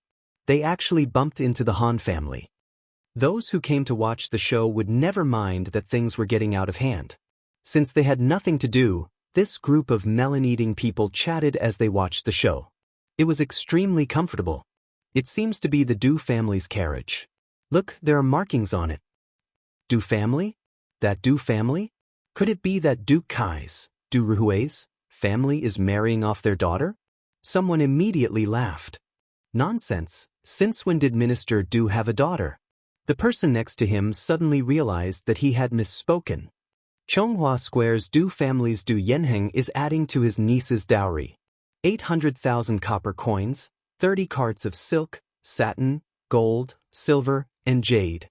At this moment, in front of the gift-giving team, a page boy walked forward while beating gongs and drums and shouting loudly. During the spring and autumn period when the dukes married off their daughters, the officials had to send their daughters as concubines and dowry as dowry. Later on, when those big families married off their daughters, their relatives and friends would usually send gifts called adding to the dowry. So it's Chonghua Square's Du Jiusheng's family. I didn't expect the Du family to be the Han family's daughter's maternal uncle. Someone shouted in realization. There were also people who had never heard of the Du family. What Du Jiusheng? Why haven't I heard of this Du Yanheng before? Ah, you might not have heard of Du Yanheng, but you must have heard of Du Daoling, right? He is the famous master brewer of the previous dynasty, the true successor of wine sage, Du Kang. People call him Little Wine Sage. This Du Yanheng is Du Daoling's eldest son. So he is the son of Du Jiusheng. I know this. Their family's Jiusheng workshop used to be very famous. Yingzhou's Fu Shuai, Wucheng Ruoxia, Hezhong Sang Luo, and Yuanzhou's Ichuan Jiusheng workshop can all be brewed, and the taste is extremely pure. But since the Drunken Immortal restaurant launched the Immortal Drunken Wine, their wine is no longer good. What do you know? That's because after the death of Old Man Du, his two sons fought for the family property, and that's why the Jiusheng workshop declined. Didn't you see that only Du Yanheng came today? Even his younger brother Du Shaoquan didn't come. So their family doesn't get along? Bah! You two really have nothing better to do. What does it have to do with you whether their family is harmonious or not? The question now is, how did Du Yanheng become the Han family's daughter's maternal uncle? Someone scolded angrily. At this time, an old man in his 50s stroked his beard and said, "Oh, I know. It said that 15 years ago, Old Man Du's youngest daughter, Du Xianxia, secretly agreed to marry an illegitimate son of a general. Old Man Du didn't agree to this marriage, but Du Xianxia threatened him with her life and wouldn't marry anyone else. Old Man Du was so angry that he wanted to expel Du Xianxia from the family. Fortunately, Old Lady Du couldn't bear to see her beloved daughter suffer and prepared a dowry for Du Xianxia to marry that poor boy. But since then, Old Man Du didn't recognize this daughter anymore. But there's such a thing? Uncle Meng, can you tell us more about it?" The Tangs also liked to gossip, and this kind of love affair was the favorite of the onlookers. Go. I've said what I need to say. What else is there to say? Uncle who? Why do I have an uncle? Iron Egg was born late, so how would he know about these old things? He looked at the convoy behind him and asked in confusion. Iron Egg, you do have an uncle. The one behind is your mother's elder brother, but they didn't interact much in the past. Cough cough, it's a long story. You can ask your father when you get back. Hu Hanyun obviously knew the inside story, but it didn't seem right to talk about the love history of his parents in front of Iron Egg, so he could only give a vague answer. Then after my mother left, my sister and I depended on each other. Why didn't they come to visit us? Iron Egg wasn't muddle-headed. He hit the nail on the head and said with some displeasure. He remembered all the hardships he and his sister had suffered in the past. This, Hu Hanyun scratched his head and didn't know how to answer. You're Iron Egg, right? You can't say that. There's something else behind what happened back then. Just when Hu Hanyun was at a loss, A tall, muscular, bronze-skinned middle-aged man with distinct facial features walked out from the back of the convoy. Chapter 371. You are? Looking at the middle-aged man in front of him, Iron Egg asked with a frown. If you are Iron Egg, then I am your uncle, Du Yanheng. The middle-aged man said with a kind smile. Iron Egg's face immediately showed displeasure. He snorted, I don't have an uncle. I only know that when I was young, my sister and I depended on each other for survival. We almost starved to death.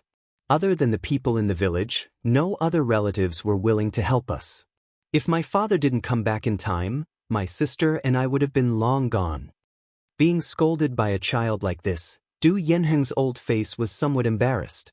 But thinking that he came here today to acknowledge his family, not to quarrel and make enemies, he could only patiently explain. Tai Dan, back then, your grandfather strongly opposed the marriage between your mother and your father. He didn't even hesitate to sever their relationship as father and daughter in order to stop the marriage. However, your mother threatened him with her life. She insisted on marrying only your father. In the end, even a vicious tiger won't eat its cubs. With your grandmother's help, your mother finally married your father. But since then, under your grandfather's insistence, the Du family no longer had any contact with your father and mother. Tianhu changed his name and went to live in the countryside with your mother. Later, your family moved several times. After your grandfather passed away, the Du family didn't even know where your father and mother lived. So, then why didn't my grandfather agree to my mother marrying my father? Iron Egg asked angrily. In his opinion, his father was a hero who had fought on the battlefield. The only person he had met so far who was stronger than his father was Li Zishuan. So when he heard that his father was disliked by the Du family, he was naturally very unhappy. When Du Yanheng heard his nephew's question, he couldn't help but have a headache. He thought to himself, why is it so difficult to deal with children nowadays? Is it because I haven't dealt with children for a long time, or is it because this child in front of me is too monstrous? Iron Egg, there are too many things involved in the past. I'm afraid it's not convenient to talk about it now. If you really want to know, you can ask your uncle after you send your sister's dowry, or you can go back and ask your father's. Du Yanheng shook his head and said in a deep voice, why can't you say it now? If you are really my uncle, then please explain everything clearly now. Otherwise, we don't want the dowry you added. When he asked Hu Hanyun earlier, Hu Hanyun wasn't willing to go into detail. Now that he asked Du Yanheng was also being secretive. Iron Egg couldn't help but ask impatiently. When had Du Yanheng ever been humiliated by a child like this? He was so angry that his face turned red. He pointed at the Iron Egg and was about to explode. Cough cough. Iron Egg, don't make a fuss. Your uncle is here to add to your elder sister's dowry. This is related to Miss Han's happiness for the rest of her life. Don't make a fuss and let others see you as a joke. Let's send the dowry as usual first and talk about other things in private later. When Hu Hanyun saw that his nephew and uncle were about to start fighting, he hurriedly tugged at Bruiser and said earnestly, don't worry about it. Although Old Hu was careless, he spoke with a sense of propriety at critical moments. He knew that Iron Egg cared a lot about his elder sister, so he directly brought up Han Yushi and used this to persuade Iron Egg to look at the big picture and not make a fuss that would embarrass both of them. Sure enough, Iron Egg's stubborn face immediately loosened. After a while, he hesitated and said, then we will listen to Uncle Hu and go to Master's house to send the dowry first. After that, he cupped his hands at Du Yanheng and said coldly, thank you, Uncle, for sending my elder sister's dowries. You're welcome. How could Du Yanheng, who had lived half his life, not see the perfunctory expression on Iron Egg's face? He waved his hand expressionlessly and then returned to the Du family's dowry team.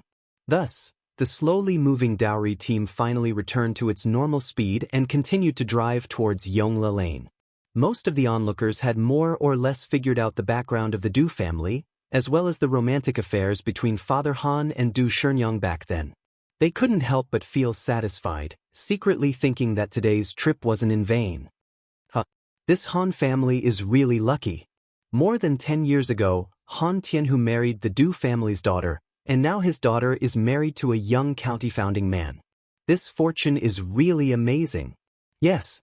This Han family's fortune is really heaven-defying. Look, another team has come. Don't tell me they are also here to send the Han family's young Miss dowry? The new team had more than 50 carriages and hundreds of gifts. It looked like there were more gifts than the Du family's previous gifts. It's from Duke Yi's mansion. The leading carriage has a symbol on it. Someone with sharp eyes immediately recognized the words on the carriage and quickly shouted, "Hey! The leading carriage is also from Strange Interest Pavilion. Don't touch me, how generous! Aren't you talking nonsense? What kind of status does Duke Yi have? How can he not get a carriage? The question is, what does Duke Yi have to do with the Han family?" I know this. Do you still remember the bandit suppression a few months ago? Duke of Igua, Duke of Lugua, Duke of Wugua, Great General Niu, and 1,000 Yulin guards all filed out of Yanxing Gate at noon. In the evening, the army escorted several thousand bandits back in triumph. Many people saw it. I also saw it at that time, but what does this have to do with the Han family's young miss? Hey, it has a lot to do with it. Why don't you think about it? What kind of bandits can actually alarm the 3 dukes and the Yulin guards to take action at the same time? Yes. Generally, bandits can be eliminated by the county government. Why did they make such a big scene?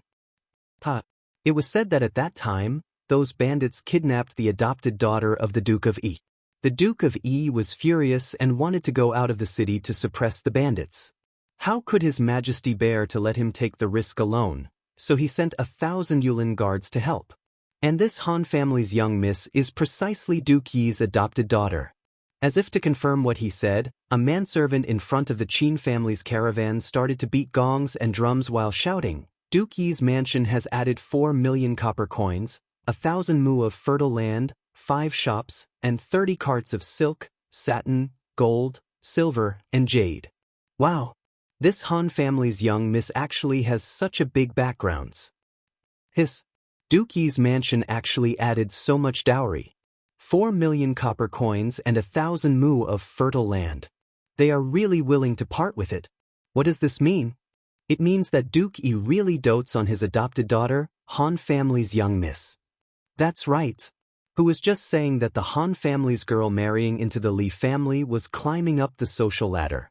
In my opinion, these 2 families are well matched. Hey, I heard that the Han family's young miss is a famous peerless beauty in the villages outside the city. She is not inferior to those aristocratic families' young misses.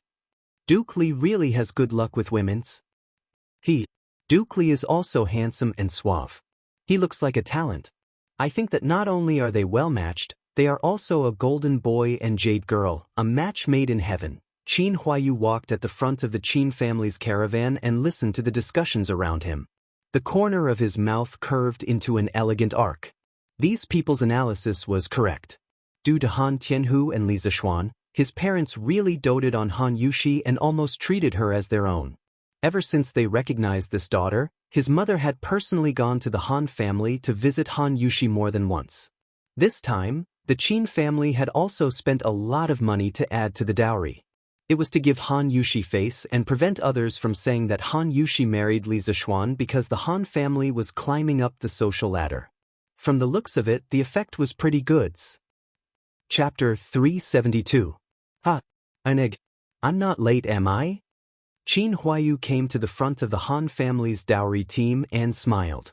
Of course you're not late. Thank you, Brother Huayu, for coming personally to add to my sister's dowry. Han Yushi was Qin Xiong's adopted daughter and could be considered Qin Huayu's adopted sister. With this relationship and the fact that Iron Egg was sitting next to Qin Huayu in the mathematics school, they had a very good relationship. Therefore, when he saw Qin Huayu representing the Qin family to support his sister, Iron Egg was naturally happy from the bottom of his heart. We're all family, no need to be polite, no need to be polite.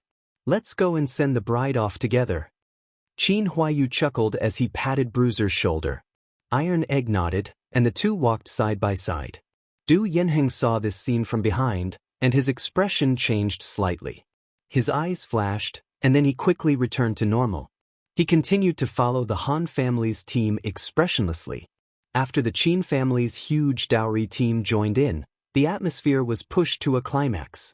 Just when everyone thought that today's excitement would end here, another small team came from the west side of the street.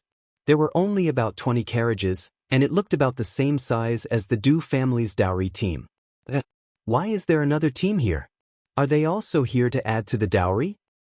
Oh my God! One family after another. Who exactly is that, Miss Han? Which family is this? It doesn't look like there are many gifts. Just when everyone was puzzled, someone in front of the team shouted, Duke Wei's mansion is adding to the dowry of his grandniece, Han Yushi. 1 million copper coins, 500 mu of fertile land, 15 carts of silk, satin, gold, silver, and jade. How did Duke Wei become Miss Han's granduncles? Someone vomited blood after hearing this. I've never heard of it before. Strange things are happening one after another today. Amazing, this Han family probably has an extraordinary background. Uncle Hu, do I have a granduncle? Iron Egg was even more confused than the people around him. Today, he was supposed to deliver his sister's dowry. How did it suddenly become a family reunion? First, there was his uncle. Now, there was an even bigger granduncle. Bruiser had thought that he had become smarter after becoming Li Zishuan's disciple. But now, he felt that his brain wasn't enough to process everything. Hu Hanyun's old face darkened. He really didn't know about this matter.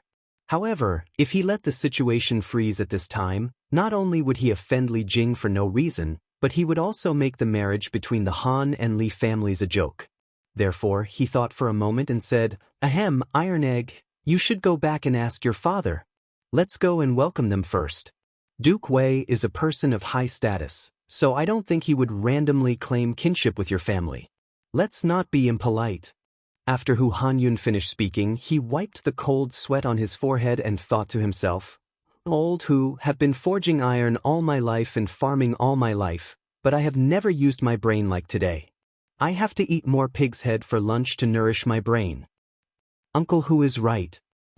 Uncle Li is a righteous person. He would definitely not claim kinship for no reason.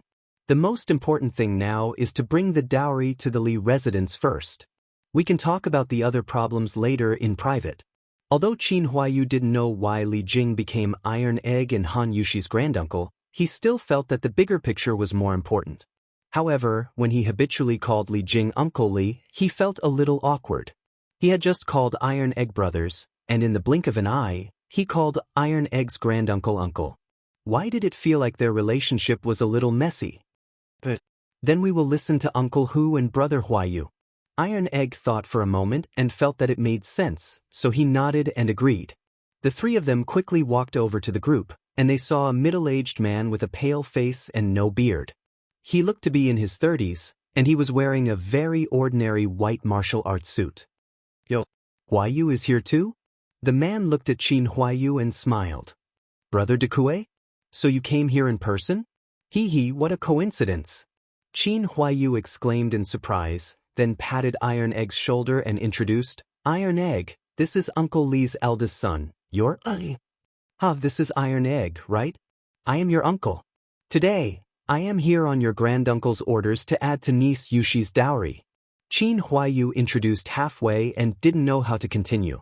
At this moment, Li Dijian laughed loudly and introduced himself to resolve Qin Huayu's awkwardness. Iron Egg stared at Li Dijian hesitantly for a long time. In the end, he couldn't call him uncle. Looks like your father didn't make it clear to you. But it's no wonder. Your father left home in a fit of anger, then changed his name and started his own family. He hid it from many people.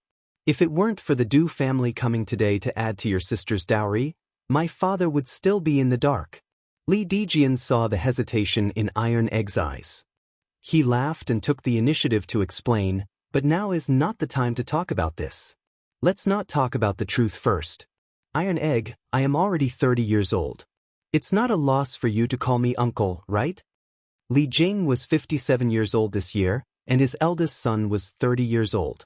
It seemed that Li Dijian's words were very reasonable. Li Jing suddenly became a grandfather. In this era where young men and women generally got married at the age of 14 or 15, it was barely acceptable. Panic hurry. Hu Hanyun pulled Iron Egg's arm and urged in a low voice. Uncle, thank you for adding to my sister's dowry. Iron Egg saw that Li Dijian's words were sincere and approachable. He didn't have the arrogance of a son of a high-ranking official. Besides, Li Jing was the Minister of War and a first-rank duke. There was no reason for his son to come all the way here to claim kinship with him, a poor country boy. After thinking it through, he cupped his hands and thanked Li Dijian. You're welcome, you're welcome. I came in a hurry and didn't prepare many gifts. Nephew, I hope you don't mind. Li Dijian patted the back of Iron Egg's head and laughed. Young Master Li, what are you talking about? The Han family is already very happy that you can come. Old Hu hurriedly said politely. Don't be so polite with each other here. Hurry up and go to Yongla Lane to send the dowry. The people there must be waiting anxiously. Qin Huayu laughed and waved his hand. Yes. We can't delay business. Let's go, let everyone follow. Let's go. Li Dijian came to his senses and hurriedly said. Thus, the four families formed a dowry delivery team and marched toward the Li residence in a mighty manner. The number of gifts and the luxurious lineup attracted the attention of countless people. It also made the entire Chang and city boil. I didn't expect this. Duke Wei actually found out about Han Tianhu's true identity so quickly. Looks like today's trip wasn't in vain. Du Yanheng, who was at the back of the team, looked at Li Dijian in front of him and muttered to himself in a voice that only he could hear. Chapter 373. Rewind time to an hour ago. Puning Fong, Duke Wei's mansion. Master, are you reading again? A young woman suddenly appeared at the door of the study. She was graceful and looked to be in her 20s. She was wearing an archery uniform and thin boots. Her sleeves were tied to her arms. She looked valiant and formidable. What's the matter, Chu Qin? Li Jing was pondering over some details in Sun Tzu's The Art of War. After hearing this familiar voice that had accompanied him for almost half of his life, he quickly put down the military book, rubbed his temples, and said weakly, Chu Chen, Zhang Chu Chen, this beautiful young woman was actually Li Jing's first wife, the famous Hong Fu Nu. However, Li Jing was already 57 years old this year. Even if Hong Fu Nu was not 50 years old, she should at least be 40 years old, right? But looking at her face and the way she was dressed, she looked exactly like a young girl who wasn't even 20 years old yet. Also, Li Jing did not address Hong Fu Nu as Madam, but directly called her Chu Qin. The relationship between this old couple was indeed quite strange. Master reads military books at home every day. How boring. It's better to read Datang daily. With her hands behind her back, Hong Fu Nu skipped to the desk like a sunshine girl. She took out a Datang daily from her sleeve and said with a smile. Cough cough, no wonder it was said in history that Hong Fu Nu was still young even though she was 80 years old. Now, it seemed that it was true. It was hard to imagine what it would feel like to face a woman in her 40s or 50s who smiled faintly like a young girl.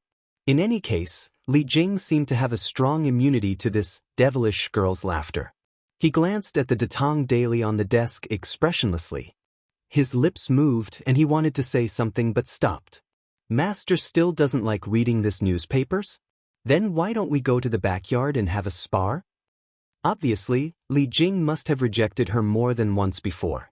When Hong Fu Nu saw the expression on Li Jing's face, she immediately knew the answer, so she pouted and said angrily.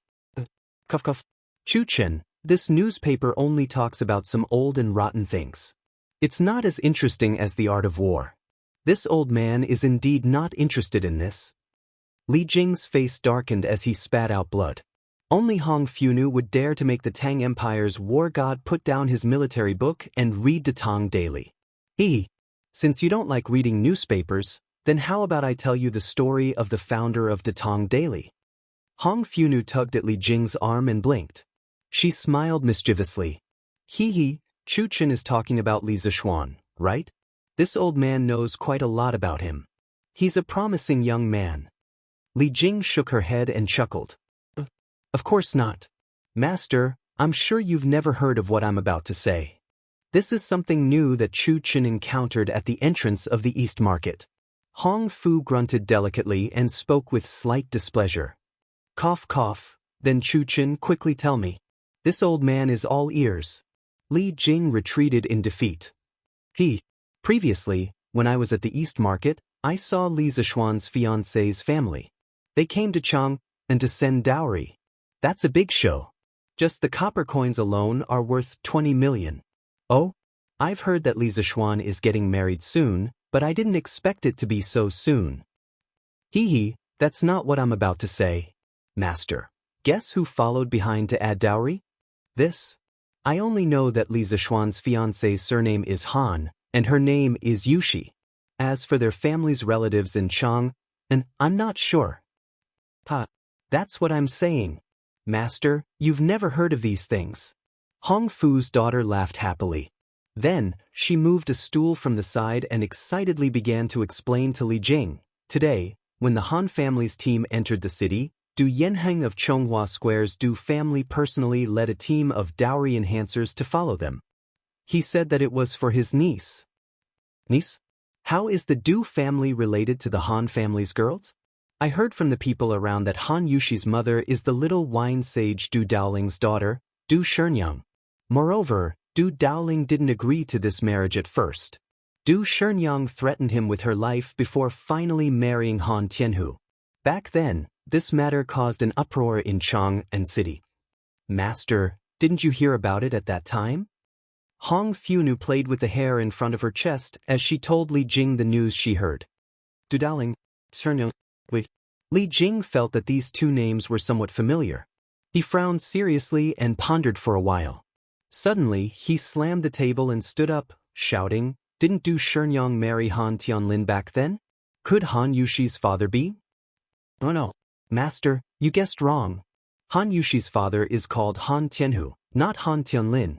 Hong Funu waved her hand and said with a look of superiority. Han Tianhu?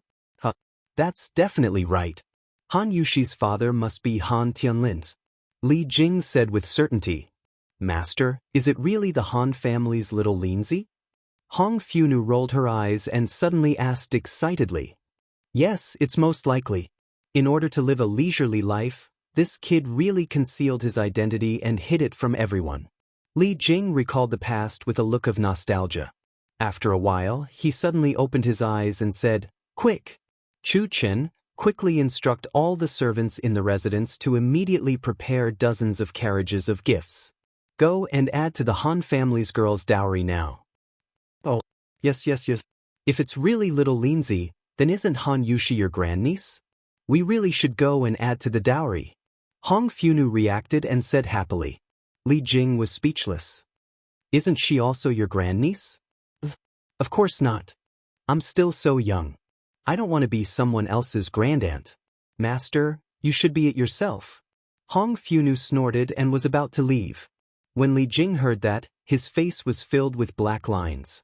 Was this something a grandmother should say? Sighed. All right, Master. If we want to catch up to the Han family's team, we have to hurry. But this way, we won't have time to prepare many things. What should we do? Hong Funu had just walked to the door when she came to her senses and turned around to ask. It's fine. Even if we don't bring anything and only send some people to support the Han family, little Linzi will be very happy. Li Jing stroked his beard and said calmly. That's true.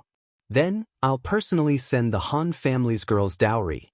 Hong Funu said eagerly. Nonsense. Just let the Jian go.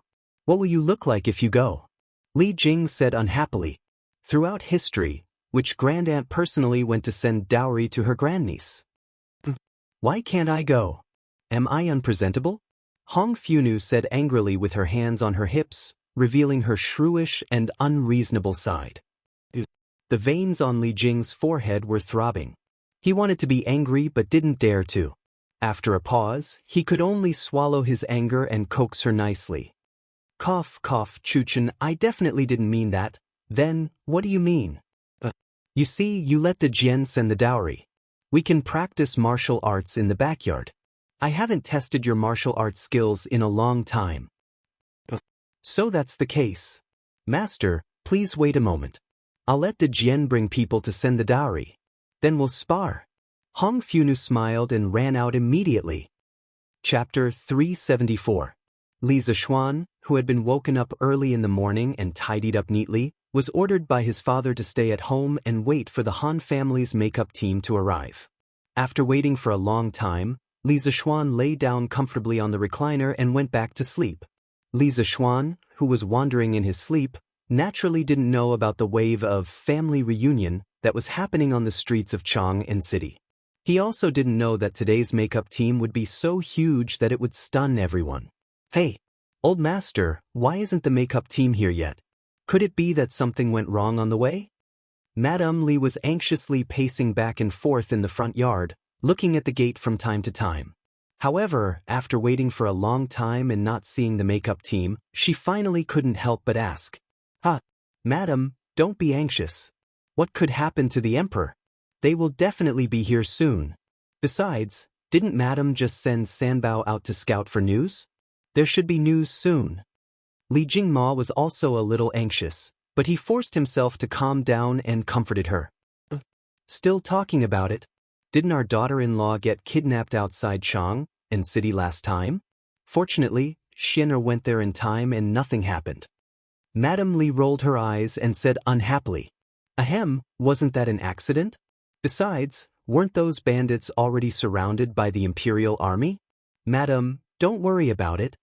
Li Jingma's face darkened, and he said in a muffled voice, I'm worried about it?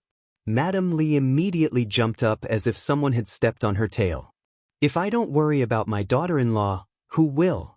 One of you is sleeping soundly in the hall, and the other is drinking tea leisurely here. In the end, it's me who's worrying for nothing. All right, with such an unreasonable wife, old Master Li could only grit his teeth and swallow his anger. He smiled and said, Ahem, it was a slip of the tongue, a slip of the tongue. Madam, please don't be angry. They're here. Old Master, Madam, the makeup team from the Han family is here. So long. Just as the old couple was about to quarrel, Sanbao ran in and shouted while gasping for breath. You're here? He's here? Where is it? What's so long? Madame Li immediately forgot about her earlier emotions. She quickly glanced at the door and asked Sanbao. Madam, they are almost at the entrance of the workshop. Sanbao ran faster, so she came back first. The makeup line is so long, and there are so many people around to watch the fun. Sanbao took a deep breath and bowed. Good. Old master, our in-laws have also given us face. I didn't send so many betrothal gifts in vain. When Madame Li heard this, she was overjoyed. She thought that Han Tianhu had only sent back most of the betrothal gifts. She was already very satisfied with that. After all, the Li family had given her a lot of betrothal gifts. She only needed to send back a part of it, and it was already very ostentatious. It could be considered giving face to the Li family. Which mother wouldn't want her son's wedding to be lively? Of course. Tianhu isn't someone who forgets righteousness at the sight of profit. He might have even supplemented the betrothal gifts from other places. The Han family's foundation is thin, but Tianhu's character is unquestionable. This marriage is going well. Old man Li stood up and said with a smile. Yes. Xiaohe, go and wake young master up and wipe his face. Why are you in such a daze on such a joyous stage? Madame Li was so happy that she couldn't close her mouth. She turned her head and ordered Xiaohe. Yes, madam. Thinking of her young master, Xiaohe covered her mouth and smiled. She ran to the main hall to wake the lazy pig up. In just a short while, there were sounds of drums and gongs outside the door. Then, they saw Iron Egg, Hu Hanyun, Qin Huayu, and Li Dijian, who were wearing joyful clothes, striding into the residence first. Grandmaster, Iron Egg is here to send my sister's makeups. Iron Egg smiled and bowed to Li Jingma and Madame Li. Goods. Good child, go in and rests. Iron Egg was very obedient in the Li family and was deeply loved by the two elders. At this time, Madame Li lovingly touched the back of Iron Egg's head and said softly, The Han family presents their daughter's dowry, 20 million copper coins, 1,000 mu of fertile land, 3 plates of coral pearls, golden amber pearls, beeswax pearls and agarwood pearls, 4 pieces of green jade, 4 pieces of white jade, 2 pieces of crystal, 2 pieces of gold amber, 2 pieces of jade, 2 pieces of ivory, 2 pieces of jade, 2 pieces of ivory, 2 pieces of deer bone, 2 pieces of ox horn. San Bao and Afu took turns to sing the gifts at the door. Butler Wang Zhong leaned over the red square table that had been set up earlier and quickly recorded everything down. As he recorded, his forehead started to sweat uncontrollably. There seemed to be an endless supply of gifts. He couldn't finish recording them no matter how hard he tried. Madame Li listened for a while and felt that something was wrong. She had never seen many of these things before. Most of the dowry from the Han family should be self-prepared. She couldn't help but look at Li Jingmo and ask, "Master, isn't this too much?" "Yes, it is indeed more than what we sent over. Isn't this Han Tianhu too honest? For the sake of his daughter's reputation, where did he get so much wealth? Yo, it looks like there's still a long line behind. This? Li Jingmo looked out of the courtyard and was instantly stunned. There were close to 200 ox carts and 400 to 500 gifts. The procession of gifts stretched for several hundred meters. Looking around, it was either gifts or people. The usually spacious Yongla lanes suddenly became crowded. All the residents in the lane were alarmed and came to see what was going on. This led to more people delivering gifts and even more people coming to see what was going on. Hee. Old Master Li, Madam Li, Du Yanheng from the Du family in Chonghua Lane is here to send dowry for his niece. These are just some small gifts to show my respect. While Old Master Li was dumbfounded, Du Yanheng went forward and cupped his hands with a smile. You are Han Yushi's uncles? Li Jingma asked in surprise. Yes, Yushi's mother is my biological sister. Because of my father, the two families might have been at odds. Today, I know that Yushi is getting married, so I came here specially to add dowry for my niece. I see. You are a guest. Brother Du, please come in. Li Jingma looked at the silent iron egg beside him, and his eyes flashed. He knew that there must be something hidden in this, but he knew that now wasn't the time to delve into it, so he smiled calmly. Thank you. Du Yanheng heaved a sigh of relief and walked in. The Du family in Chonghua Lane is sending dowry for my niece 800,000 copper coins. Sanbao then sang the Du family's gift list. Uncle Li, Auntie Li, Huayu is here today to add dowry for my adopted sister on behalf of my parents. Thank you. This was an old acquaintance. When Li Jingma and Mrs. Li heard that the Qin family also came to send dowry for Han Yushi, their faces glowed even brighter. They quickly invited Qin Huayu to the side to chat enthusiastically. Coincidentally, Li Zishuan was also cleaned up by Xiao He, so the two brothers stood at the side and chatted about family matters. The Duke of Yi's mansion is sending dowry for his adopted daughter 4 million copper coins, 1,000 mu of fertile land, a pair of pure gold buttons inlaid with jewels, a pair of white jade mandarin duck buttons, 4 pairs of pearls, 2 small knives with jade handles and ivory handles, 4 gold necklaces, 6 silver necklaces, 1 golden phoenix with pearls, and 1 golden hairpin with longevity fruit in the mouth of a pair of phoenixes. When it was time to read the Qin family's gift list, the quick-witted San Bao immediately raised her voice to the maximum. The onlookers outside all heard it clearly, and there was an uproar. Countless exclamations sounded from the crowd. Wow! So the bride is the adopted daughter of the Duke of Yi. Oh my God! The Qin family is here to add dowry. It's not a loss for the Li family's eldest son to marry into this family. It's more than not a loss. It's a huge profit. Did you hear how much dowry the Qin family added? 4 million copper coins, 1,000 mu of fertile lands. What the heck? Is the Duke of Yi marrying off his adopted daughter at this time? Or is he marrying off his own daughter?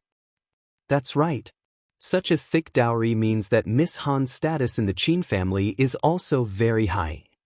Hearing the discussions outside, the corners of Madame Li's mouth couldn't help but curl up into a very elegant arc.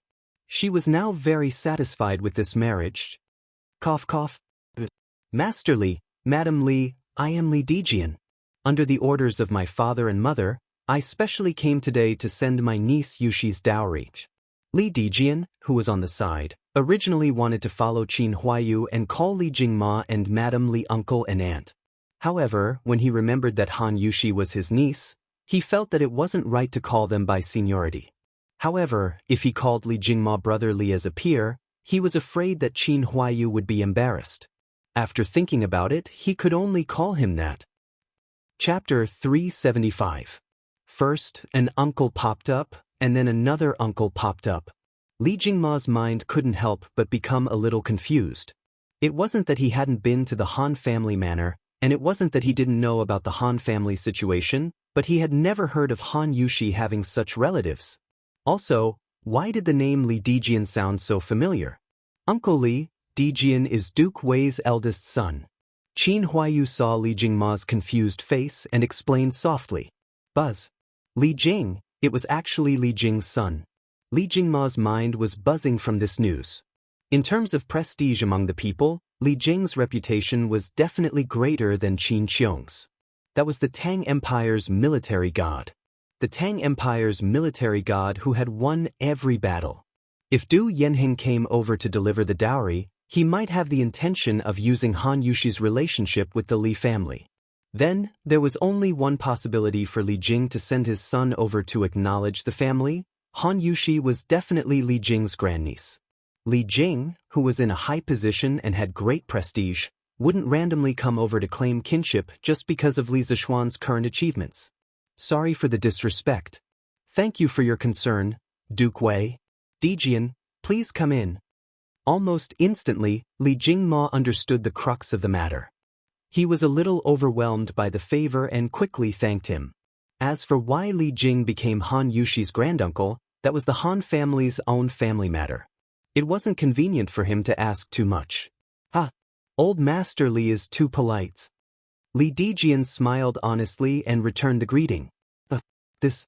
Li Zishuan, who was standing beside Qin Huayu, was dumbfounded. Li Jing was also present when he was treating Qin Qiong's illness at the Qin Manor. At that time, he even called Li Jing Uncle Li. In just a few short months, he had just married a wife. Why was he suddenly a generation lower than him? This was a little too big of a loss. He had to go back and ask Han Yuxi properly.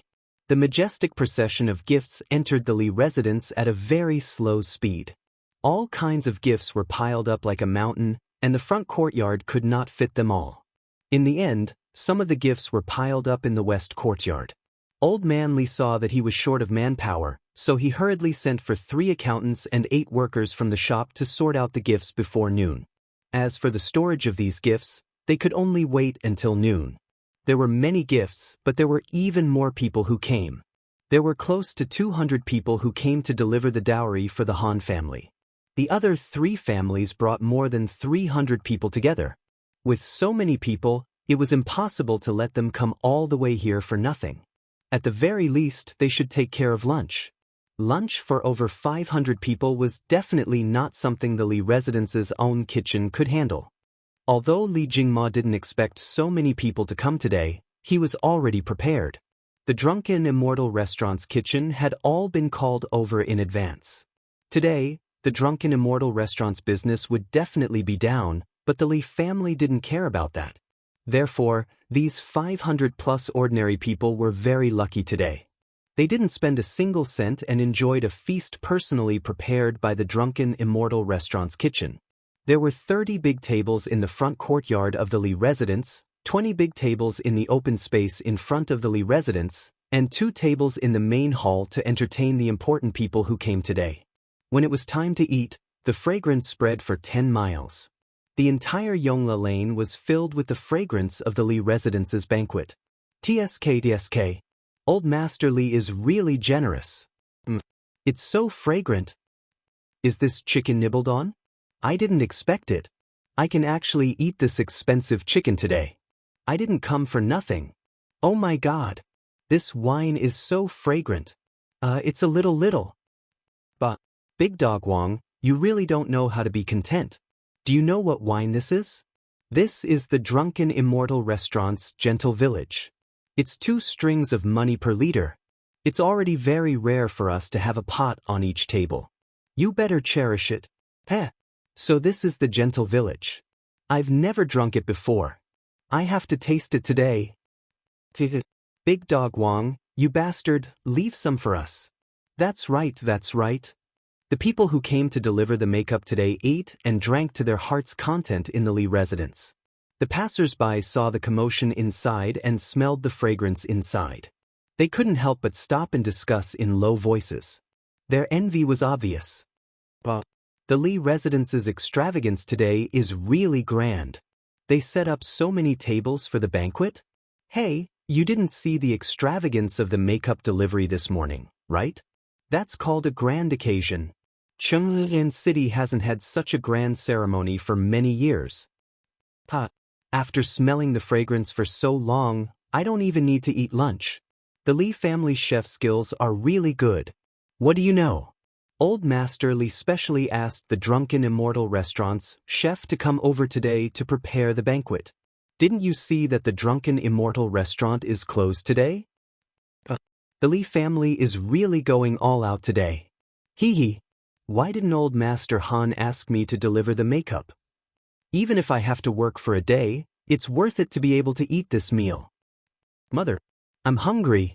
A little girl by the roadside twitched her nose and said to the madam beside her, Nyonyo is hungry? Then mother will go back and make something delicious for you, okay? The madam bent down and rubbed her daughter's little head as she said softly, Oh no, Nyonyo wants to eat their food. The little girl blinked and pointed at the Li residence's main door. This, Chonghua Square. Du Residence, Side Hall. Old Master, I heard that Big Brother still went to deliver the makeup to that girl. A woman in purple in her 30s said to the middle-aged man sitting at the head of the table. Big Brother is really selfish. Seeing that girl climb up the social ladder, he went over to suck up to her. What a disgrace to the Du family. The middle-aged man's face was gloomy. He slammed the table and said angrily, What did my father say when he was alive? Has he forgotten all about it? Besides, the Li family's drunken Immortal and gentle village are said to be made by that girl. She has stolen a lot of business from our winery saint. That girl betrayed us and used the winemaking skills her mother taught her to deal with us. Big Brother actually went to deliver her makeup? How shameless. Old Master is right. That wild girl is really hateful. She caused our Du family to decline day by day. I didn't expect her to be able to hook up with a county man. She is really lucky. The woman in purple said viciously. If it was in the past, not to mention a county man, even if he was an earl, our Du family would not even put him in our eyes. Under the leadership of Du family, our Du family is really declining. But luckily we are separated. I'd like to see how much benefit Big Brother can get from sucking up to that wild girl. The sinister man took a sip of tea and said with a sneer. Old Master is really wise. Our winery saint earned more than Big Brother's winery saint last month. Haha. Chapter 376. Oh, the Du family in Chonghua Square and the pharmacist have sent people to deliver dowries to Miss Han? In the sweet Du Hall, Li Er was eating the food that Empress Zhang Sun had personally delivered while listening to Zhao Song's report on the interesting things that happened in Chang'an today. Yes, Your Majesty. The Du family is Miss Han's maternal uncle's family.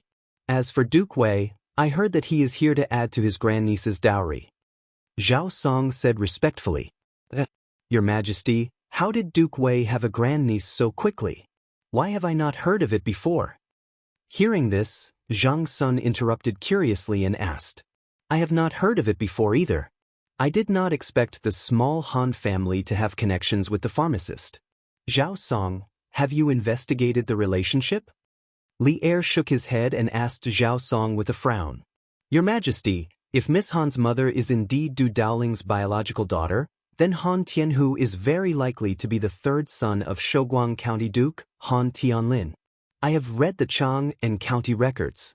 15 years ago, Han Tianlin could not stand the humiliation of the Han family's matriarch and boldly ran away from home. After that, he had an affair with Du Daoling's youngest daughter, Du Shenyang. The Du family did not agree to this marriage at first, but later, Old Madame Du mediated and Han Tianlin was able to marry Du Shenyang.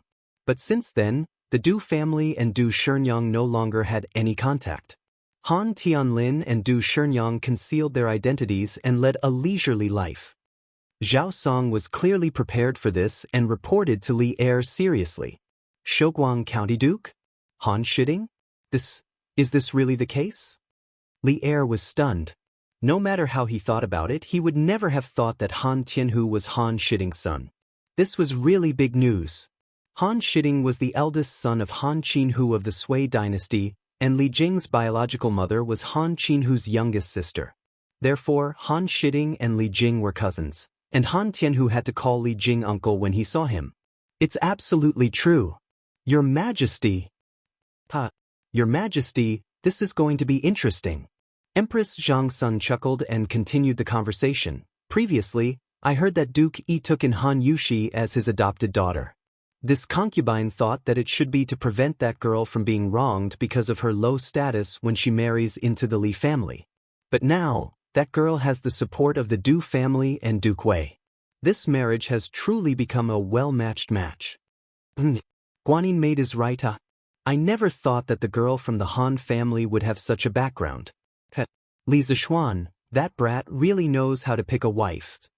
Li Er smiled maliciously. East Market, Strange Interest Pavilion. Now it was a different scene. Give me 2, Tang Dynasty Dictionary.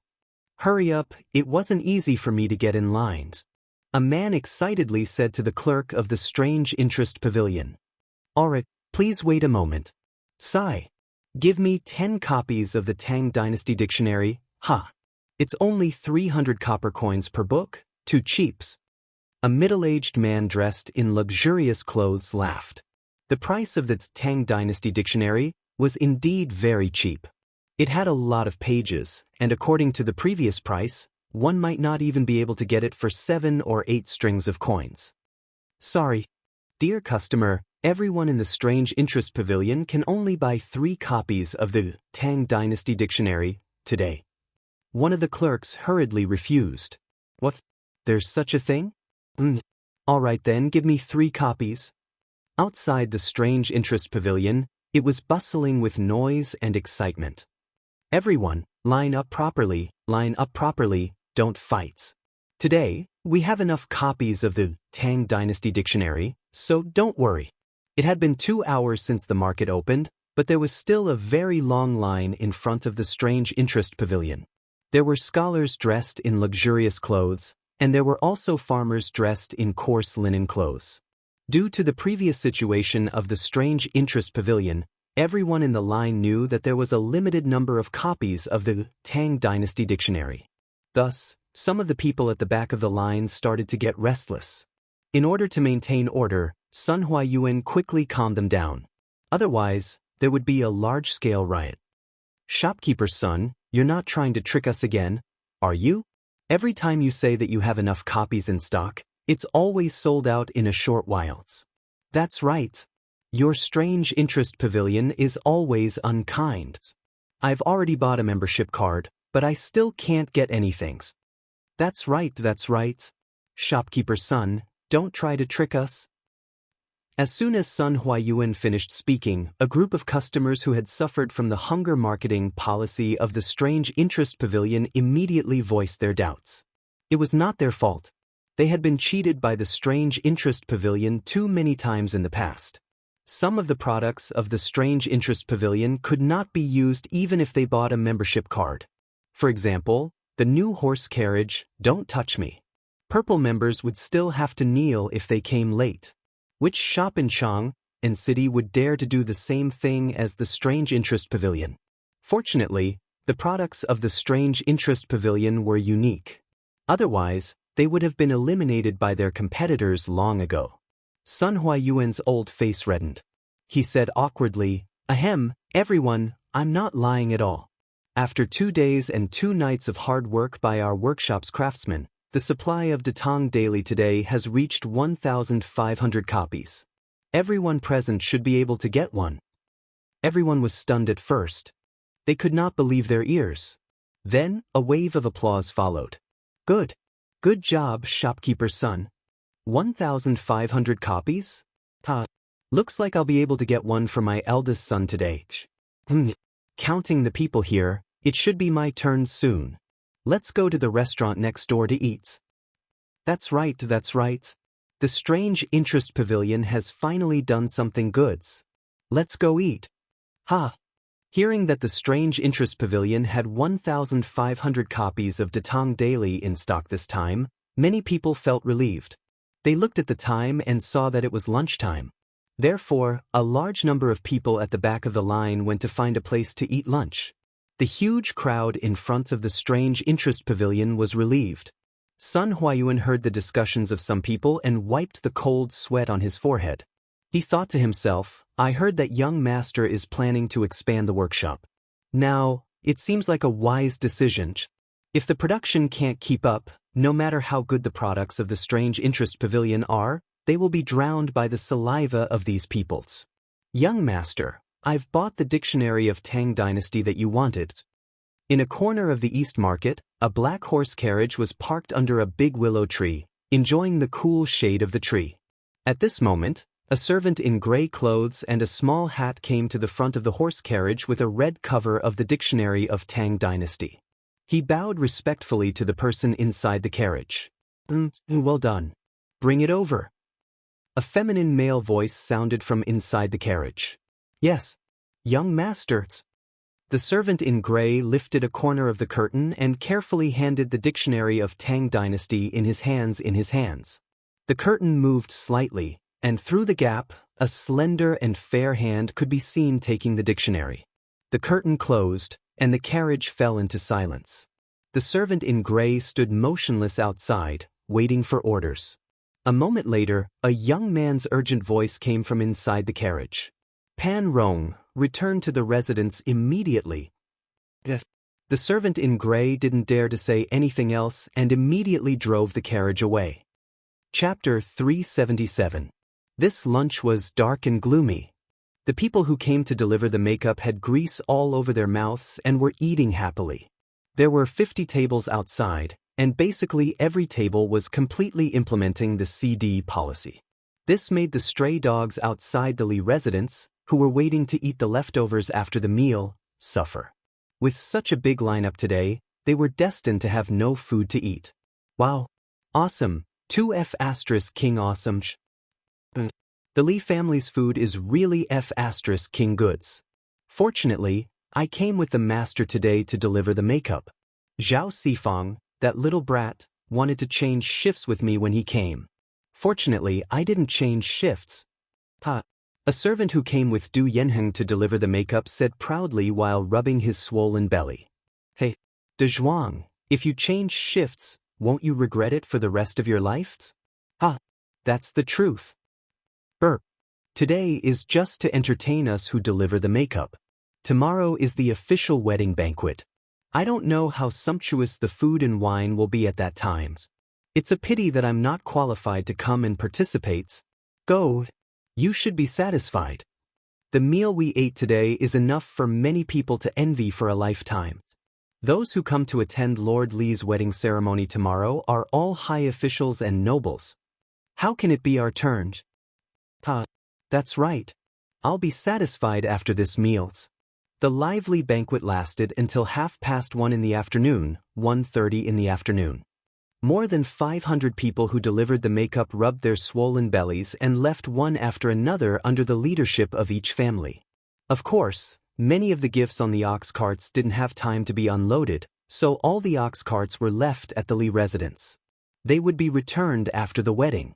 Anyway, there was the symbol of each family on it, so there was no need to be afraid of confusion. Besides, when the bride was fetching the bride tomorrow, they could be placed at the back of the convoy to add to the extravagance. The people who delivered the dowry had eaten their fill and returned home, each looking for their mothers. The people of the Li residence, on the other hand, were extremely busy. More than 10 servants were busy tidying up the tables, chairs, bowls, and chopsticks, while the other 80 servants were busy helping to transport the dowry that had been sorted out in the morning to the Li residence's storeroom. This was a huge project. When Li Zishuan had just returned home a few months ago, he felt that there were too many maids and servants in the house. Now, it seemed that there was not enough manpower. No wonder it was often said in books that some rich and powerful families had more than 10,000 maids and servants. In this era, it was not exaggerated at all, because the business of the big families was even bigger. The current foundation of the Li family was still not comparable to those thousand-year-old families. Today, the amount of dowry sent by the Han, Li, Du, and Qin families was so much that it almost filled up the 2 courtyards of the Li residence. The Li residence was not a small residence. The entire area of the Li residence could be counted with one's fingers in the several nearby squares. Even so, the courtyard was still full. One could imagine how many gifts there were. If it was a small family, it was estimated that the house would not be able to hold it. The storeroom of the Li residence was in the backyard. It was an independent 3-story building. There were only some famous people's calligraphy and paintings, gold, silver, jade, and of course, a lot of copper coins. Li Zishuan had been here once, but never again, because he was not short of money to spend. Li Jingma personally went forward to open a simple and heavy copper lock, and then brought a few trusted servants in. The rest of the servants delivered all kinds of expensive gifts outside, and the servants inside were responsible for placing the gifts in appropriate places. In this way, the servants inside were actually the most tired, but none of them complained. Instead, they were all glowing and looked proud. The gifts that could be moved into the Li residence's storeroom were the more precious ones. For example, some of the cheaper furniture and decorations that took up more space could only be placed in the courtyard first, and even had to be piled up. As for the rice, wheat, and meat in the dowry, they had long been arranged to be placed in the Li residence's granary or sent to the drunken Immortal restaurant. According to Li Zishuan's previous plan, he had originally planned to buy a large amount of food during this autumn harvest to deal with the locust plague next year. But now, it seemed that when the time came, perhaps only half of the planned amount would be needed, because half of the granary at home was filled with food. These are all Yushi's dowry. You can't use them without permission in the future, do you understand? Madame Li stayed inside for a while before coming out. As a woman, she couldn't help much inside. Li Zishuan was also bored inside, so he slipped out with his mother. Knowing that her son was deliberately playing tricks, Madame Li smiled and didn't want to expose him. She looked at the mountain of dowry outside, thought for a while, and then earnestly instructed her son. A woman's dowry in ancient times was usually the private property of the woman, especially at this time.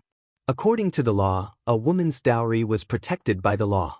When a woman married into her husband's family, her dowry wouldn't become the family's public property, but still belonged to her private property. Not only could the parents-in-law not take it, even the husband couldn't take it. If the woman was divorced, then the dowry could be taken away. If the woman passed away, then the dowry would belong to her children.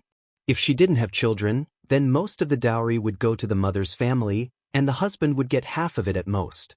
This still depended on negotiation, and it was also where disputes over property often happened. Therefore, the rights of women in the Tang dynasty were still very high, and they were protected by the government. It wasn't like the Ming and Qing dynasties, where women were completely dependent on men. They followed the father at home, the husband after marriage, and the son after the husband's death. The women of this time also had their own property rights, which was unimaginable in the future. Mother, I know, so don't worry. I don't care about that little bit of money. Li Zishuan pursed his lips. He was an awesome transmigrator, so no matter what, he wouldn't fall to the point where he had to rely on his wife's dowry to survive. If that was really the case, he might as well find a piece of tofu and kill himself. My son is promising. Madame Li looked at her son's smug face and couldn't help but smile lovingly. Isn't that because I was born good? Glib tongue. Alright, go ahead and be naughty.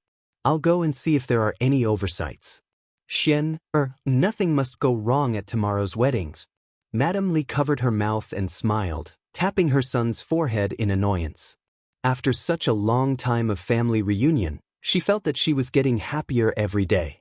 The only flaw was that she hadn't fulfilled her wish of having a house full of children and grandchildren. However, that was soon, so she felt full of motivation when she did things now. Thank you for your hard work, mother. Li Zixuan said sincerely. People said that having an elder in the family was like having a treasure. This was really true. If it weren't for the two elders, he wouldn't have been able to handle this wedding alone. He didn't even know the most basic wedding procedures, and who knew how much trouble he would have caused. Chapter 378. After leaving the backyard, Li Zixuan started to get busy with his own matters.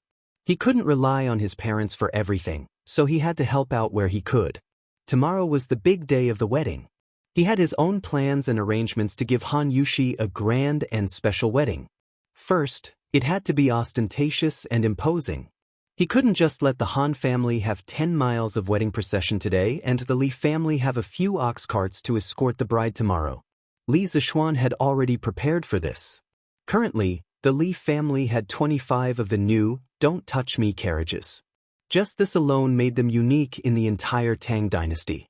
In addition, Li Zixuan had temporarily kept 35 carriages from the workshop, so they had 60 carriages in total. Also, he could borrow the few carriages he gave to Li Tai and Cheng Chumo to make up the numbers temporarily. Together with the 3 carriages sent by the Han family today, they had about 70 "Don't Touch Me" carriages in total. That's awesome. It was equivalent to using 70 Maseratis to escort the bride in modern times. Who could be so rich? He transferred over 20 people from his father's side. Li Zixuan arranged for 5 of them to borrow the carriages and 1 to inform Faubert to send the new carriages over. The rest were arranged to prepare materials for decorating the carriages, such as red ribbons, red silk flowers, and so on. Sanbao, come here. Li Zixuan rolled his eyes and suddenly thought of a good idea. Young master, are you looking for me? Sanbao, go to the workshop now and tell Ma Zhou that tomorrow. Do you understand? Young master, Sanbao will go now. With that, Sanbao ran out like a wisp of smoke. Gi Lane. Meng residence. Brother, how do I pronounce this? In the main hall, Yaya was holding a dictionary of the Great Tang and learning pinyin from her brother. She leaned over the table and pointed at a letter. It was worth mentioning that after Li Tai's persuasion that day, Meng Wenhao had already made a decision in his heart. As soon as he got home, he told his mother about his intention to transfer schools. At that time, Mother Meng almost subconsciously wanted to refuse, but when she saw her son's determined expression, her heart softened. In the end, she didn't say anything. She just sighed and went to cook. Meng Wenhao couldn't understand his mother's intentions, and his heart sank. However, when he thought of what Li Tai had said and the countless surprises brought by Li Zixuan after he entered the school, he gritted his teeth and decided to stick to his original intention. Therefore, from that day on, Meng Wenhao didn't go to the school anymore and started his field vacation in advance. For the past few days, he had been helping some shop owners to settle the accounts outside to earn some pocket money. Today, because the Dictionary of the Great Tang was on sale for the first time, he thought of buying a copy for his little sister to learn how to read. As a student of the Imperial College, Meng Wenhao certainly knew the benefits of pinyin. He didn't need to listen to other people's superfluous propaganda. Pronounce this letter G. Come, Yaya, pronounce it with your brother, Thich. Hearing his little sister's question, Meng Wenhao looked at the direction she was pointing at and taught patiently. Ji, is that right? Brother? Yes, Yaya is so smart. Meng Wenhao rubbed Yaya's head and smiled. How, come here, Mother has something to say to you. At this moment, Mother Meng walked in and said to Meng Wenhao after taking a look at the situation in the room. Hey Mother, I'll be right there. How, do you know what day it is tomorrow? In the side hall, Mother Meng looked at her son and asked softly. Tomorrow? Hearing this, Meng Wenhao frowned and thought for a while. He really couldn't think of what day it was tomorrow. He couldn't help but wonder, Mother, I can't think of what day it is tomorrow. Please tell me, Mother. How, is muddle-headed? Mother Meng frowned and said seriously, How, didn't you see the big wedding ceremony in Chang, in city today?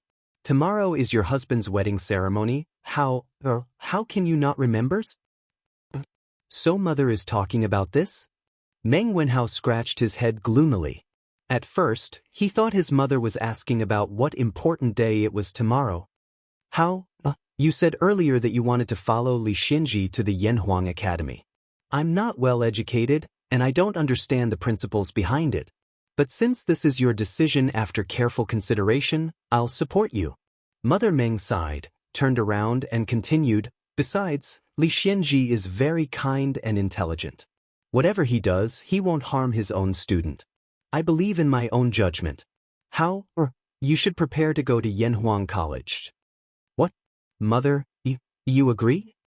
Meng Wenhao's eyes widened in disbelief as he exclaimed. I agree. How? You started from the county school and got promoted to the Imperial College 2 years ago. Mother and your father have seen you overcome obstacles and get promoted step by step, but the road to becoming an official is still uncertain. How? Even if you continue to overcome obstacles and get promoted to the Imperial College, you still have to go through countless examinations. With Li Xinji's knowledge, it might be a very good way for you to follow him. This is the path you chose, how? And Mother supports you. I believe your father will also support you. Mother Meng looked at her son with bright eyes and told him the result she had thought about for a few days. Thank you, Mother.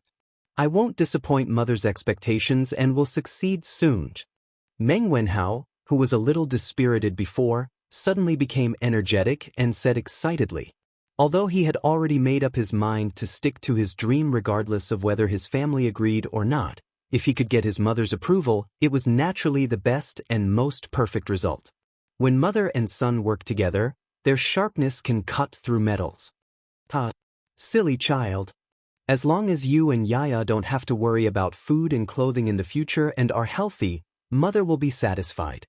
Mother Meng chuckled and continued, Li Xiannan is a great benefactor to our family. Whether it is teaching you or saving your father's life, these are all things that we can never repay in our lifetime. How? You mustn't forget your benefactor. This is Li Xiannan's wedding. As his disciple, no matter what, you have to personally go and greet him and express your sincerity. Here's 2 strings of money. How? Take it and go to the East Market to buy some congratulatory gifts. Don't be too shabby. Tomorrow, how? You can go to the Li Mansion to congratulate your master on his wedding.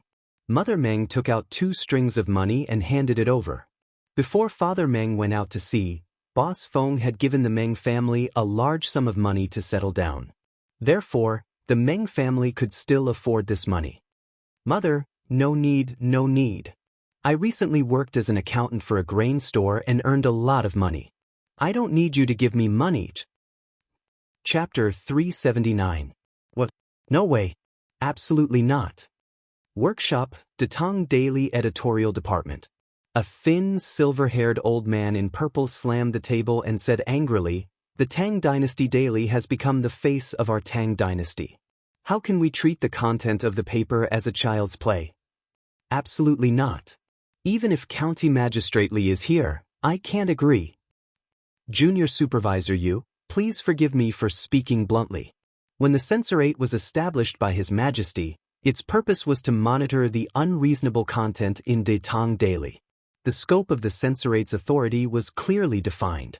As long as it didn't involve party politics or maliciously smear the reputation of the court, it would be approved without any reason.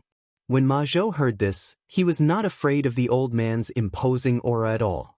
He immediately stood up and retorted, The 2 requests that Lord Zhu has made today do not involve any political strife or maliciously smear the reputation of the imperial court. Junior Eunuch Yu has no right to reject them. Junior Supervisor Yu. That purple-clothed old man was none other than the head of the interrogation department of the Tang Daily that Li Chengqian had single-handedly established, Junior Supervisor Yu Shernan. Yu Shernan was good at calligraphy. During the Qin dynasty, he served as Minister of Justice Chao and Minister of Xiang. After entering the Sui dynasty, he became an official secretary. After the fall of the Sui dynasty, he was appointed by Dou Jianda as Assistant Minister of the Yellow Gate. After Li Er killed Dou Jianda, he appointed Yu Shernan as Minister of the Qin Palace, Secretary of the Secretariat, and Scholar of the Hongwen Academy. He was one of the 18 scholars, with Fang Xianling and others. In the 8th month of the 9th year of Wuda, Li Er ascended the throne and Yu Shinan was promoted to minister and scholar of the Hongwen Academy. This year, Yu Shinan was already 69 years old, so he submitted a petition to resign. Li Er refused and promoted him to the crown prince's right concubine's son. Yu Shinan refused and was promoted to junior supervisor. This year, Li Zishuan's Datang daily came out of nowhere and stirred up a storm. It made some people in the court nervous. The 70-year-old Yu Shinan was once again appointed to the censorate as an army supervisor. Old Yu's enthusiasm for his work would make him a model worker in modern times. He really lived his life for work and for the world. You brat, you're twisting words and forcing logic. Hearing Ma Zhou's seemingly reasonable but completely fallacious arguments, Yu Shinan's old face flushed red as he scolded angrily. If Junior Eunuch Yu doesn't agree, then we can only vote. Scholars present, if you agree with Lord Zhu's temporary arrangement, please vote. If you don't pass, then I can only ask His Majesty to make a judgment. Ma Zhou shook his head and looked at the rest of the people in the field. Today, it was the first time the original staff of Datang Daily had clashed with the newly established Interrogation Division. There were 5 scholars in the Inquisition Division. When there was a disagreement, they could vote on their own. The minority had to obey the majority, so it could be considered quite democratic. Junior Supervisor Yu, what Steward Ma said is reasonable. Although Li Xinnan's temporary arrangement is somewhat absurd, it is not against the rules. Furthermore, in view of the fact that tomorrow is Li Xinnan's big day, this arrangement is understandable. There is no need to bring this small matter to Her Majesty, right? That's why I agreed. An old man who was about the same age as Yu Shinan spoke up.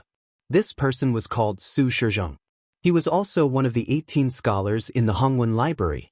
His reputation was not much lower than Yu Shinan's, and he was currently the Interrogation Division's physician. Physician Su's words are reasonable. I agree as well. I agree as well. I agree as well. The rest of the people expressed their agreement. The main reason was that Li Zishuan's side was in the right. Even if they did not agree, it would be useless. Instead, it would cause a lot of trouble in the future. After all, the editorial department had the right to supervise the Interrogation Division. Using the country's national weapon for personal use? What nonsense. Seeing that the situation was irreversible, Yu Shinan angrily snorted and left in a huff. Hey Lord Jews! 35 new carriages are all here for you. In the evening, Pang Feiji led the huge fleet of carriages to the Li residence. Coincidentally, he met Li Zishuan in the front yard, who was instructing the servants. Pang Feiji hurriedly threw down the reins in his hand and walked up to him with a smile. Oh, not bad, not bads. You came at the right time. San Bao, bring a group of people to decorate these carriages. Hang all of them with red ribbons and red silk flowers. After the 35 carriages squeezed into the residence, the front yard immediately became crowded. As far as the eye could see, there were carriages everywhere. Li Zishuan looked around and ordered, "Okay, young master." San Bao responded and went to bring people to work. Cough. Lord Zhu, why don't I go and help too? Anyway, these brothers have nothing to do. Brother Chicken saw that they were the only ones who had nothing to do and hurriedly tried to curry favor with him. This guy had long integrated himself into the Li group.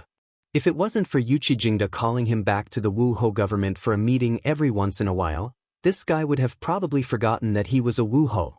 There was no other reason. It was just that ever since he followed Li Zishuan, his life had been too comfortable. Ha, that's great. Airplane, if you guys have nothing to do now, stay and help. There will be plenty of good wine and food tonight. When Li Zishuan heard this, his eyes lit up.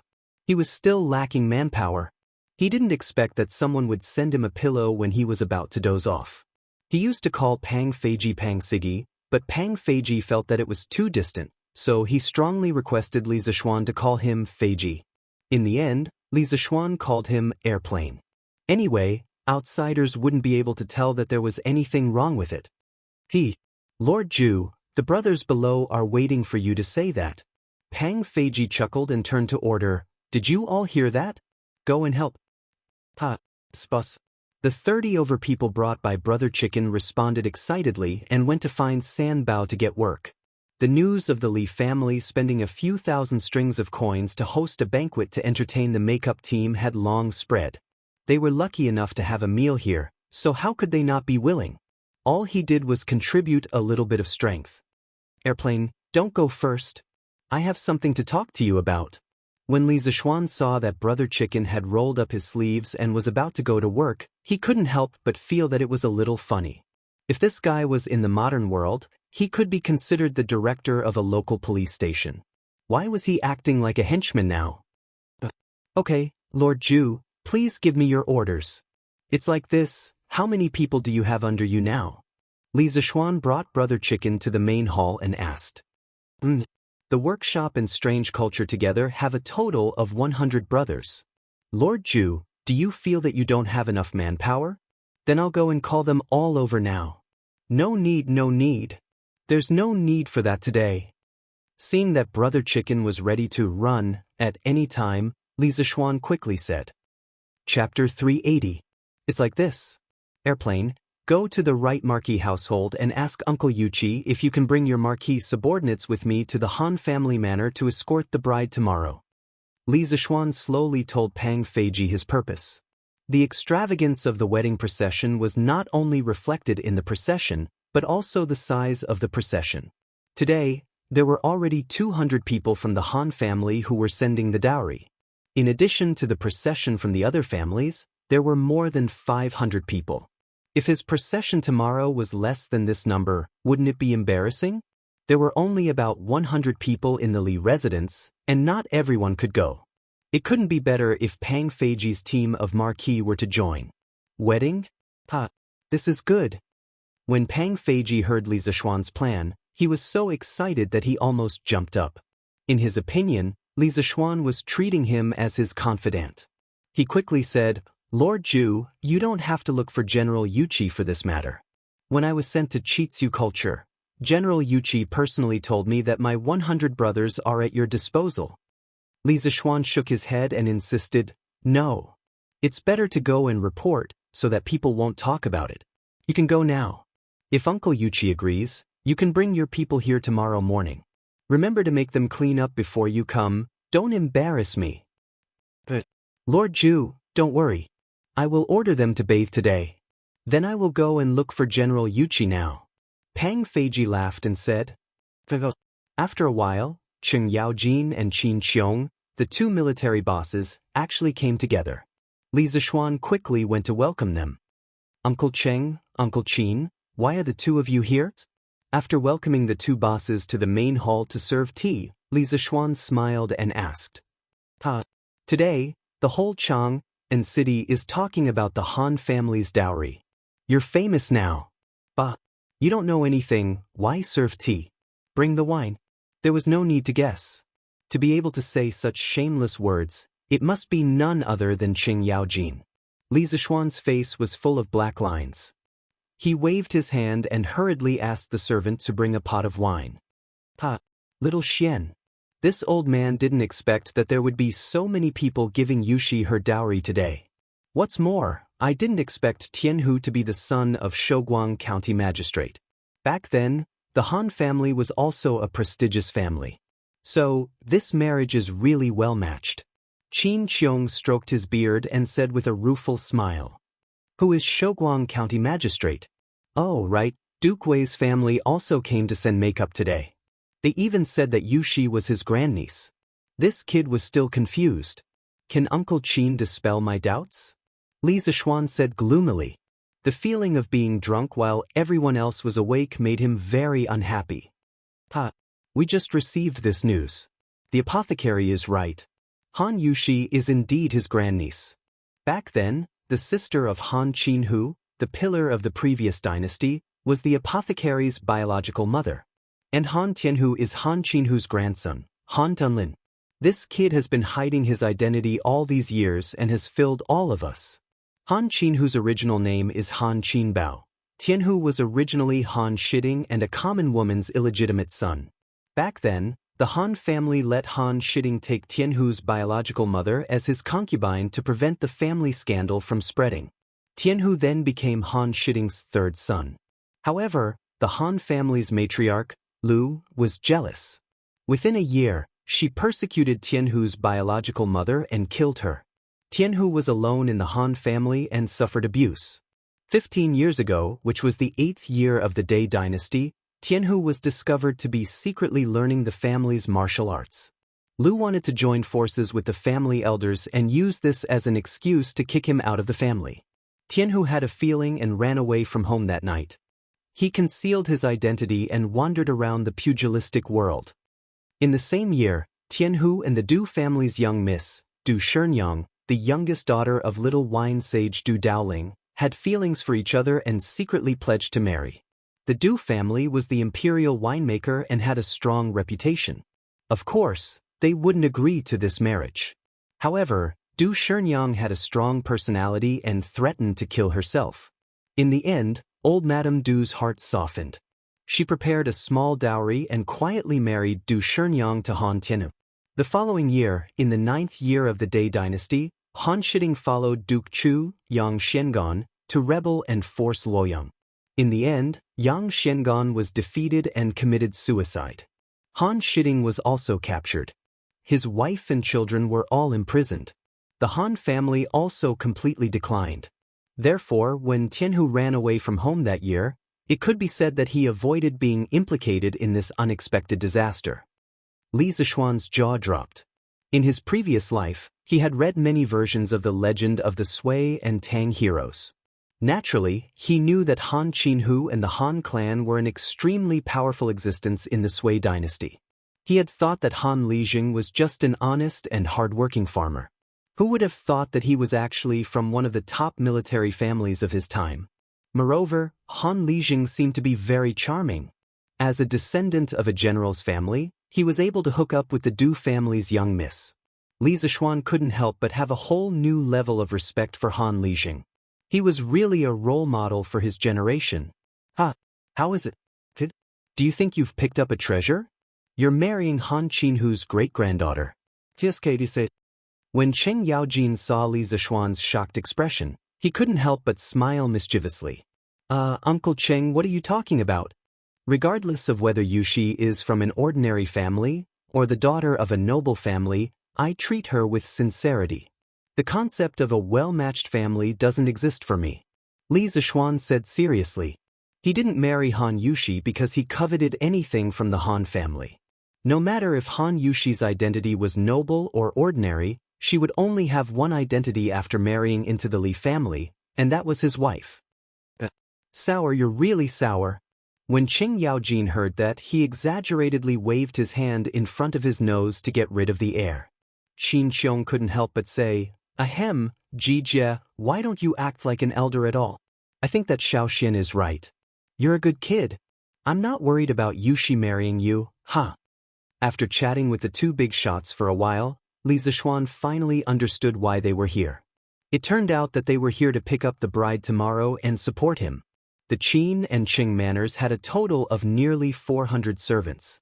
Tomorrow, Qin Qiong and Cheng Yaojin would bring these people to accompany Li Zishuan to the Han family manor to escort the bride. In old Cheng's words, with so many people from the bride's family coming today to deliver her dowry, if there were fewer people going to escort the bride tomorrow, wouldn't that be a loss of face? After understanding the purpose of these two people's visit, Li Zishuan was very touched. He bowed to them and then personally sent the two big shots out. Cheng Yaojin was all smiles and carefree on the surface, but he really treated him as a nephew. Whenever Li Zishuan encountered something, Cheng Yaojin would always be the first to jump out to support him. As for Qin Qiong, after this marriage, the Qin family and the Li family would be even closer. Chapter 381. Young Master, it's time to get up. Li Zishuan was excited for a long time last night when he thought about how he was going to marry a wife today. He only fell asleep late at night. When the sky was just beginning to brighten, when he was sleeping soundly, Xiaoxi came to wake him up. Time to get up. Li Zishuan knew that he could not stay in bed today no matter what. He rubbed his eyes and jumped up. Then he stretched out his hands and let the two maids help him put on his clothes. He was already used to the decadent feudal life of a rich man. If there was no one to serve him now, he probably would not even know how to wear clothes. Young master, you have to wear this new set of clothes today. It will be more troublesome to wear it. Please wait patiently. After Xiaoxi finished speaking, she took a red round neck robe from the side. There was a belt around the waist and a loose robe on the outside. It was imitating the style of an official's robe. Ordinary people did not have the right to wear clothes of this color and style. However, when it was a wedding, the imperial court allowed the commoners to wear the same clothes as the officials. The bride was also allowed to wear a phoenix coronet. The wedding ceremony of the Zhou dynasty advocated decorum and solemnity. It was different from the wedding ceremony of the later generations. The color of the wedding dress followed the xuanfu system. The groom wore a noble's hat and a xuanduan ceremonial robe. He wore a black robe, a white silk robe, and a red robe, or shoes, on his feet. The wedding dress of the Tang dynasty was a combination of the solemnity and holiness of the previous times and the warm celebration of the later generations. Usually, the men's clothes were crimson and the women's clothes were green. However, there were also many bridal dresses that were crimson. Young master, this wedding dress was designed by Madame a month ago. It was made of the best fabric and the best tailor in Chang and city was hired. The embroidery on it was made by Madame herself recently. Xiaohe said in a crisp voice as she tidied Li Zishuan's collar on her tiptoes. Li Zishuan looked at the exquisite patterns on the clothes. It was as if he could see his mother doing embroidery every night under the candlelight. A warm feeling rose in his heart. In terms of the patterns and colors of the wedding dress, the Tang dynasty inherited the styles of the Zhou dynasty, the Warring States period, and the Wei and Jin period. They combined the delicate and exquisite designs of the Zhou dynasty, the grand and expansive designs of the Warring States period, the lively and concise designs of the Han dynasty, and the light and changeable styles of the Wei and Jin period. On this basis, they became more luxurious and creative, causing the art of clothing and patterns to reach the peak of history. The patterns in the Tang wedding dress did not completely follow the traditional patterns of the past. They boldly used realistic patterns such as flowers, plants, and other patterns. The patterns of the wedding dress were the most representative ones. They reflected the luxurious elegance of the Tang dynasty and implied that the marriage would last for a long time. Moreover, this style of wedding dress pattern had been influential for nearly 1,000 years. Even in the 21st century, some Chinese wedding dresses were often seen with such patterns. Dressing up, fixing the crown, putting on the clothes, and putting on the shoes took almost an hour. It had to be said that the bridegroom's attire was really troublesome to put on. Wow! Young master looks so good in this bridegroom's attire. Xiaohe took 2 steps back and exclaimed with her eyes wide open. The little girl's eyes were almost shining with stars. He's really handsome. Xiaoxi also exclaimed with a face full of infatuation.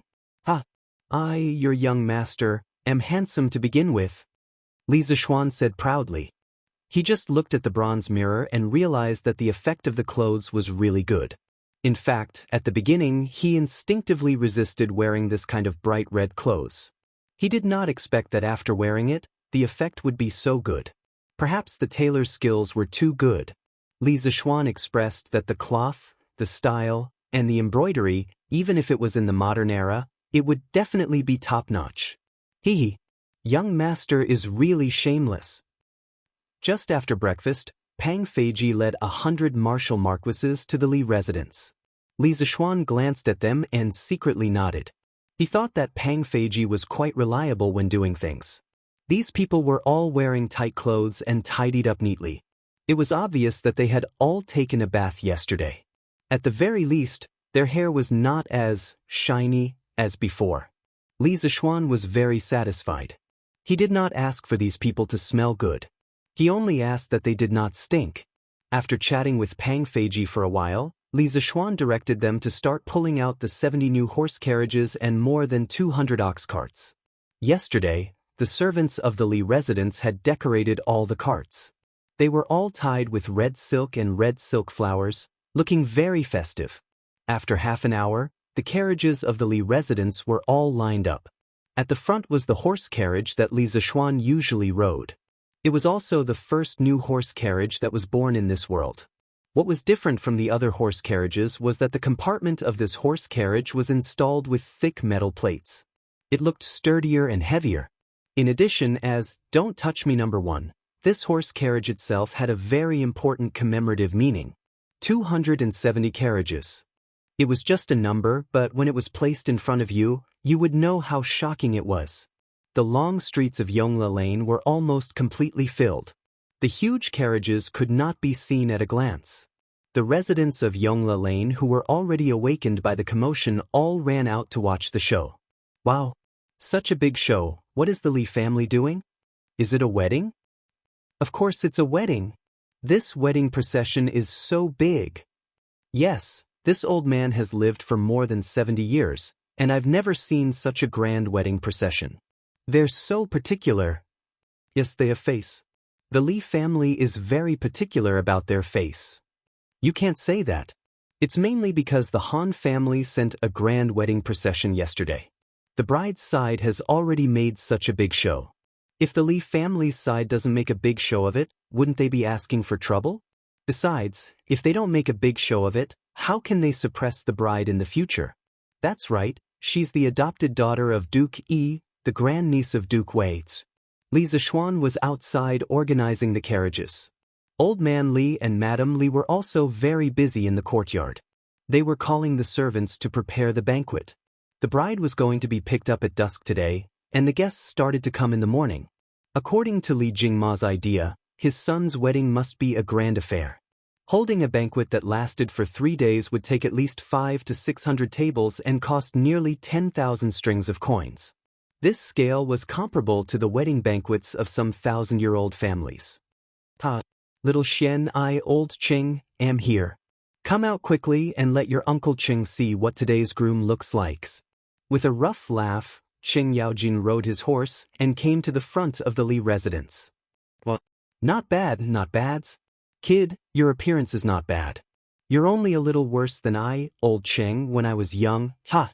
Cheng Yaojin got off his horse and looked at Li Zishuan carefully for a while. Suddenly he laughed shamelessly. Chapter 382. That madman Cheng is really shameless. He doesn't have any respect for his elders. Just as Li Zishuan was about to raise his head and spit at old Cheng's salted soda water, Yuqi Jingda patted his horse to kill and verbally attacked Demon King Cheng, helping Li Zishuan vent his anger. You're the shameless one. You look like a charcoal ball, and you're so stupid. Old Cheng wasn't afraid at all. He moved his lips and retorted. Madman Cheng, do you want to fight? These wicked words made Yuqi Jingda so angry that his hair stood on end. These two people were really enemies in his previous life. As soon as they met, they would fight. Li Zishuan's head hurt when he saw them. Let's fight.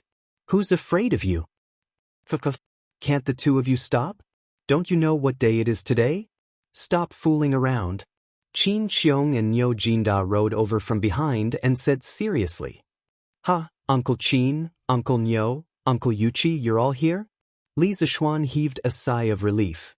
In this world, only Qin Xiong, Li Er, and a few others could restrain Cheng Yaojin. Xiao Xian, today is your wedding. Of course, we old fellows have to come. Shu Bao and Ji Jie want to send you to the wedding. How can I, old Niu, and your Uncle Yuqi be missing? Niu Jinda got off his horse and patted Li Zishuan's shoulder as he laughed. Thank you, uncles. Li Zishuan thanked them sincerely. He had never thought of troubling these two military big shots to help, but now that they had taken the initiative to come, Li Zishuan was extremely grateful. He had to repay this favor in the future. The few of them chatted in front of the mansion for a while. At this time, the sun was already halfway up the sky. The auspicious hour has arrived. The convoy is setting off. Li Zishuan asked for the opinions of a few old generals and roared in a loud voice. Let's go! Crackle, crackle. With the sound of firecrackers, the huge convoy began to move out. Li Zishuan rode a tall horse and walked at the front. Today, no one would compete with him for the limelight. Not long after, the carriages left Yongla Lane.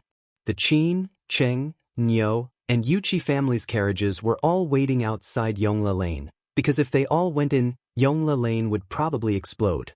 He wouldn't have known if he didn't look, but when he came out to take a look, he was really shocked. The four families had brought a total of 700 to 800 people and more than 200 carriages. Although these carriages weren't as luxurious as the new carriages, they were still very shocking when placed together. "Ha, little Xian, you look so energetic today." "Yes, yes. He's indeed handsome." The group outside Yongla Lane was personally led by Cheng Chumo, Yuqi Baolin, and Qin Huayu. When they saw Li Zishuan come out, the three of them hurriedly went up to greet him. "Ha, Chumo, Huayu, Baolin, thank you for coming to help me today." Li Zishuan chuckled and cupped his fists. "Ha, little Xian, you're treating me like an outsider. We're brothers, let's not be so formal. Just drink a few more cups with your big brother today." "Ha." Cheng Chumo patted his chest and laughed. Li Zishuan nodded and looked at Qin Xiong. "Uncle Qin, why are there so many carriages?" Qin Xiong laughed and said, "Ha, our families aren't as capable as you to get so many new carriages. These 230 carriages were all rented from a few carriage companies in Chang." Li Zishuan nodded and cupped his hands. "I'm sorry to have let you guys spend so much money." Of course, he couldn't say that he was returning the money. This was a debt of gratitude, and it couldn't be repaid with money. Li Zishuan was sure that if he dared to say, "I'll pay for the rental of the carriages," Cheng Yaojin's hammer would fall on him immediately. "Ha, it's okay. Let's go to the Han family village quickly." Qin Xiong nodded with satisfaction and laughed. The five families gathered together, and there were more than 300 carriages. Behind them were more than 200 ox carts, and there were close to 1,000 people accompanying them. The ox and horses neighed, and the crowd was noisy. Those who didn't know would think that they were about to start a rebellion. East of Chang'an City, Chunming Gate. Yesterday, the Han family's wedding procession had entered through Chunming Gate. Many people guessed that the Li family's wedding procession would also leave through Chunming Gate. Therefore, many of the Chang'an residents who had seen the drama yesterday did not have anything to do today. They deliberately came to the street near Chunming Gate early to wait. How many people do you think the Li family's wedding procession will be today? There should be at least 300 of them. Without 300, they won't be able to bring out so many people. Yesterday, the Han family's wedding procession had more than 200 people. At this time, a young man in green came running from the west. He laughed and said, let me tell you something. I just came from Yongla Lanes." "How is it?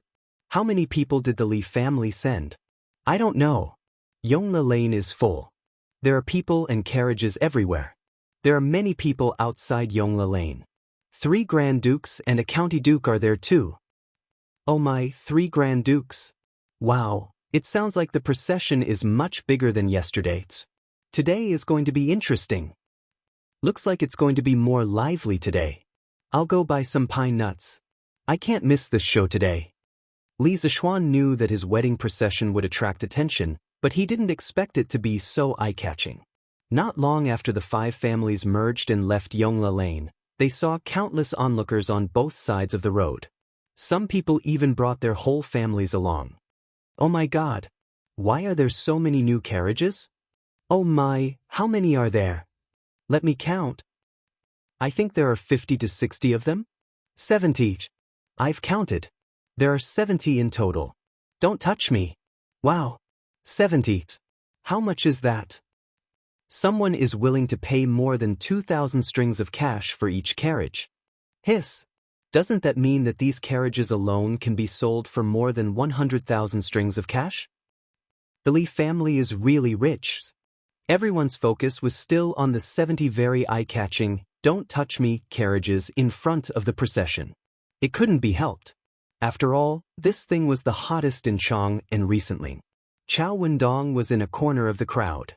When he saw the 70 "Don't touch me" carriages, he was instantly hit by 10,000 points of critical damage. Back then, Sun Huayuan said that the workshop left a few in stock for Li Zishuan's wedding. At that time, he believed him. In the end, you're telling me that there's only a few in stock? This is a total of 70 new carriages. Even if the Li family had more than one carriage, there should be at least dozens of them in stock from the workshop, right? What's worse was that the people around him were talking about how he spent more than 2,000 strings of cash to buy a carriage that day. This hurt Chao Wendong a second time. However, when he thought that he might be able to use this incident to show his face in front of Li Zishuan in the future, he felt a little better. Chapter 383. Wow. Li Xiannan is so handsome today. He's so handsome. If Li Xiannan can bring so many carriages to my house to fetch me, I will definitely marry him. Ah, you slut. Why don't you take a look in the mirror? Do you think Li Xiannan will like you? If he wants to like someone, he will like me first. You're the slut. You're the ugly one. Li Xiannan, I want to marry you. Li Zishuan was riding on his horse when he suddenly saw a group of beautiful young ladies in gorgeous clothes gathered in the crowd at the entrance of the East Market. They were excitedly calling out his name. "Io, isn't that Miss Yen, the courtesan of Hundred Flowers Tower in Peace Lane? It's so hard to see him normally. Without spending a few thousand, you can't even see him. If you want to listen to his song, you have to spend another few thousand. Who would have thought that he would come here today to fetch Xiao Xian? Brother, you're still the most charming one." Ha! Cheng Chumo pointed at a beautiful woman in green and winked at Li Zishuan as he said with a smirk. Li Zishuan glanced at him and said, "From what Chou Niu said, it seems like he often goes to that Hundred Flowers Tower, right? I'll have to talk to Uncle Ching later." Hey, Xiao Xian, we're brothers. You can't do this. Cheng Chumo said hurriedly as he glanced behind him guiltily. As the son of an official, visiting prostitutes was not a big deal. However, as parents, no one would want their children to spend all their time in brothels. Therefore, even when Cheng Chumo visited brothels, he did it secretly behind his parents' backs. Chou Niu, Xiao Xian is just joking with you. Can't you tell? But you should try not to go to such places in the future. Qin Huayu joked. It was rare for him to be so playful. Look, they're here. The Li family's bridegroom is here. On the streets near the Spring Bright Gate, someone saw a huge fleet of carriages slowly approaching from afar and exclaimed excitedly, "Wow, it's really here. There are so many people. Yo, the groom is so handsome. No, look at all the new carriages. Oh my God, how much would that cost? The Li family is so generous. Wow, the three dukes really came together. This Li Xianji is really amazing to be able to invite so many dukes." Li Zishuan did not disappoint the crowd who had been waiting for a long time. The grand display made many people cry out in surprise, expressing all kinds of envy, jealousy, and hatred. Isn't she just a peasant girl? This Li Zishuan is still causing such a big commotion. How stupid! East Market, in a private room on the 4th floor of Yunxi Restaurant. A stunning lady was looking out the window in the direction of Li Zishuan's bridegroom's procession.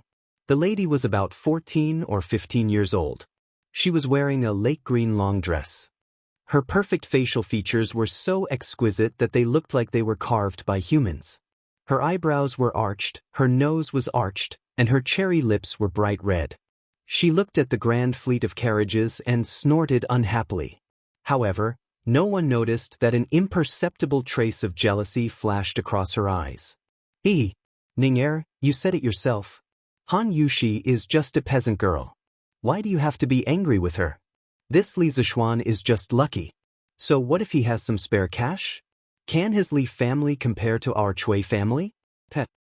A man in white came behind the lady and said nonchalantly while waving his folding fan. "Second brother, you can't say that. Li Zishuan's achievements today are definitely not due to luck. Ning feels that this person is very powerful and smart. Otherwise, he wouldn't have been able to obtain so much wealth and such a high status in such a short period of time." The green-clothed girl shook her head and opened her red lips in disagreement. "Oh, from what little sister said, you seem to know this Li Zishuan very well. Could it be?" The man in white suddenly stood in front of the lady and stared into her eyes. "Stupid second brother, how can you make such a joke?" The girl was so embarrassed that she jumped up and punched the man in the chest. She snorted and refused to let go. Shoo! At this moment, two groups of soldiers and horses, totaling more than 200 people, rushed over. The commoners at the city gate began to discuss spiritedly. But two more groups of people came. What are they doing? Io. They seem to be the imperial guards of the East Palace. Oh my God, is His Highness the Crown Prince here? It can't be, right? How can this Li Xianxia invite the Crown Prince? Shoo! Don't say any more. It's really the Crown Prince. The other group is brought by His Highness King Wei. This is a big scene. Oh my God. It's really the Crown Prince and King Wei. Silence. When Li Chengqian and Li Tai arrived on their horses, the surrounding commoners, who had been discussing animatedly, immediately quieted down and bowed towards the two of them. Greetings, Your Highness. Greetings, Your Highness.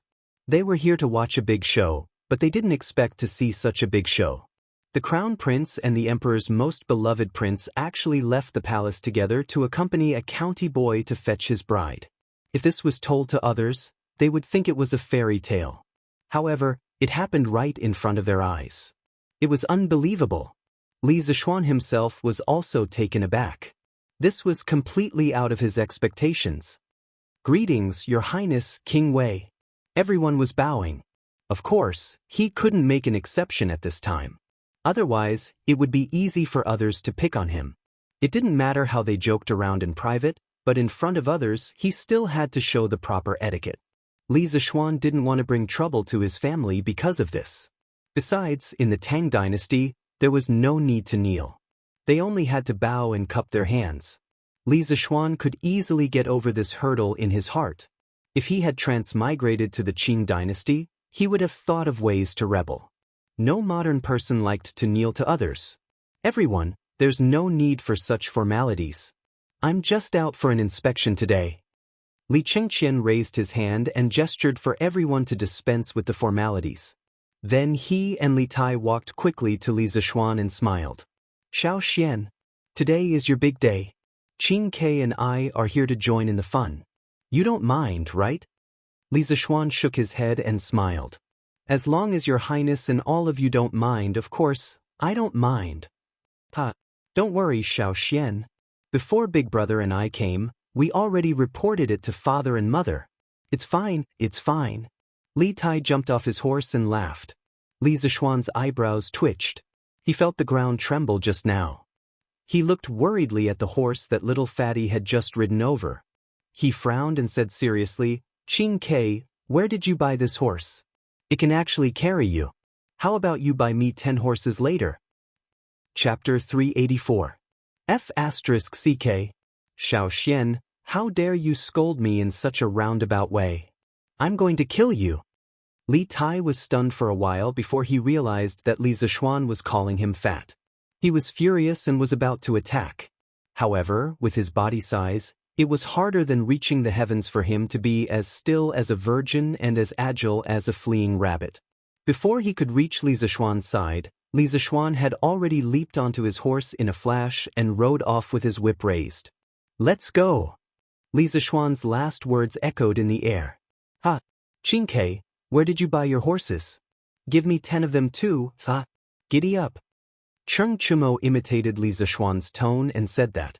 Before Li Tai could get angry, he slapped his horse's butt and followed after Li Zishuan. Cheng Chumo, you bastard! Li Tai stomped his feet and wanted to get on his horse as well. However, he was too heavy, and it would take a lot of effort to overcome Earth's gravity. Wu Chundao, hurry up and help me onto the horse. Li Tai looked at one of the guards he brought along and said angrily. Oh, yes, Your Highness Prince Wei. The black-faced guard hurried over and helped Li Tai get on his horse. Everyone held back their laughter and didn't dare to make a sound. Li Chengqian shook his head speechlessly and said, Let's go. To the Han family manor. It was only then that the bridal procession started moving again, leaving behind a crowd of confused onlookers. They didn't expect the high and mighty prince to be so amusing. Moreover, Li Zishuan seemed to have a very good relationship with the crown prince and King Wei. This made everyone so envious that they were about to go crazy. At the end of the day, this was still a feudal society. The royal family would always be supreme in the hearts of the people. A man from Li County actually dares to joke around with the Prince of Wei? Do you think His Highness King of Wei got angry just now? He's definitely not really angry. Otherwise, the Prince of Wei would have already sent his guards to arrest Li Xiannan. Your Highness Prince of Wei has such a good relationship with Li Xianji? That's not all. Didn't you see the Crown Prince smiling and watching from the side? This means that His Royal Highness isn't angry. It seems that Li Xiannan and His Royal Highness have a good relationship. Li Xianji is amazing. Everyone looked at each other, stunned and shocked. From then on, no one dared to underestimate Li Zishuan or the Li family. Big White was quite intelligent and had been to the Han family village many times. There was no need to worry that it would take the wrong path or step on something sharp and stab the horse's hooves. Thus, after exiting the city gates, Li Zishuan sat on the horse's back with his head in his hands. Looking at the long line of carriages behind him, he felt an inexplicable sense of excitement. A group of 1,200 people, 300 horse carriages, and more than 200 ox carts meandered along the narrow path for about 4 to 5 li. The passers-by on the road all looked sideways and were stunned by this huge group. What the heck? Whose family are they going to fetch the bride? There are too many people. Look at this direction. They're going to the Han family village. Oh, I know, Li Xiannan is going to the Han family village to fetch the bride. Yesterday, the Han family went to the city to deliver the bride's dowry. I saw it with my own eyes. Oh, that girl from the Han family is so lucky. Look at this extravagance. This old man has lived for so many years, but I have never seen such a grand wedding ceremony. Who said it wasn't? Look at the Han family village a few years ago. Ever since Lord Li took over the village, not only did he reduce the rent, but he also let the Han family village's villagers harvest fruits to exchange for money. Later on, he provided free chicken seedlings and the like. Now, almost every family in the Han family village can afford to eat meat. Our village can't compare to them. Yet, now that Lord Li has married the daughter of Han family village, the Han family village's life will definitely get better and better. So, if we have to blame someone, we can only blame ourselves for not having a beautiful girl like Miss Han. Otherwise, Lord Li would have become our son-in-law. That's true. I can't be envious. Listening to the discussions around him, Li Zishuan's lips curled up slightly. The vanity in his heart was greatly satisfied. In the modern era, he was just a poor loser who had just graduated from school. Although he had a girlfriend, he did not have the money to buy a house or a car. He also did not have the money to hold a grand wedding for her. He did not expect that by chance, he would come to the ancient era and become a rich second-generation heir. He would soon have a beautiful wife and even hold a grand wedding that would shock the entire capital. Life was really like a dream, unpredictable and unpredictable. However, at this moment, Li Zishuan suddenly missed his girlfriend from his previous life. After all, that was the memory of 5 years of love. Even after more than 1,000 years, it was not easy to let go. The reason he did not think about it usually was because he did not recall the past. That feeling was buried in the deepest part of his heart forever. What's wrong? Xiao Xian, looking at your expression, you don't seem happy? Unknowingly, Li Tai drove the big black horse and caught up. He saw Li Zishuan's listless eyes and expressionless face. He did not look like a man who was about to get married. He could not help but ask curiously. I was just thinking, Qingke, why did you and Gao Ming come here today to join in the fun? You two have special identities, and every move you make represents the imperial court. Li Zishuan was good at lying. He had a serious look on his face as he tried to force Li Tai to lie. Li Tai wanted to curse, but he did not know if he should say it. He did not believe that Li Zishuan's thoughtful expression just now was because he was thinking about these boring things. What's wrong? Qingke, you don't believe me? I'm really curious why His Majesty asked you two to come with me to escort the bride. Tell me quickly. The highest level of Bulsh**ting was Bulsh**ting until you believed it yourself. Li Zishuan was currently in such a state. Originally, these excuses were all bullsh*ting, but now he was really curious as to why Li Er would let these two brothers out of the palace. After all, to let two princes accompany a county man to escort the bride sounded very ridiculous. Li Tai rolled his eyes and said, "I'll believe you for now. Actually, my brother and I didn't use the excuse of escorting the bride for you at all." "Then what is it?" "Qi, did you and Gao Ming make up a lie to deceive His Majesty in order to escort the bride for me? That won't do. Why don't you go back to the palace now?" Li Zishuan was shocked. He did not expect these two to be so bold. They were a little too excited. "What are you thinking? My brother and I didn't come here to escort the bride for you. How is that deceiving His Majesty? Our main purpose today is to go to the plum village you mentioned earlier, to see if it's really suitable for building an academy. As for going to the Han village, it's just on the way." Li Tai looked at Li Zishuan with disdain and said lightly.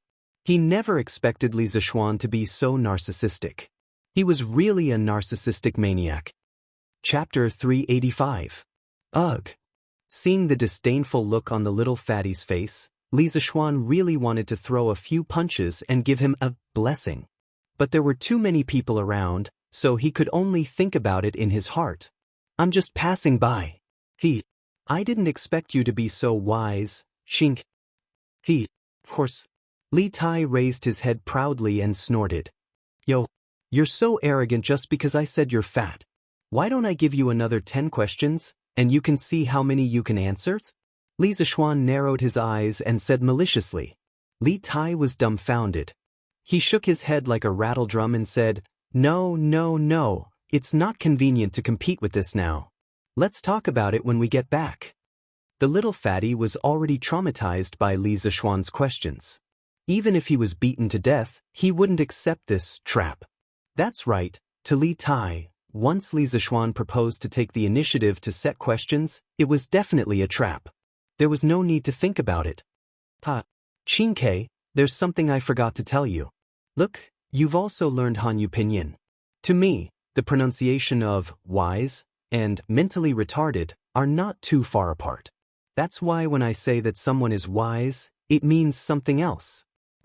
Big White, let's go. Hiya." After Li Zishuan finished speaking, he took advantage of the fact that Li Tai hadn't reacted to support himself with one hand on the horse's back. He did a beautiful 180-degree turn in the air and returned to his sitting position with his head facing forward. The entire set of movements was as smooth as flowing water. It was completed in a single breath of time. By the time Li Tai reacted, Li Zishuan had already run far away. *CK. I fell for your trick again. Xiao Xian, you're the retarded one. Li Tai roared and slapped his horses but, charging forward. "Second brother, not only is Xiao Xian close to the crown prince, but he's also close to Prince Wei. What should we do in the future?" Cheng Yaojin pulled Qin Qiong and purposely hung at the back of the group. He looked around and hesitated for a while before whispering to Qin Qiong. There was one thing he didn't say, and that was his son, Cheng Chumo. Under the influence of Li Zishuan, the line between him and Li Chengqian and Li Tai was becoming more and more blurred. One had to know that Cheng Chumo had previously always carried out his instructions and kept a distance from all the princes. "Jijia, I know what you're worried about, but this old man feels that it's still too early for you to worry about that. Previously, the crown prince and Wei Wang were like fire and water. But ever since Xiao Xian appeared, they were able to coexist peacefully. Just like today. This old man thinks that little Xian is that variable. I believe that the current crown prince will not become the hidden crown prince of the past. The king of Wei will not become the king of Qin of the past. The current emperor will not become the retired emperor of the past. Therefore, we should just wait and see. Who knows, our children and grandchildren might have their own children and grandchildren." Qin Qiong calmly controlled the warhorse beneath him and calmly analyzed. It was just that the words he said were a little too shocking. If it was spread out, the consequences would be unimaginable. If it was not for Cheng Yaojin personally asking, Qin Qiong would definitely not say these words that came from the bottom of his heart. Second brother's words make sense. Then I, old Cheng, will ignore them for now. Chen Yaojin rubbed his chin deliberately and nodded in agreement. Huh, that's how it should be. Besides, today is Xiao Xian's big day. It's really not appropriate to talk about this. Let's go and welcome the bride properly. It's not right to always fall behind. Giddy up. Qin Qiong patted the horse's butt and laughed. Second brother, wait for me. Han family, Han Yushi's boor. Han Yushi sat calmly in front of the dressing table's bronze mirror and let a group of maidservants dress her up. These maidservants came with Madame Qin early this morning. After all, she was equivalent to half of Han Yushi's mother. Her daughter was going to get married, so of course she had to be attentive.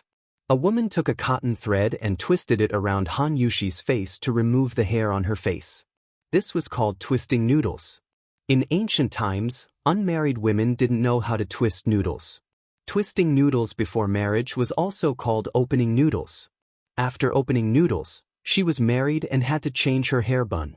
Madame Qin was personally combing Han Yushi's hair. Of course, it wasn't a girl's hairstyle, but a bride's hairstyle. On the table at the side, there were all kinds of hairpins. 1 comb to the head, don't worry about wealth. 2 combs to the head, don't worry about sickness. 3 combs to the head, have more children and live longer. Then comb to the tail, raise the case to the eyebrows. 2 combs to the tail, fly side by side. 3 combs to the tail, tie the heart with the heart forever. There is a head and a tail, share wealth and honor in this life. Yushi, although I'm not your biological mother, you can treat me as your biological mother in the future. Mother hopes that you and Xiao Xian will grow old together and raise the case to the eyebrows. Madame Qin said sadly as she combed her hair. Yes, thank you, mother. Yushi will definitely live well in the future. This long-lost motherly love made Han Yushi's eyes turn red. She suddenly thought of her deceased biological mother and said sadly. That's good. Madame Qin wiped her tears and smiled happily. Then, she continued to help Han Yushi tie her hair. After tying her hair into a bun and putting on her new clothes, Han Yushi immediately looked like a fairy descending to the world, stunning everyone in the room. Sister Yushi, you're so beautiful today. Hong Ling, a girl from the same village who had once brewed wine with Han Yushi, stood at the side and looked at Han Yushi, who had combed her hair and was wearing a phoenix coronet and robe. She couldn't help but praise her infatuatedly. Yes, I'm going to dress up my most beautiful appearance today. A faint smile appeared on Han Yushi's lips as she said softly. If Lord Li saw you like this, he would definitely be mesmerized. Little girl, you're talking nonsense again. Han Yushi was embarrassed and said angrily. I'm telling the truth.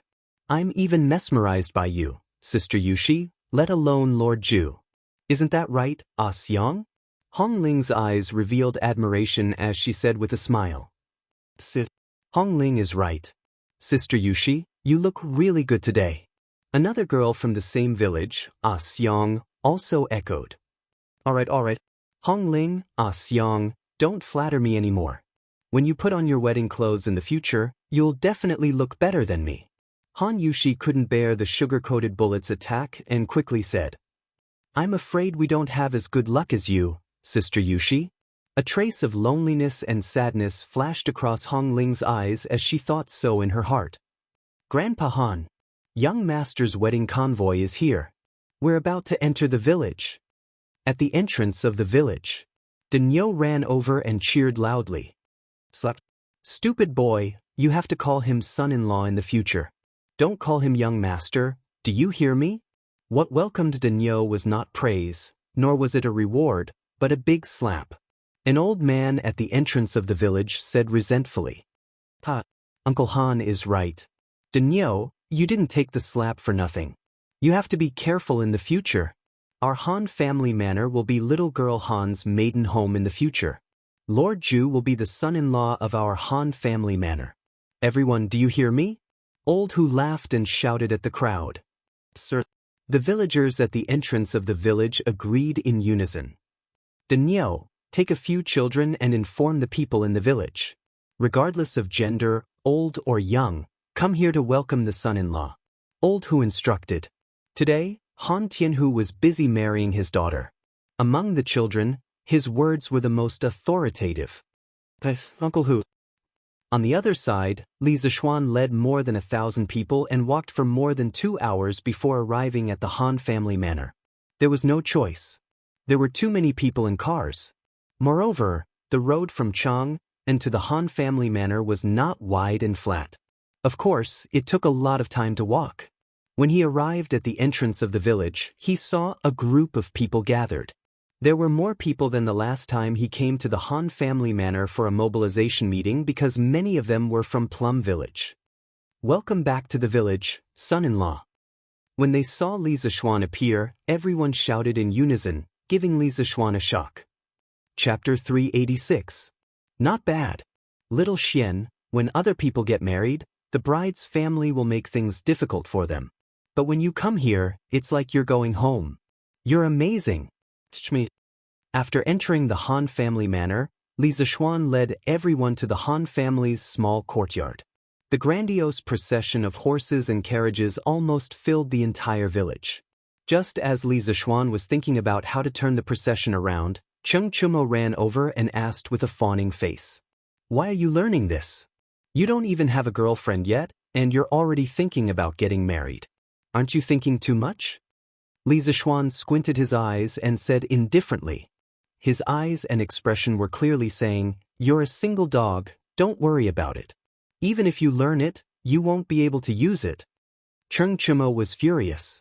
He wanted to go up and fight, but he was pulled back by Cheng Yaojin. Brat, watch from the side and learn well. Don't mess around. After so many years, I haven't seen you get a wife. Useless. Cheng Chumo opened his mouth. Not only was he fed dog food by Li Zishuan, but now he was being fed dog shit by his own father. My life is really bitter. Bride, rush her out. Bride, rush her out. Bride, rush her out. Bride, rush her out. Bride, rush her out.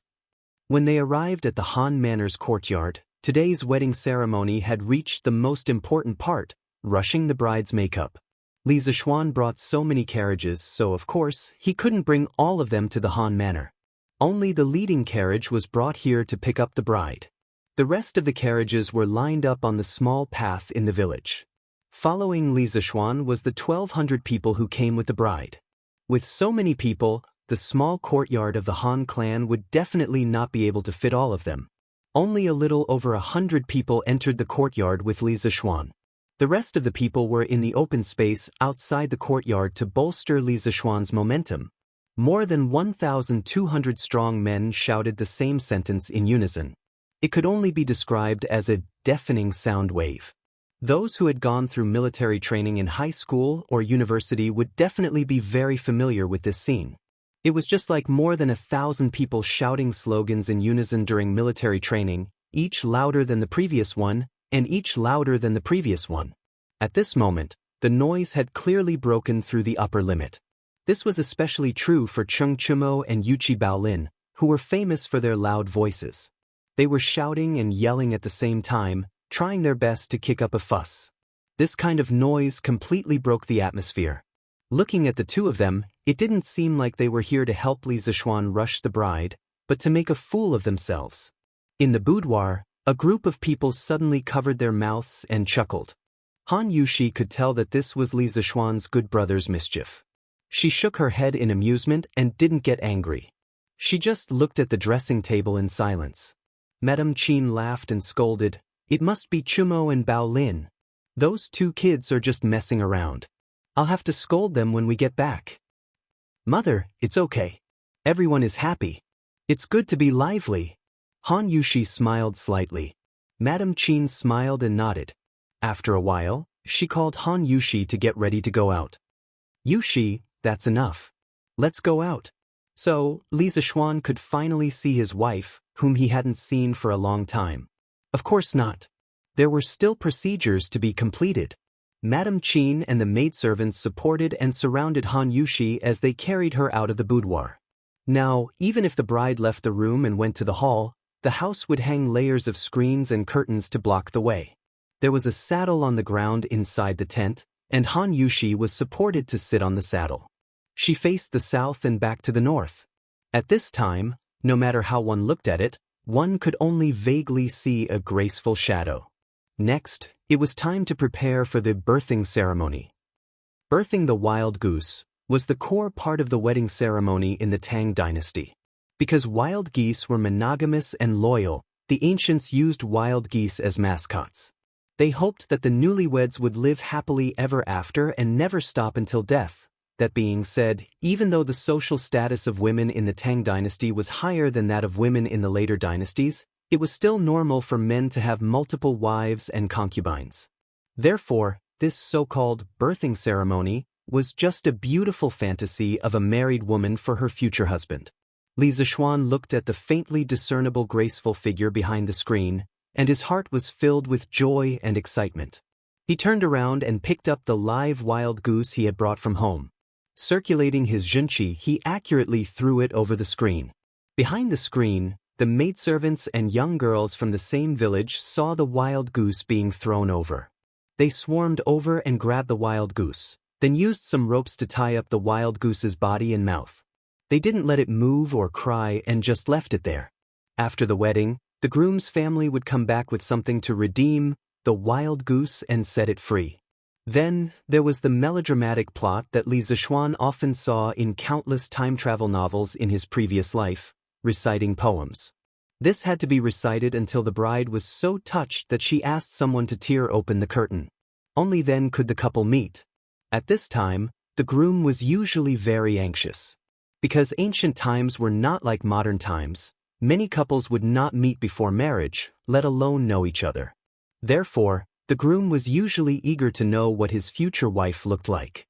However, Li Zixuan and Han Yushi were different. They were free to fall in love.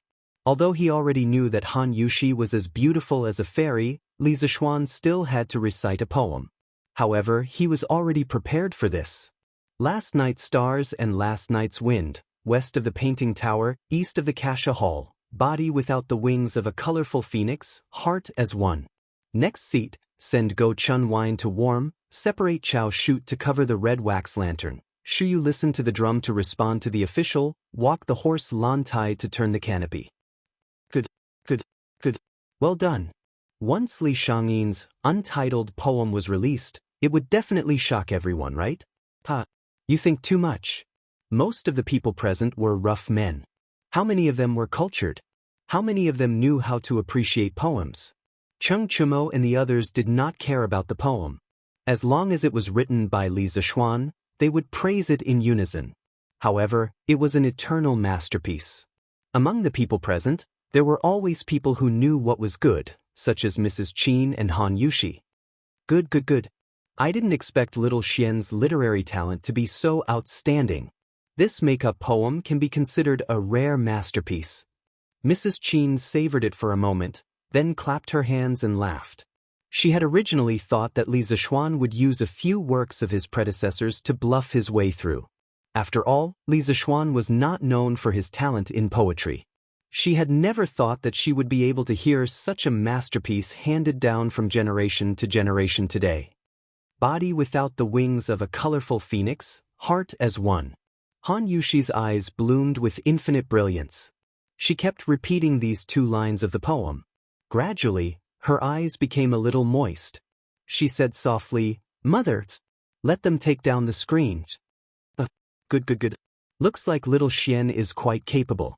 He moved Yushi with a poem. Hongling, take down the screen, take down the curtain.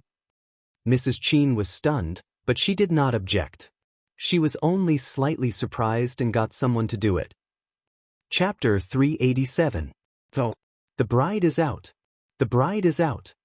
When they saw Han Yushi, who was wearing a phoenix coronet and a red gown, being escorted out, more than 1,000 people in and outside the courtyard burst into deafening cheers. Cheng Chumo widened his eyes and clapped his hands excitedly. Wow! She's out! She's out! Little Xian is so awesome! A poem was enough to summon the bride. Under normal circumstances, the makeup urging process was not smooth. It would take a long time. Firstly, the bride had to show her modesty. Secondly, the bridegroom's makeup urging poem often used some old works of predecessors that others had used again and again. There was nothing new about it, so it was very difficult to move the bride. But today, Li Zishuan's untitled poem made Han Yushi remove the screen and come out to meet him. It was really beyond everyone's expectations. After today, this poem would probably be passed down by everyone. However, it was likely that it would not be long before this poem would be used again and again by many people. In the end, it could not escape the fate of becoming a cliché. Smith, I told you to follow behind little Xian. Watch carefully and learn well, right? You brat, you have to hurry up when you go back. Cheng Yaojin's big hand slapped the back of Cheng Chumo's head as he spoke casually. Cheng Chumo rolled his eyes and secretly wondered if this old man of his was his biological father. At this time, Li Zishuan's attention was no longer on this side. From the moment Han Yushi came out, his eyes were sucked over, and he could no longer look away.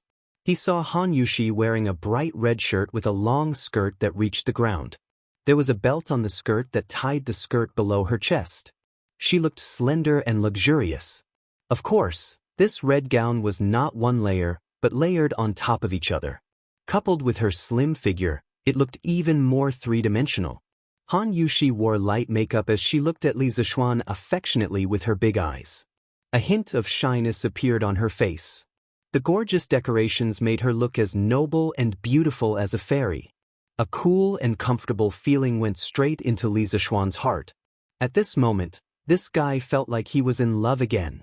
The woman in front of him was the luxurious version of the Han Yushi he had seen in the past. This was because Han Yushi usually looked pure and beautiful without makeup. She also dressed very simply.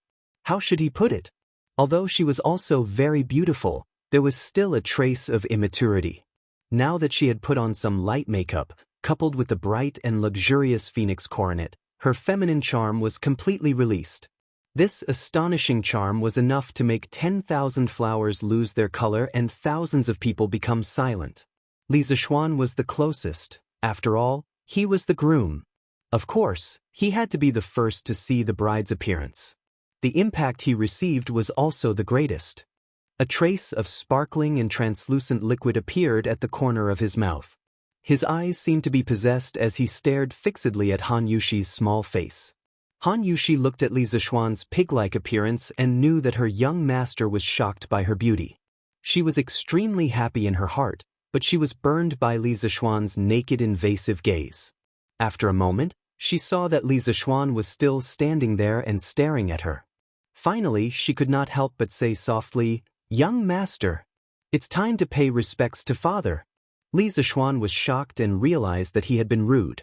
He quickly wiped the saliva from the corner of his mouth and quickly walked to Han Yushi. He reached out his wolf claws and grabbed Han Yushi's little hand tightly. He had not held hands for a long time. He missed this feeling very much. Wife, why are you still calling me young master?" Li Zishuan laughed mischievously in a low voice. Sob. We haven't gone through the wedding ceremony yet. Han Yushi understood Li Zishuan's meaning and could not help but say shyly. Let's go now. We'll pay respects to father-in-law first, then go back and pay respects to my parents. Li Zishuan laughed and pulled Han Yushi out of the central room. Everyone in the courtyard saw Li Zishuan pull out a woman who was as noble and beautiful as a peony flower. In an instant, all the scumbags were stunned. Those women in the manor who did not see Han Yushi dress up were also stunned. When they heard that the curtains were going to be removed, everyone was still cheering loudly for Li Zishuan's success in speeding up the makeup with a poem. At this moment, after Han Yushi walked out, everyone was collectively speechless when they saw that peerless face. One in front and one behind, one moving and one still, formed a sharp contrast. The situation at the scene once again proved Han Yushi's charm at this moment. *CK. Little Xian had found himself a celestial daughter. This Miss Han was not so beautiful in the past. The scene was silent for a long time. Cheng Chumo was the first to break the silence. He widened his eyes and murmured, "Ha!" Everyone burst into laughter when they heard his funny words. Cheng Yaojin felt that he had lost all his face and greeted this guys but with a kick.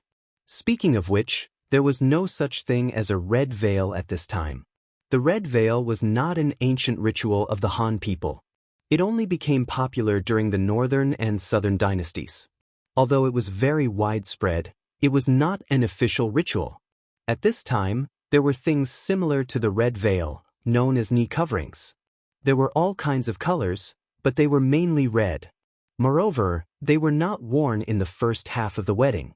Therefore, Cheng Chumo and the others could see Han Yushi's peerless beauty. This kind of knee coverings were usually covered after leaving the house so that unrelated passers-by would not see it. The people in the house, regardless of the man's or woman's, were all people who were recognized. Li Zixuan had some understanding of this before, and this guy did not particularly care. Anyway, he just wanted to let everyone see and show off. Ha! A talented man and a beautiful woman. A talented man and a beautiful woman. Tianhu, you gave birth to a good daughter. Qin Qiong stroked his beard with great satisfaction and praised Han Lijing beside him. Han Lijing's face was flushed red. Today, his mouth did not close. At this time, when he heard that, he quickly said humbly, "You flatter me, General." Ha! You Han Tianhu. This old man hasn't settled the matter of you hiding your identity. I'll settle the score with you later. Ha! Qin Qiong said half-jokingly. Li Chengqian was also a little stunned. He had seen Han Yushi a few times before, but it was completely incomparable to the way she was dressed